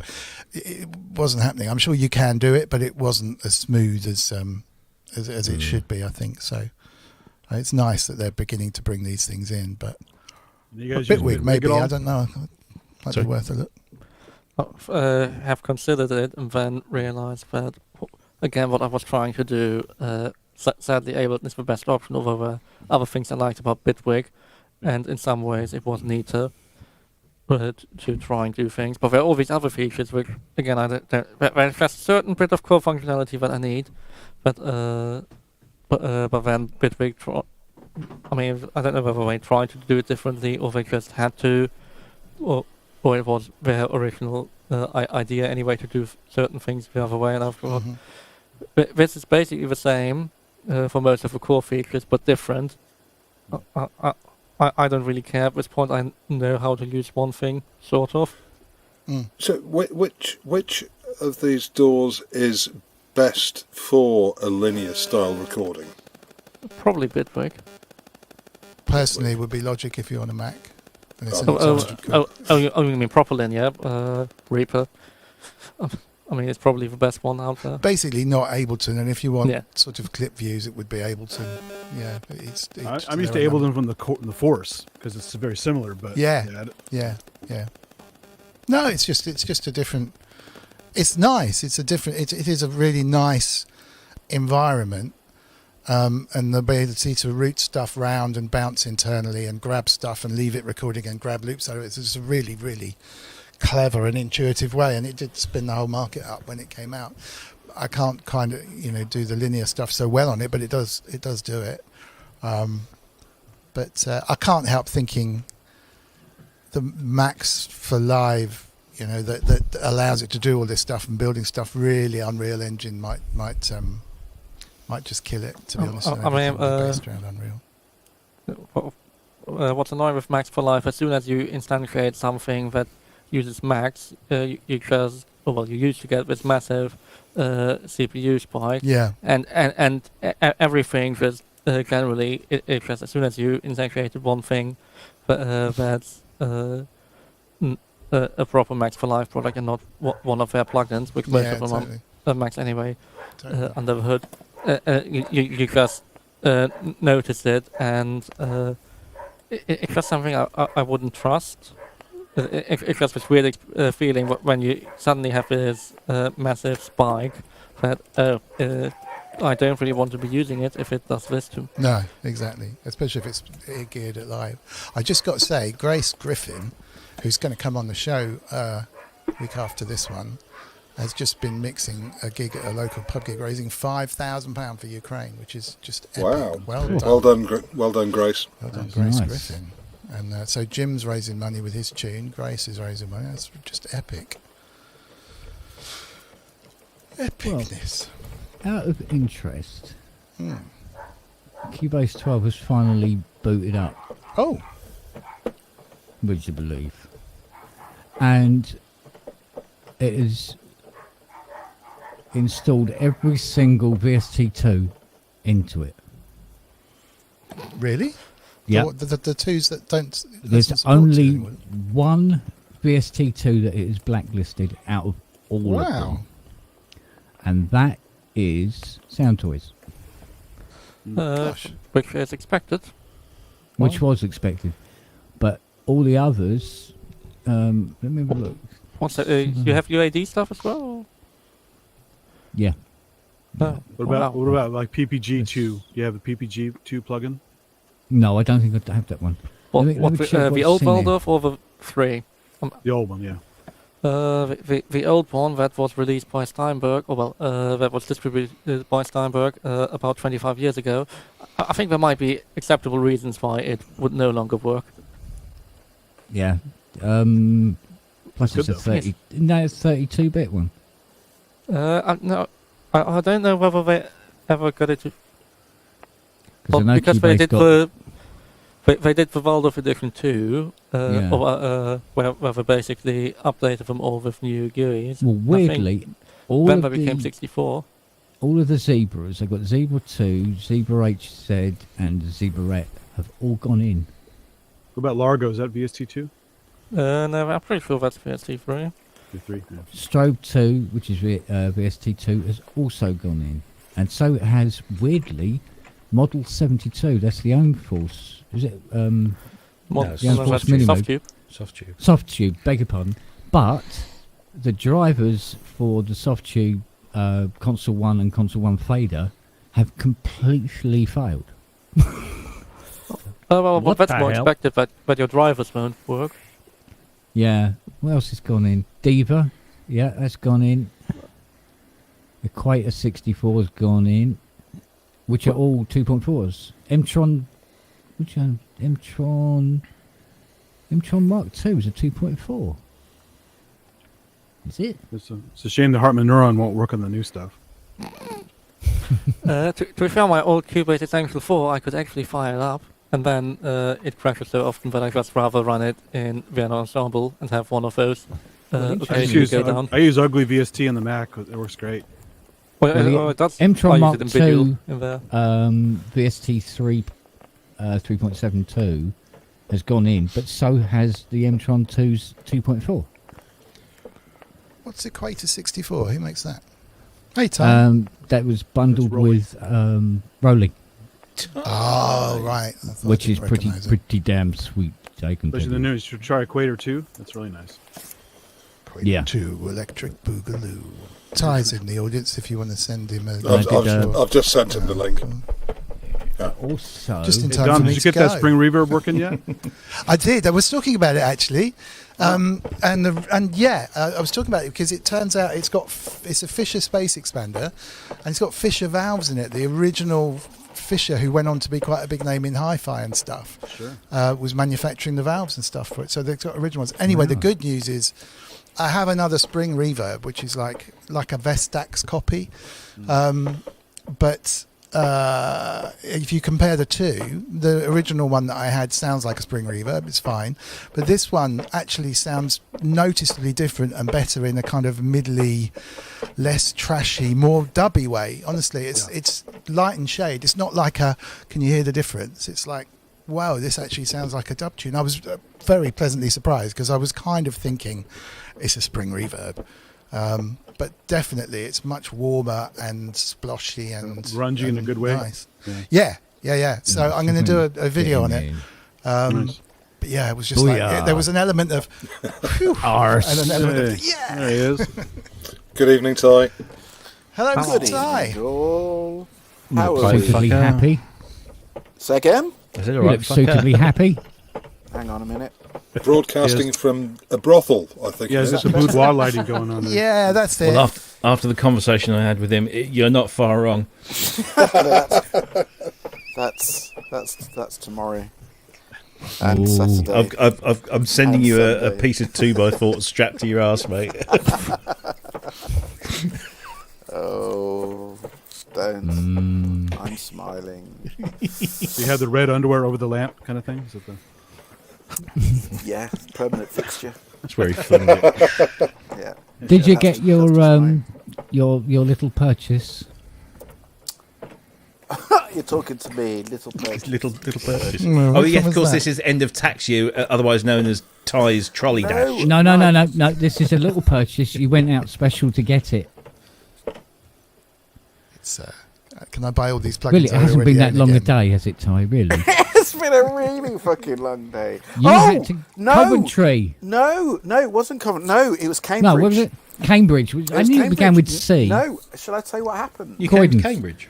So yeah, I was going to Cambridge, and I was going to pick up a 8-track, a MT8X Yamaha cassette, and I bought it about a month ago, and I've been trying to get over to pick it up, and you know, one of those things where it's just like circumstance, just kind of every Wednesday when it's kind of doable, just gets in the way. Anyway, so yesterday, 4th attempt, I'd spoken to Kent and went, yeah, I'm going over. I got in the car and I got to Oxford and it was just torrential rain, like proper, you know, that kind of you're struggling to see in front of you kind of rain. Monsoon season. And so, and I phoned the guy. So I'd been on the road for about 40 minutes. And so I phoned the guy in Cambridge and went, look, what's the weather like there? And he basically said, it's shit. And all I thought is I was so now going to be on the road for about another 2 hours in torrential rain to get there. And then driving 3 hours back. And then what really did it was on the radio it said, oh yeah, and on the M40 3 lanes are closed because of an accident. And then it was M25 2 lanes are closed because of an accident. And I just thought, you know what? If this was really urgent, you do it. But this was just to go and fuck up, pick up a fucking 8-track cassette. So Yeah. You could have sent Robbie to go and get it for you. Yeah, I'm only down the road. Well, you say down the road. I love down the road. Cambridge to Norwich is not down the road. No, I'm not in Norwich. Okay, sorry. It's about 40 minutes, if that. Undisclosed No, probably the location. way I drive, about 30 minutes. Oh. Well, it's that's worth knowing for future reference. And it's a Yamaha, so you pick it know up that next he'll do Wednesday. it. Yeah, and you won't get it back. Exactly. Why are you using so keen to get an 8-track tape? No, the reason reminiscence, is or- because years gone by, all of my early cassette days You've were got masters. using Yamaha. So I had Nice. a 2X and a 4X, and then about a couple of years ago, when I was desperate to get back into getting some cassettes and treating it as an instrument, you know, the whole putting drones on and doing that kind of thing. Yeah, all of that kind of shit. And I couldn't. You could not find Yamahas for love or money at the time. You just couldn't find them because that's what I wanted.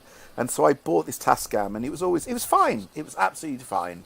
But I've just kept wanting to get either a 2 or 4 and an 8, and it's just this 8 popped up, and it was a bit of a Robbie, really. You know, the price was really good compared to. Well, they go for about 350 quid, don't they? Well, this is it. The last ones I saw, there were kind of 350 to 450 for an 8X, and this guy, really lovely guy, 180 quid.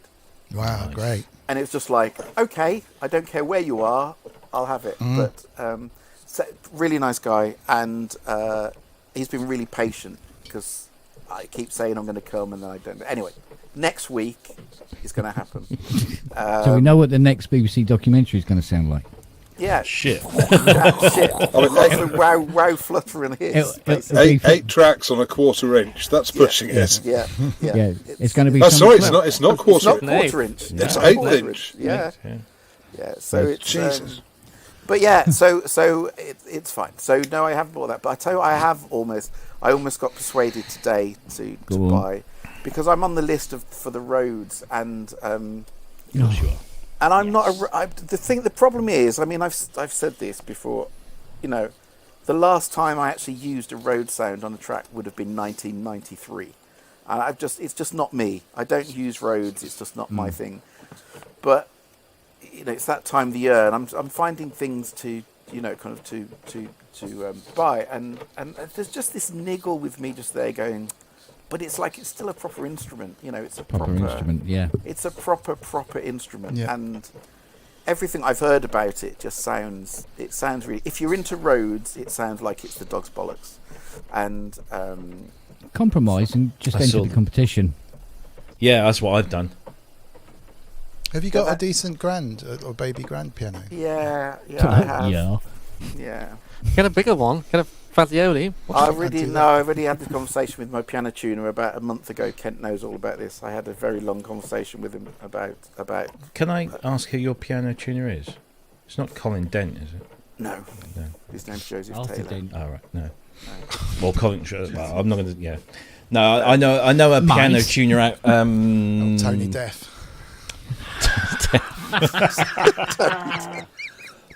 Where is he? He's kind of out He your never way. fucking answers the phone. Yeah. He's kind of out your way. Every time I call him, never answers. Yeah. Imagine it was Callum Gilhooly. That'd be better. What? Bonkers. Sorry. Great. Keep that handy. Anyway, so I'm I'm kind here all night. I'm genuinely at that stage where I think I've said this before. So what used to happen when Digital Village was Digital Village, i.e. actually somewhere where you'd want to shop. Yeah. So I used to know all the guys up at Birmingham really, really well, and it always became a kind of thing that every April the 4th or April the 5th, I'd literally go bounding into the shop, and they'd all just kind of stand there and sat there with their laptops going, okay, ready to go. And I just walk in going, okay, tell me, what should I buy? And they'd all come up with bonkers ideas of things just to, and it was great. And it literally did become a kind of ritual every single year. But they've gone now. And so now I'm kind of, it gets to this kind of time of year, and I'm kind of just trying to find things that the fun. I mean, look, anyone. I should point this out. Kent knows this because I've had this conversation with Kent. The days when this was a really enjoyable, fun, genuinely fun thing to do are they're gone. And there was a time when it was a brilliant thing to do. I used to look forward to this time of year because you had a genuine reason that you could spend your money on all the things that you really wanted, but there's a bit of you going, I don't want to spend all that money on this bit and that bit. And you basically got your accountant going, no, you have to spend it, because if you don't spend it, you're just going to be giving money to the taxman. But those days have gone because I've got all the stuff I want. I've genuinely got what I want and need. And you kind of have to kind of find stuff to buy. And the problem is when you're finding stuff to buy, the bottom line is if you're finding stuff to buy, you don't genuinely want it. It's not what you genuinely want. So it's become a task. It's become a task. And I know people laugh about it, but honestly, these last couple of weeks going into the end of tax year, they're not enjoyable. I hate doing it, but I've got to find things to my buy deepest there. sympathies. Get some Hitler. It's honestly, you see, this is it. I'm not having you on Robbie. Honestly, I know. It's not fun. There was a time when it was fucking brilliant, and it was absolutely amazing, and it's not like that anymore. It is a chore. You see, I think you and Kent. Sorry, yeah, no, way to lose a lot of money. You and Kent should be working a deal on transferring CS80s to each other at a loss. Because it keeps breaking. So you buy a CS80 from Kent for 73 grand, and then he buys it back off you for 500 quid as parts. And then you go to prison for money laundering and tax avoidance. What could possibly go wrong? Well, what do you think NFTs are for? Shut up, Dom. I was enjoying that. I think I'd buy a bunch of really cool arcades, big pinball machines, because studios need pinball machines. Asteroids. Defender.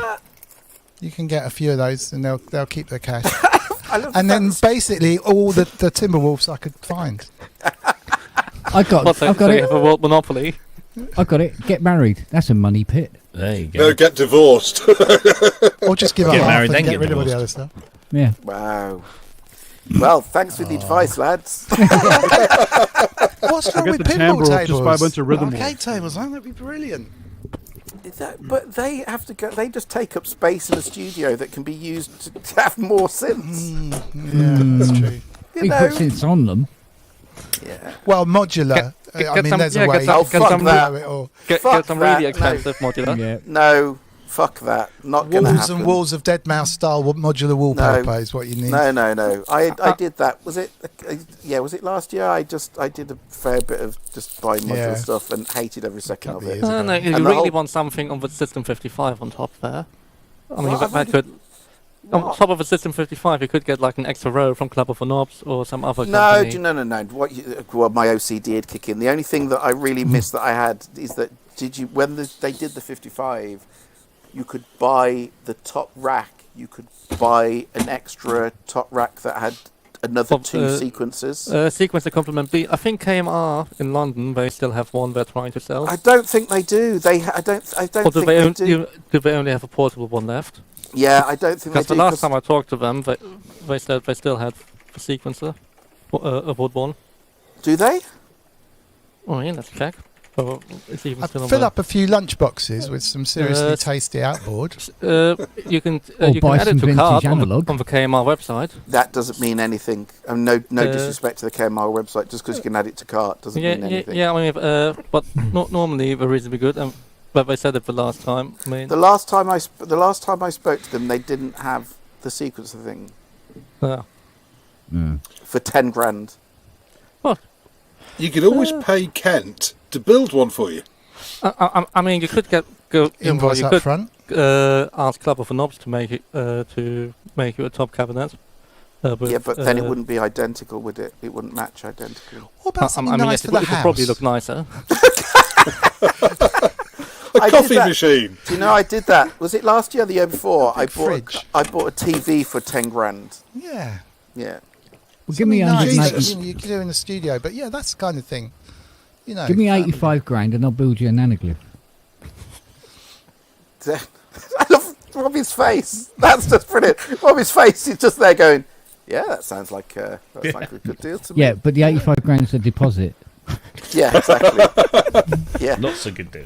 Payment know. 1 of 10. Yeah. We don't know how much it's actually going to be. Actually, I know Robbie's actually just sitting there going, Yeah. I've got the perfect thing for you. Exactly. I was actually." thinking the same thing. Oh, we've been here. Robbie and I have been here for a long time over this. Oh yes. And actually, I was having the conversation I was having today was about it's with Dave Gale, who's another synth addict and does TV stuff, and we were talking about this. And he's another guy with a Schmidt, and we were talking about this. And with me turning, we're going around, well, you know, I mean, Robbie's got this Fairlight, and we keep talking about it and all this kind of thing. And he's there going, fuck, no! You just turned around to me and said you're never going to play a Rhodes, basically. A beautiful musical instrument in there. Are you honestly telling me you're going to actually play the Fairlight? And as much as I love Robbie and Robbie's in the room, Robbie knows why I would be buying the Fairlight. It's not to play It looks cool. Yeah, that's it. It's the fact that I've always wanted one. That's all. That would be the reason. If it gives you a smile every time you walk in the studio looking at it, then that's As long as I don't cool. switch it on. I remember those days. Yeah. You could track down a That was just- Synclavier. Synclavier, no. Synclavier does nothing for me. No. I was a Fairlight boy. I was always a Fairlight boy. Yeah. If not And you see, like- Ken's just written in the thing, tie the collector, and that's where the issue starts, because I'm not a fucking collector. And and I honestly think if I start going down that route of just buying stuff that is all just rose-tinted spectacles and down memory lane, I become a collector, and I'm not a collector. They're all tools. They have to be used. Have you considered a space program?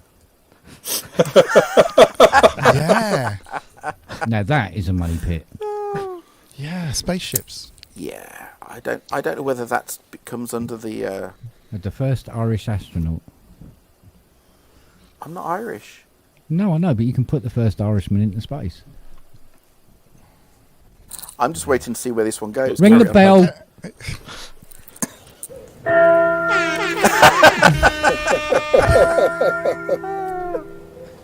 But Spiritus Sancti, dum-de-dum-de-dum. Like one of those Tombs of the Blind Dead movies. I did a track today, which is all loops and guitars. It's so nice. Wow. Steady. Have you got a big flight case of really obscure percussion instruments, like crazy? I do have loads Yeah. of percussion. Yeah, I've got a big box full of percussion. Yeah. And this, look, I'll find. How about a I'm vintage Neve concerned. console? Like, you could get a tiny vintage Neve console and still spend 60 grand on it. Yeah, I did. I looked at. Was it last year? I was looking at getting, this new SSL, one of the SSLs there, because SSL are only down the road from here, and I was looking at doing that. But again, it's that thing of. I do want something that I'm going to actually make some use of. That's the thing. Because Well, it that would be useful heating. In winter, it will definitely be useful heating. The one thing I tell you, the one thing I don't need in these places is heating.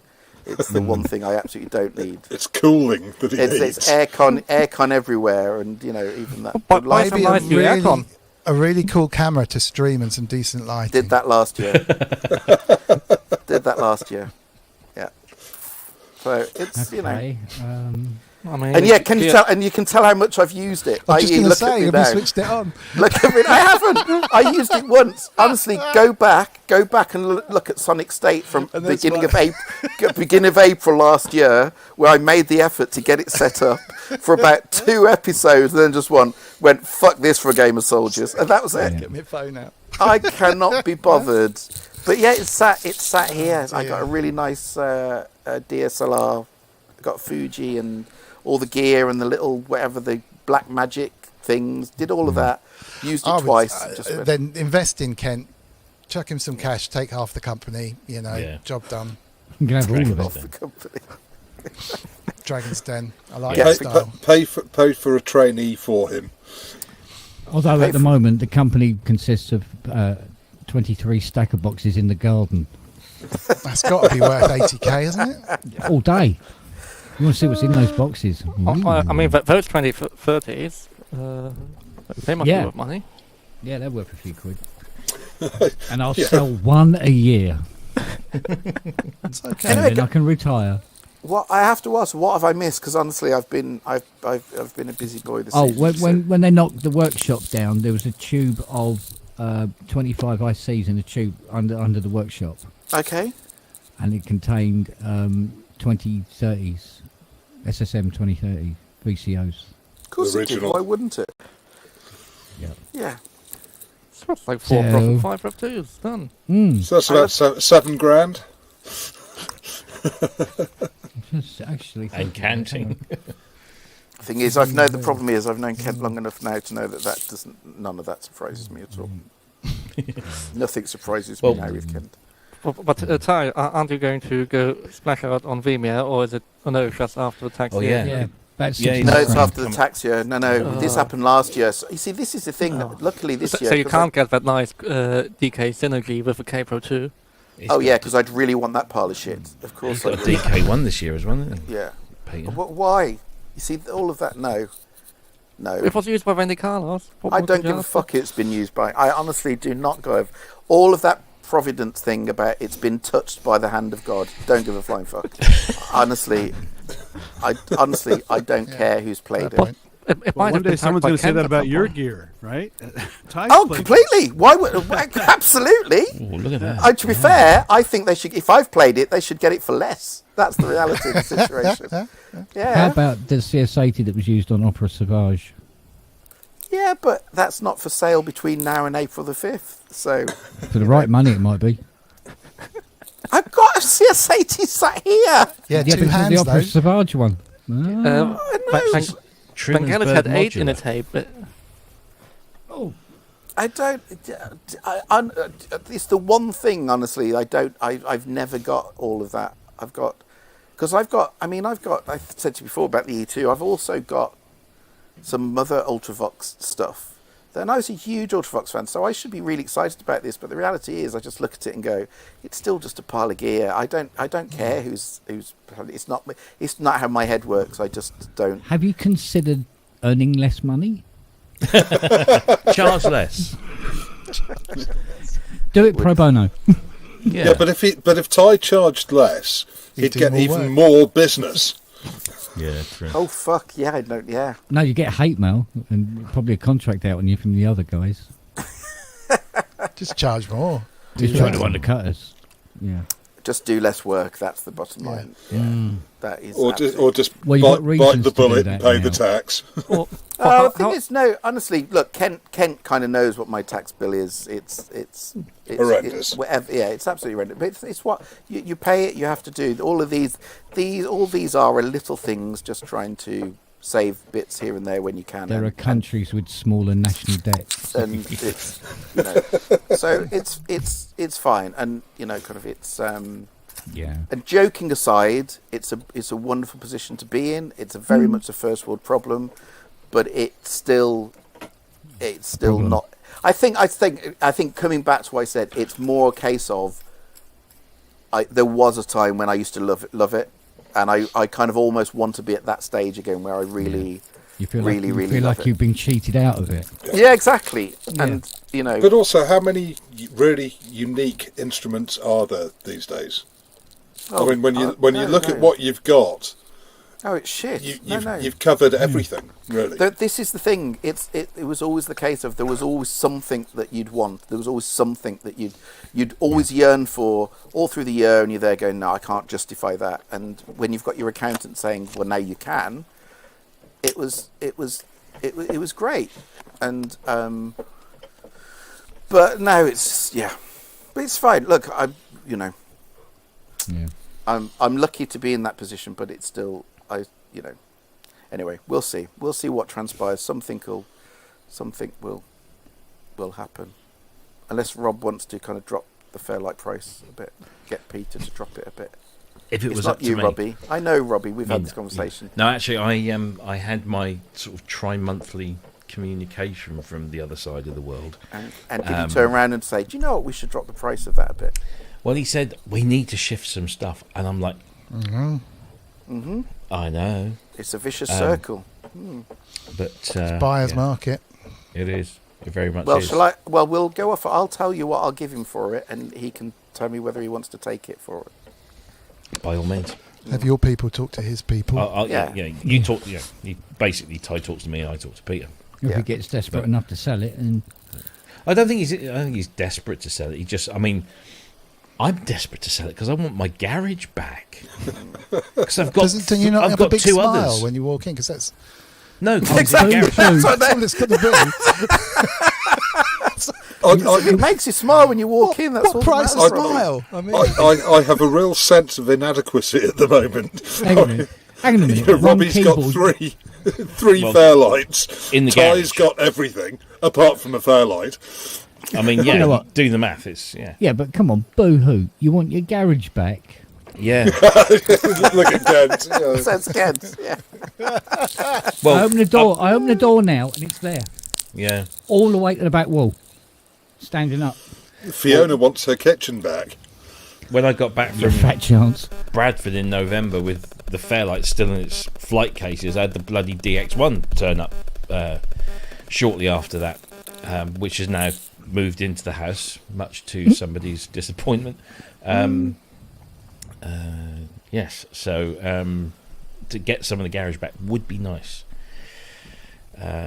So yeah, I've got to sell that system. I've got to change the motherboard in another one, and then the other one needs a complete card repopulation. So no idea when that's going to happen. But and I've got to take all the voice cards out of this one down here to send back to Australia because we have, I can't say his name, but we have a A-list person that we're building a very specific system for, and they want. Is it Barry Humphries? No. You'd be surprised though, the people that did own one that just Justin Timberlake. Yeah. No, it was he's fallen for the myth of the Series 1 voice cards because Jean-Michel Jarre's Series 2, which was an upgrade from the Series 1, has the Series 1 voice card, so he just thinks that well, if Jean-Michel Jarre has got Series 1 voice cards, I have to have Series 1 voice cards. And I've got Series 1 voice cards. So he wants to take all of those and then swap them over. so it's a pain in the ass. Hmm. So yes, I need space. So yeah, have your people call my people. Well, Wow, that's a top sales pitch there. I hope Innit? your guy isn't watching. As well. actually, I tell you It's one gone thing. midnight. I'm off the one clock. thing. What would you go out of this pair? So, I'm kind of decided I'm probably going to get either an Isla Instruments 2400 Oh, I want one of them. or one of the new Might get the new Russian. re-release of the 1200. Which one? I'm going to get the Isla. I like the 2400. I don't use as much as I should, but the features they keep coming out with are going to blow away the Rossum features. Even though I love Rossum If stuff. you want original, authentic as it was back in the day, I'm not- Rossum all day long. Yeah. But the Isla is just incredible. It's very well Doesn't built. matter, you're not going to use either of them.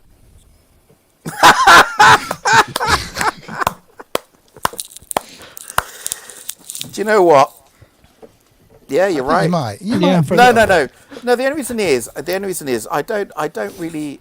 I did actually promise I wasn't going to buy any more drum machines, but that Isla 2400. And I tell you what really triggered it is I almost bought a Radiohead 1200, and I was kind of one conversation away from buying it, and I kind of triggered me because I've never really looked at a 12. I've never really been that interested in a 1200, but I got very tempted. And then it kind of went, and so when they did the reissue, I thought great, but I mean it does appear that the 2400 obviously does more or less everything that the 1200 does. I'm not bothered about the authenticity, to be fair. It's 2 times better. And Yeah. it's a lot cheaper as well. Yeah, exactly. Not that it's a Yeah, Well, plus as an concern. early adopter, I only paid $9.50 for it. So Ooh. yeah. But you see, But I'm an even then- MPC guy. I was never an SP guy. I was always an MPC, and I'm still an MPC guy. I think So, they go well together, though. do you think? You know, Do you think? as a tactile kind of thing. Yeah. Oh, the stuff I did with Stephen Hague, he was using one of those 1200s, and it's like, yeah, there's just something nice about it. But yeah, probably nothing you can't get out of Contact or something. But there was just something crunchy and nice about this, banging those buttons. Have you got an MPC 60? Because I'd like to get an original one back of that. I've had a I don't have it now, but I had a 60. I had a 3000. Yeah, 2000 XL, 4000, and I now got an X. But I've had pretty much that, but never had the 60 because Echo used to Yeah. give me all the gear because I used to do demos and stuff for them. But the six, I mean, Never the had a thing is, I 60. think I've said before, my first sequencer was an ASQ10, and I got so into the ASQ10, then I got a 60, which is essentially, obviously, just ASQ10 with the sampling. That's the only one I've got left. Wow. Little baby one. The best one, I have to say, the 500? best one, Yeah. the best one for me was the 3000. That they got everything right on the 3000. It was, But Rogerlin will sell you the basic 3000 OS for the 60 as well. With software version 3.1 that he made at some point in the 90s or I 2000s. think it's just the fact that so many albums were made on the 60 as the original old school. You know, probably I don't really care what it sounds like. It's just a nice. yeah. It's a collector, I think. rather Yeah. than a useful But- thing. Yeah. But anyway, yeah. First world problem. But anyway, enough of all this shit. Exactly. Is everyone well? Yes, Hmm. very. Is Thank everyone, you. is everyone good? Is everyone? good. Yeah, as it's my birthday this weekend, so And you're celebrating by going on the Proceeds Network. Fantastic. only for an hour. Yeah, we had to wangle that one. I can think of no better way to spend your big day. No, but the actual birthday is actually on Sunday, but Okay. basically my birthday is going to start from 8 o'clock tomorrow night, essentially. Oh, so the hour you're spending with us is of no consequence then? No, fuck that. No, not in the slightest. Depends if you want. Depends what price the Fairlight comes to. I was going to Really. say, yeah, exactly. Are you going to be buying me cake and giving me presents? Seriously, nowhere near. Nowhere Birthday near. bonus. What have you got planned then? Unpack a Fairlight. Are you going away somewhere or? No. Shagging. Basically, no. Plenty of that, but in the middle of that, there's going to be daughter's going to be over, and Cake. doing lots of fun stuff, going bowling, Oh, nice. lunch, and doing lots of lovely family stuff around other stuff. So, Excellent. yeah. So it's You all have to good. spend a little time without your teeth. You know, talking about this all the time, right? I'm not fucking doing that again in a hurry. Oh, Zippy, Zippy.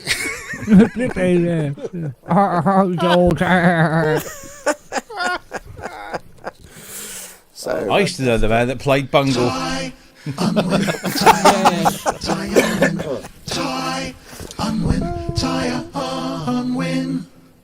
can I just say, I mean, I've never actually said this really, Dom, but those jingles are Brilliant. absolute genius. Thank They you. really That's are very genius. kind of you. They They're are. also invasive. Yeah. Kent is a masterstroke. I'm very proud of Kent's. The fact that someone turned up at your door and sang it at Could you you tell is me just what's like, wrong? Oh, that made more my than day. one now. Yeah. More than That's one really now. made my day. That's the Paul McCartney had the postman whistling his song up as he delivered the letters, or that's Yeah. my moment. It's that kind of thing, yeah. That's brilliant. Yeah. Or the, I should be yeah, very or proud the of those, tell me Dom. what's Thank wrong. you. Tell me Thank what's you very wrong much. one as well. Kent's wrong. Can you tell me what's wrong? I wish I could find it. Yeah. Kent's Well, wrong. where Can you to tell me what's start? wrong? Yeah. There we go. Ooh. Oh no, it's not that one, is it? It's. Actually, that's a good point. Where is it? Have I knocked it off the thing? Ooh. Kent's Bong. Can you tell me Well, then he what's can't tell you wrong? what's wrong. Oh no, I've rearranged my buttons. Ah. Hate it Oh when no, that happens. there it is. Of course, it's right on the front page. I've heard it called that as well. Can you tell me what's wrong? Follows me around like a lost dog. Brilliant. Absolutely brilliant. I think it's cute. Oh, well, I suppose I best do a bit of work. Oh, what? 10 What, past earn more 12. money? No, no, Yeah. no, no. Like I said, the track I'm doing at the moment is so not me. Yeah, you're saying it's guitars and loops It's and actually things. got, it's not real guitar. Yeah, it's got loops and guitars, and it's just. Yeah, okay. Nice. Hang on.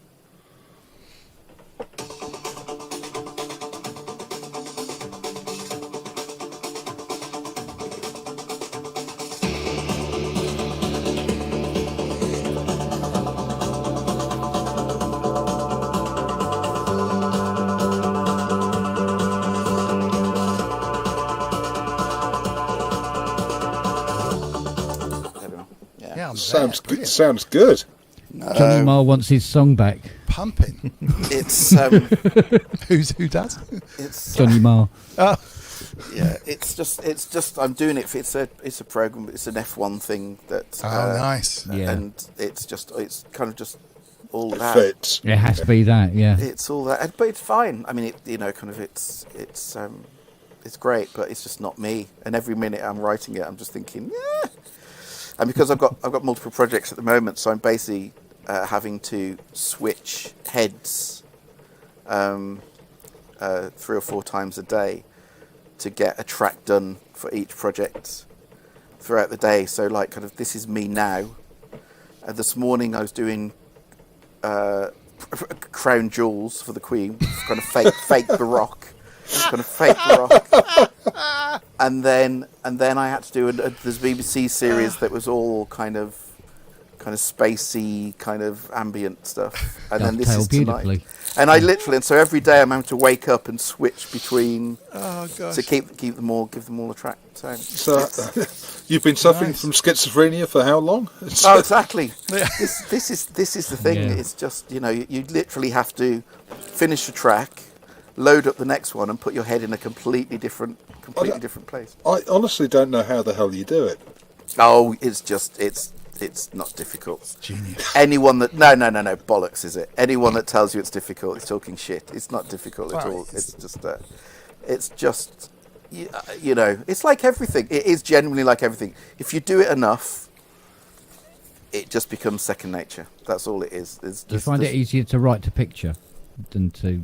Oh just have God! like a brief? Every day, I hate not writing to picture. I Yeah. mean, so many times when you're starting on a project early on, they'll get you to write sketches and they'll get you to do extended pieces and all this kind of thing. And Yeah. inevitably, you feel like well, I've said it before, you turn around and just go, look, don't waste my time, don't waste your time, just give me the picture, and then that's when the work actually happens. On the Attenborough thing, that, you know, kind of, so I started on that in July, August, and I can honestly say everything I did for the first 2 months was completely wasted. There was no point in me doing it, because I knew that once the pictures actually started getting locked, it'll all change completely. So, but it's okay. It's, you know, it's Or fine. you can end up with a shaker, right? Yeah, exactly. Do you know what? I haven't worked with her now for so long that I kind of peaked with my shaker solos. Yeah, it's, Well, it's maybe the fact it's the fact that every single track I ever came to after that conversation, it was literally just me and a shaker. Yeah. I mean, maybe next time go for a bit more Kabata. Yeah, no. She was very fussy. It was shaker all the way. If I put Kabasa in, she'd be there going, "Oh, I don't like this new sound." Yeah. So on every track now, you've got to sneak in a DX bell. On every one now, sneak it in there. It's your trademark. What did you use for the guitars? Oh, that's a good question, actually. It's Evolution guitar. Do you know Evolution by Yellow? Is it? No, it's not Yellow Tools, is it?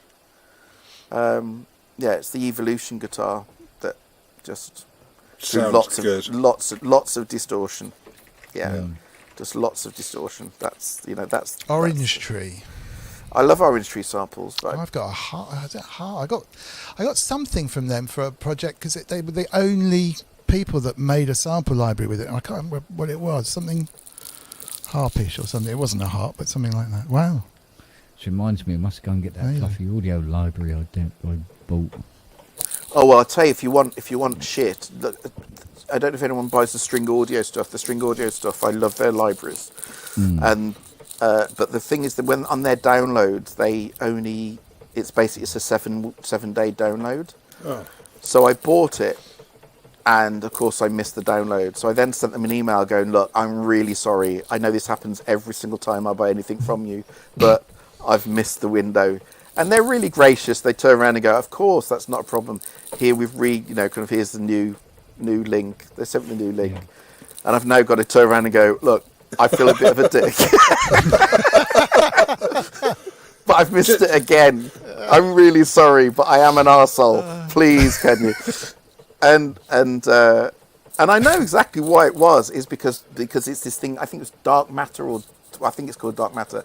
But they've got different volumes, and I've got 1 and 2, and they've just brought out 3. And I remember that when I did, after they sent it for the second time, I remember looking at it going, "Do I want to do the upgrade, or do I want to do the full install?" And meanwhile, at some point, you know, my head just went, "Oh look, squirrel," and that was it. And I walked away, and it's like I'll come back a week later going, "What was I doing? Oh yeah." And it's gone. You notice that browser window is still open. Yeah, you think you're joking. That browser window is still open. With me going, "Do I do upgrades?" Oh fuck, I can't now. So I've got to send them an email going, "Yeah, I'm really sorry, but you know, it's I'm a complete dickhead. You know, that's the bottom line. I never tried to hide that fact." Well, I'm interested to look and see what this feature they got in Cubase 12 called face tracking. I want to find out what that's all about. Face tracking? Yeah. The name, isn't it? When you're time tracking, Yeah. but so you can like time track, multi-track, and everything should be in phase. Oh yeah, Gaz was going on about that. Yeah. Do you know what? Oh, is that what it is? What do you call it? Face tracking. Face tracking. I think Yeah, it's that's what faces it's in called. my face. It's phase, Face isn't it? tracking. Phase Yeah. tracking. Phase tracking. No, this said face tracking. Oh, but like actual, but for 3D Yeah, audio. and you assign it to a different VRs. Let me look it up again. I might have had a psychotic episode and I actually read it wrong, but Oh, you made this all may just been a dream that you had. yes, when I bumped my head. Yeah. No, head tracking. Head Sorry. tracking. Oh, head tracking. Is that just that's- like yeah. that's just like the wave thing? Weird well, waves that's plugin. something completely. That's boring. So no, pretend that's to be an Abbey that's Road. shit. That can go. Yeah. No, that's No, nothing I like I thought haven't. it was. I have to say that I'm GoPro VR. I'm normally quite up to date with doing all the updates for Cubase. I haven't even looked at 12, to be fair. Well, Uganda will be coming out. At You're some in for a point. shock. Exactly, I know, but I've got newer. I have Cubase on the laptop system, so. I need Well, to do apart from Sound Toys, all the two VST2s went in, mate. that. Oh, did they? Yeah, every single bloody one of them. But that wasn't meant to happen. No, it wasn't, was it? Or maybe they're that's gonna only a phase Windows it. thing. Or Maybe they're going to phase it out. rather Was than it just a coming soon thing, or this release was supposed to do that? As far as I knew, this release was. I sort of- thought it, yeah. No I thought- VST2s. Yeah, that's what I thought. it's for the Windows or Mac. Windows. Yeah, because. Yeah, well, maybe it's just only on Mac that happens because Macs are shit. Well, no, I keep because- trying to tell you Macs are shit, but no one listens to me. because Cubase is written on Windows, and then the basic frameworks are all for Nuendo were all Windows based, and then they, which is why on Windows it runs better than on Mac. Whoa! more performant. Now, Let's put it can I that way. point out you're It's- talking to someone who's run Nuendo on PCs and run Nuendo on Macs? on the same hardware? Well, at some point there would have been crossover, yeah. But, Yeah. Because it's more performant for if you have the correct CPU, it will definitely be more performant on Windows than on Mac. Okay. But I mean, it's I'm just going to say insignificant that these days. that wasn't my experience of it. We'll leave it there. Is this something about badgers and baboons coming? I think this is very much badgers Well, and baboons. well, put it this way. One is a 12 core running at 5.5 gigs per core with 128 gig of RAM, and the other one is a MacBook Mini 2012. Yeah, wasn't but me. are you And doing that's- single? Are so- you doing things that require single core performance or multi-core performance? Shitloads going on, man. Shitloads. And Yes, but then again, this loves it. This loves it. And the multi-core loves it. Really goes for it. So it's a simple case of like, if I want to do a shitload of stuff in Cubase, it's going to have to go on the PC because the Mac Mini will just melt. Well, of course it will. It's a fucking Mac Mini from Oh, there you go. 2012. 10 years old. Yeah. I But mean, then I'm they're not- getting- They were I've always awful done as music well, on PC. I know, Since but dawn of time. I know, but you can't compare a Mac Mini from 2012 with your new system, which is all bells. I'm not whistles, comparing singing, it. I'm just saying that's why I'm Do using you want the to PC. fight? Do you want to Yes! fight? Do you just want to fucking fight? Where's that Back the fucking wins. baboon? I'm going to Robbie, smack you that need to baboon clip, right in the you need fucking to clip face. that bit, Robbie. Paws like shovels. Yeah. Remember? Look, let the paws like shovels bit go. It's a honey Oh, badger. no, I'm not. No, sorry, I'm not They're letting different that go. instruments. Instruments, fucking hell! What am I Oh, talking about? don't start. Fuck Fucking hell. me. You ever tried to true Rob, up a baboon? ring the bell. Oh, can I just point out something else, by the way, too? Because I tell you, just something that is it's getting a real pain in the arse for me. On Facebook and whatever, Moog1. Where's that music coming from? Sorry. Oh, sorry. True. Moog1. Yeah. Facebook. All of these people, I'm being polite here, talking about how why haven't we had an update? It's shit we haven't had an update. Moog1 is a piece of shit and it needs updating and blah blah blah blah blah blah blah blah blah. And there's some kind of entitlement that they think that it has to be updated.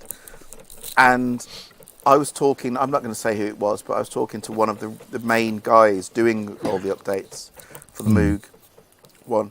And he was explaining the situation. Totally, everything he said was totally valid. And it's all to do with COVID and the way that the whole the system and the way the whole company is arranged. And it all makes perfect sense. And still, these people, there's just a sense of entitlement that why haven't we had an update? And you know what it's like when you just kind of think, I'm not, fuck off, basically. Do you know what I mean? There's that kind of, there's an entitlement that I cannot abide. And people demanding that there's an update for this, there's an update. But I mean, it could have been just working social properly in the media. first place. Say again, sorry? But I mean, it could have been working properly in the first place. And Oh, God, here we go again, for fuck. It's like Don't. the Innovation Summit. Stuff happens, and It should. There was nothing. When people turn around and go, "This it should have worked properly in the first place." Fucking hell!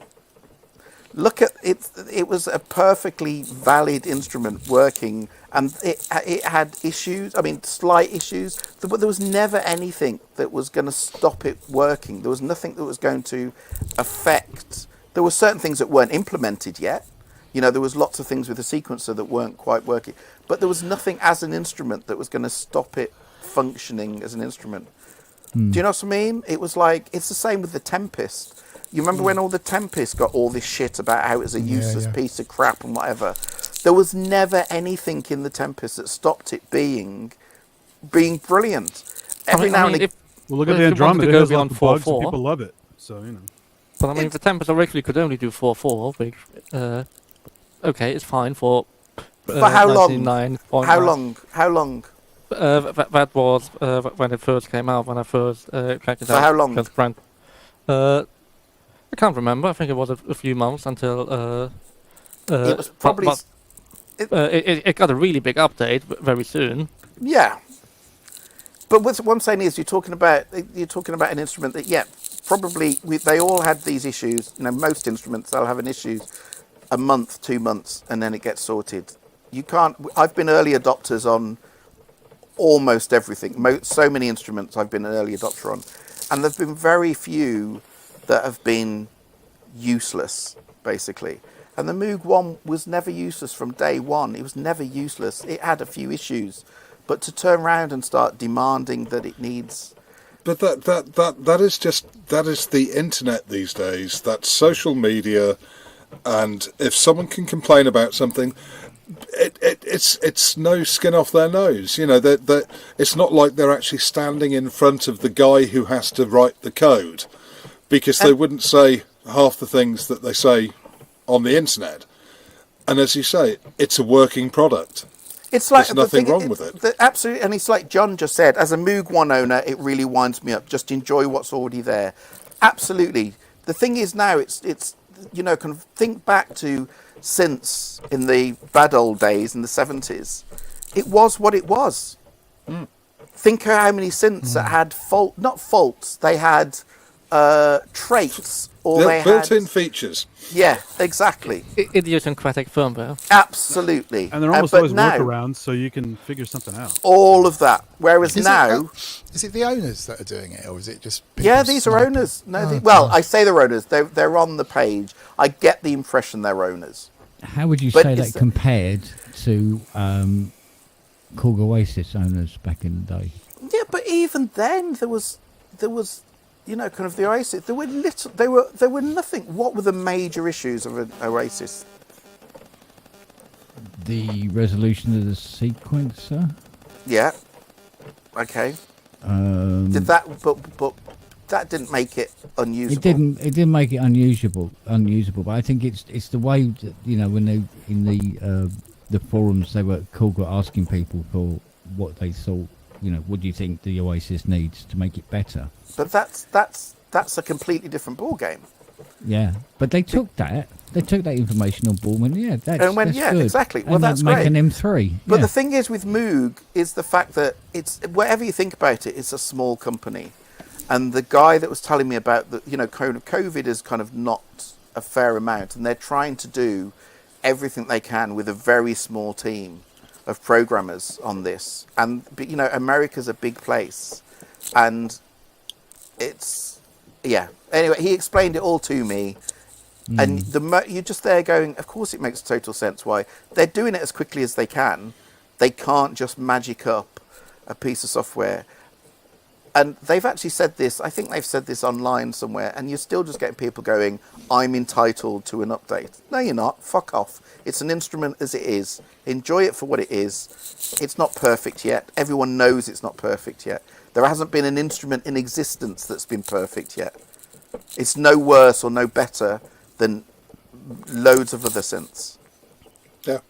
Yeah. That's the Mind you, bottom line. I felt sorry for that guy that was selling that Polymog on Facebook today. Why?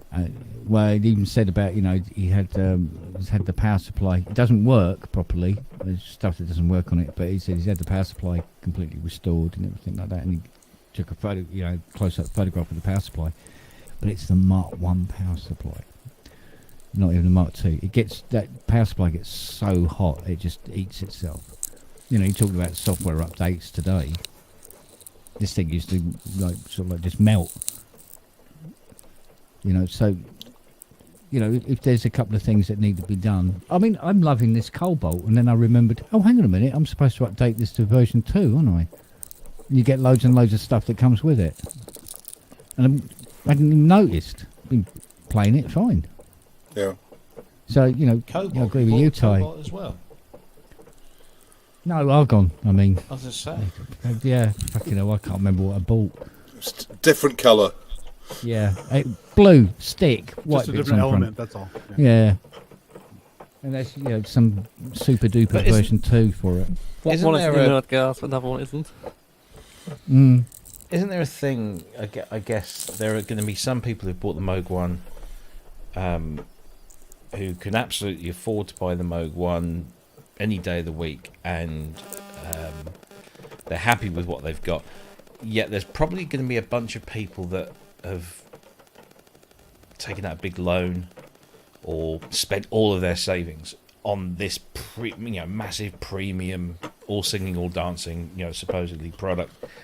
And there have been a few issues with it. And I'm not trying to justify the entitlement, which I'm sure is definitely there. But I know that if I'd spent 10 grand or thereabouts on something very, very expensive, and it was all the money I had in the world, that if it wasn't working properly, I'd expect them to do something about it.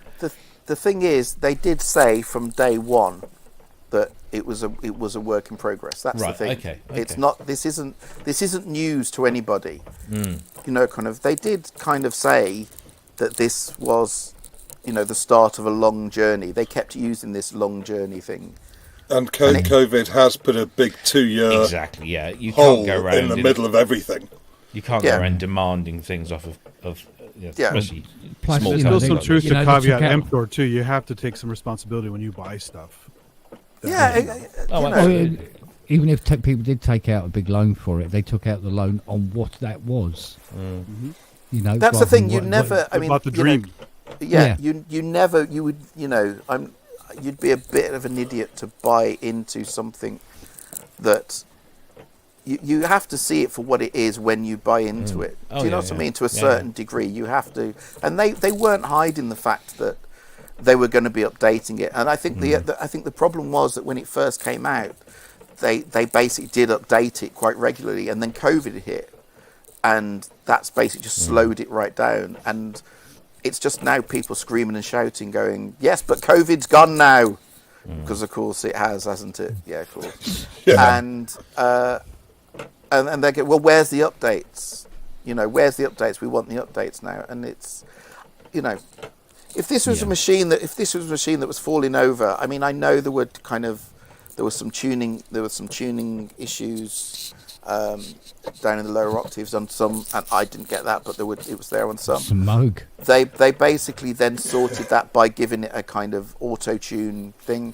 You then get people now complaining, going, well, the auto-tune is now making it sound sterile, and you're kind of there going, for fuck's sake, And don't get me wrong, there are a couple of things within the sequencing things that it now doesn't do yet. But again, they know it all. They know that it's all got to be done. It's not like they're just sticking their head in the sand and going, no, we don't know what you're talking about. They're accepting everything that needs to be done. But they did say from day one it's a work in progress. That as a synth, it's a fucking... There's a lot of shit in that synth, and... A lot of it's just keyboard worrying anyway. I know, but it's they're just... probably quite happy with their Moog 1.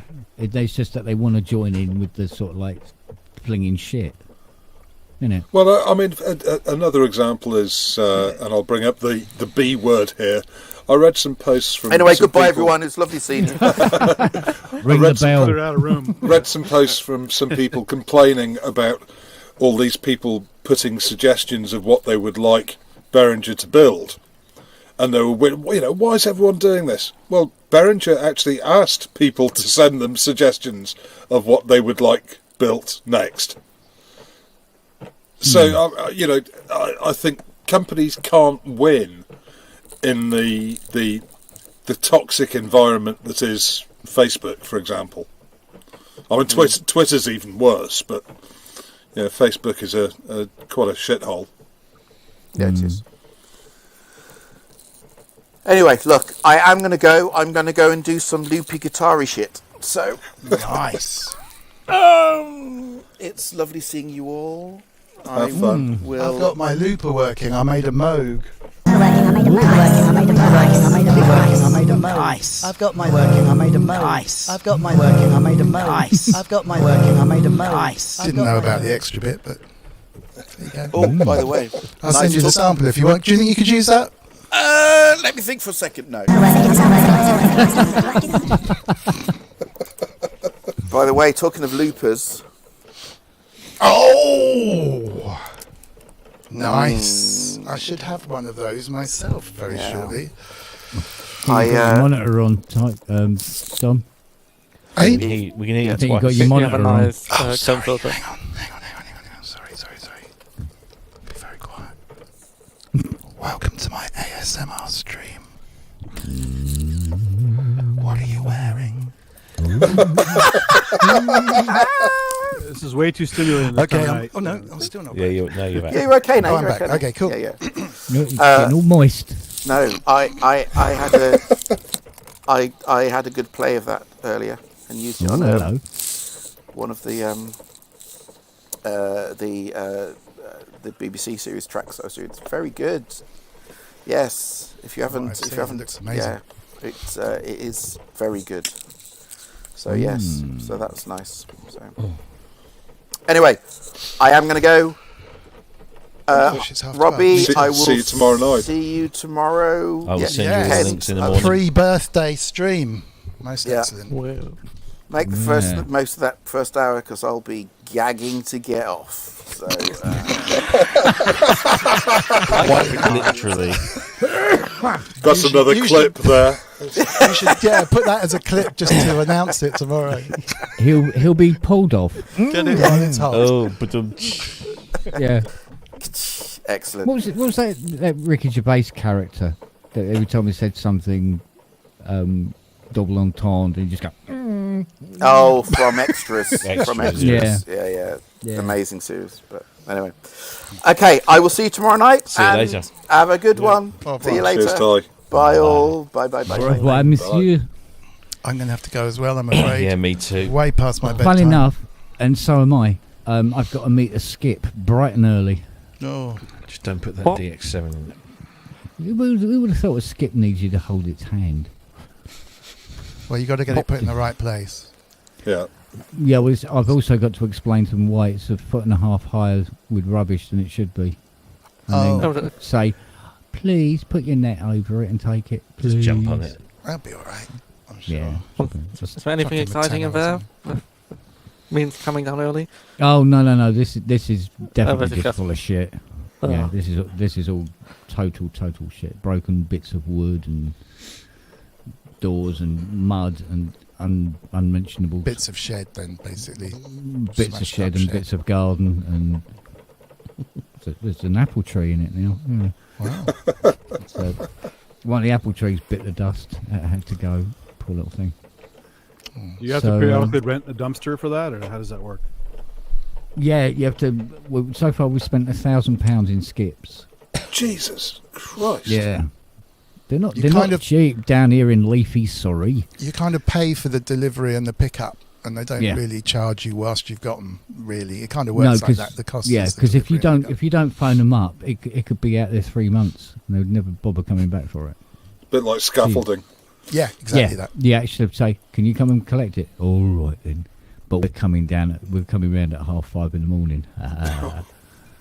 It's like, oh, cheers, mate. Well, it's So- cheaper for them to store it at your place than it is for them to pay Yeah. for Yeah. land to store it on themselves. Yeah, this is it.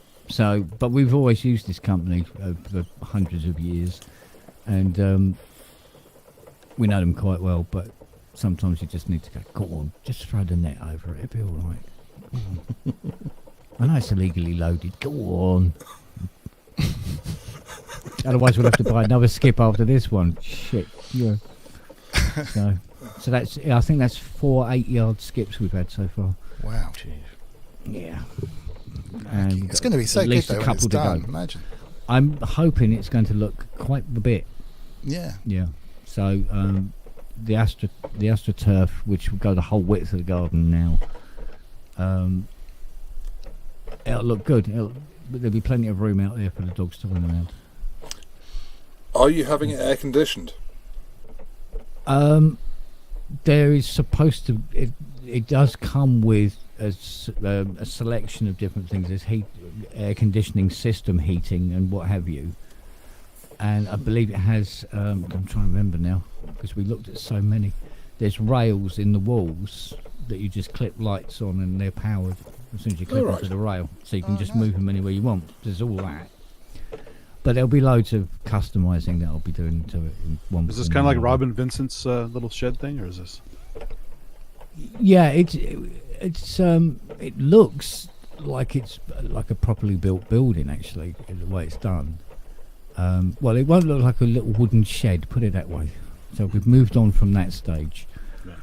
So, although when you went into it, because I'd rock walled everything and put up lining on the inside and everything, it kind of had a nice kind of room vibe to it, even though technically it was just a summer house shed.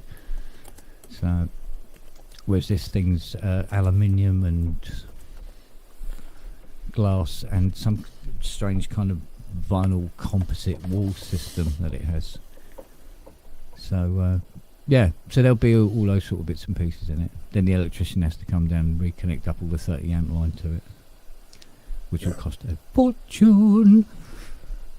Oh yeah, thick copper is not cheap. Yeah, well, he's got to do all the armoured cabling down to the where it would have been. Yeah. And he said it's no good connecting it up where the old workshop would need to be. You have to go right back to the house and do it again. I went, fortune. It's going to cost money. Still, not my money anyway. Fiona's paying for it. Yay! So win-win. Bless her. Right, I'm going to fly, I'm afraid, but thank you very much for having me. See you all tomorrow. It's a very good stream, much fun. Cool. Yeah. Looking forward to watching tomorrow. Yeah, should be good. Yeah, it should be interesting. Not a lot of news to talk about, so just be. Got the Dream Synth thing, that looks good, doesn't it? Make your own Dream news, Synth, Robbie. yeah, Dream Dream Synth is Synth, that's great. great. Been playing with it Aren't for a you while giving now, one it's away, I really think, good. aren't you? We are. That's good. Yeah. It's been very generous, so yeah. Am I supposed to have downloaded that? Yeah, I gave you a code for it. Jesus. Did you? Well, I it's- was it's going in to your download account. it, but it didn't come down, so I think I just thought about No, someone. I thought you need to install it and not haven't played around with it. I sent you the installer and the code's Right. in your account. All right. Apart from that, you've got to do something. I've been All up to the right. arse in dog shit all week. All right, give us a break. All right. I shall see you all See you later. tomorrow. All right, buddy. You love yourself. Cheers, Take Tom. care. Take care, Thanks mate. everyone in the chat. Bye. Good night. See you all. Bye. Bye. All right, take care, guys. Look after yourselves. Yep. Speak soon. Lovely.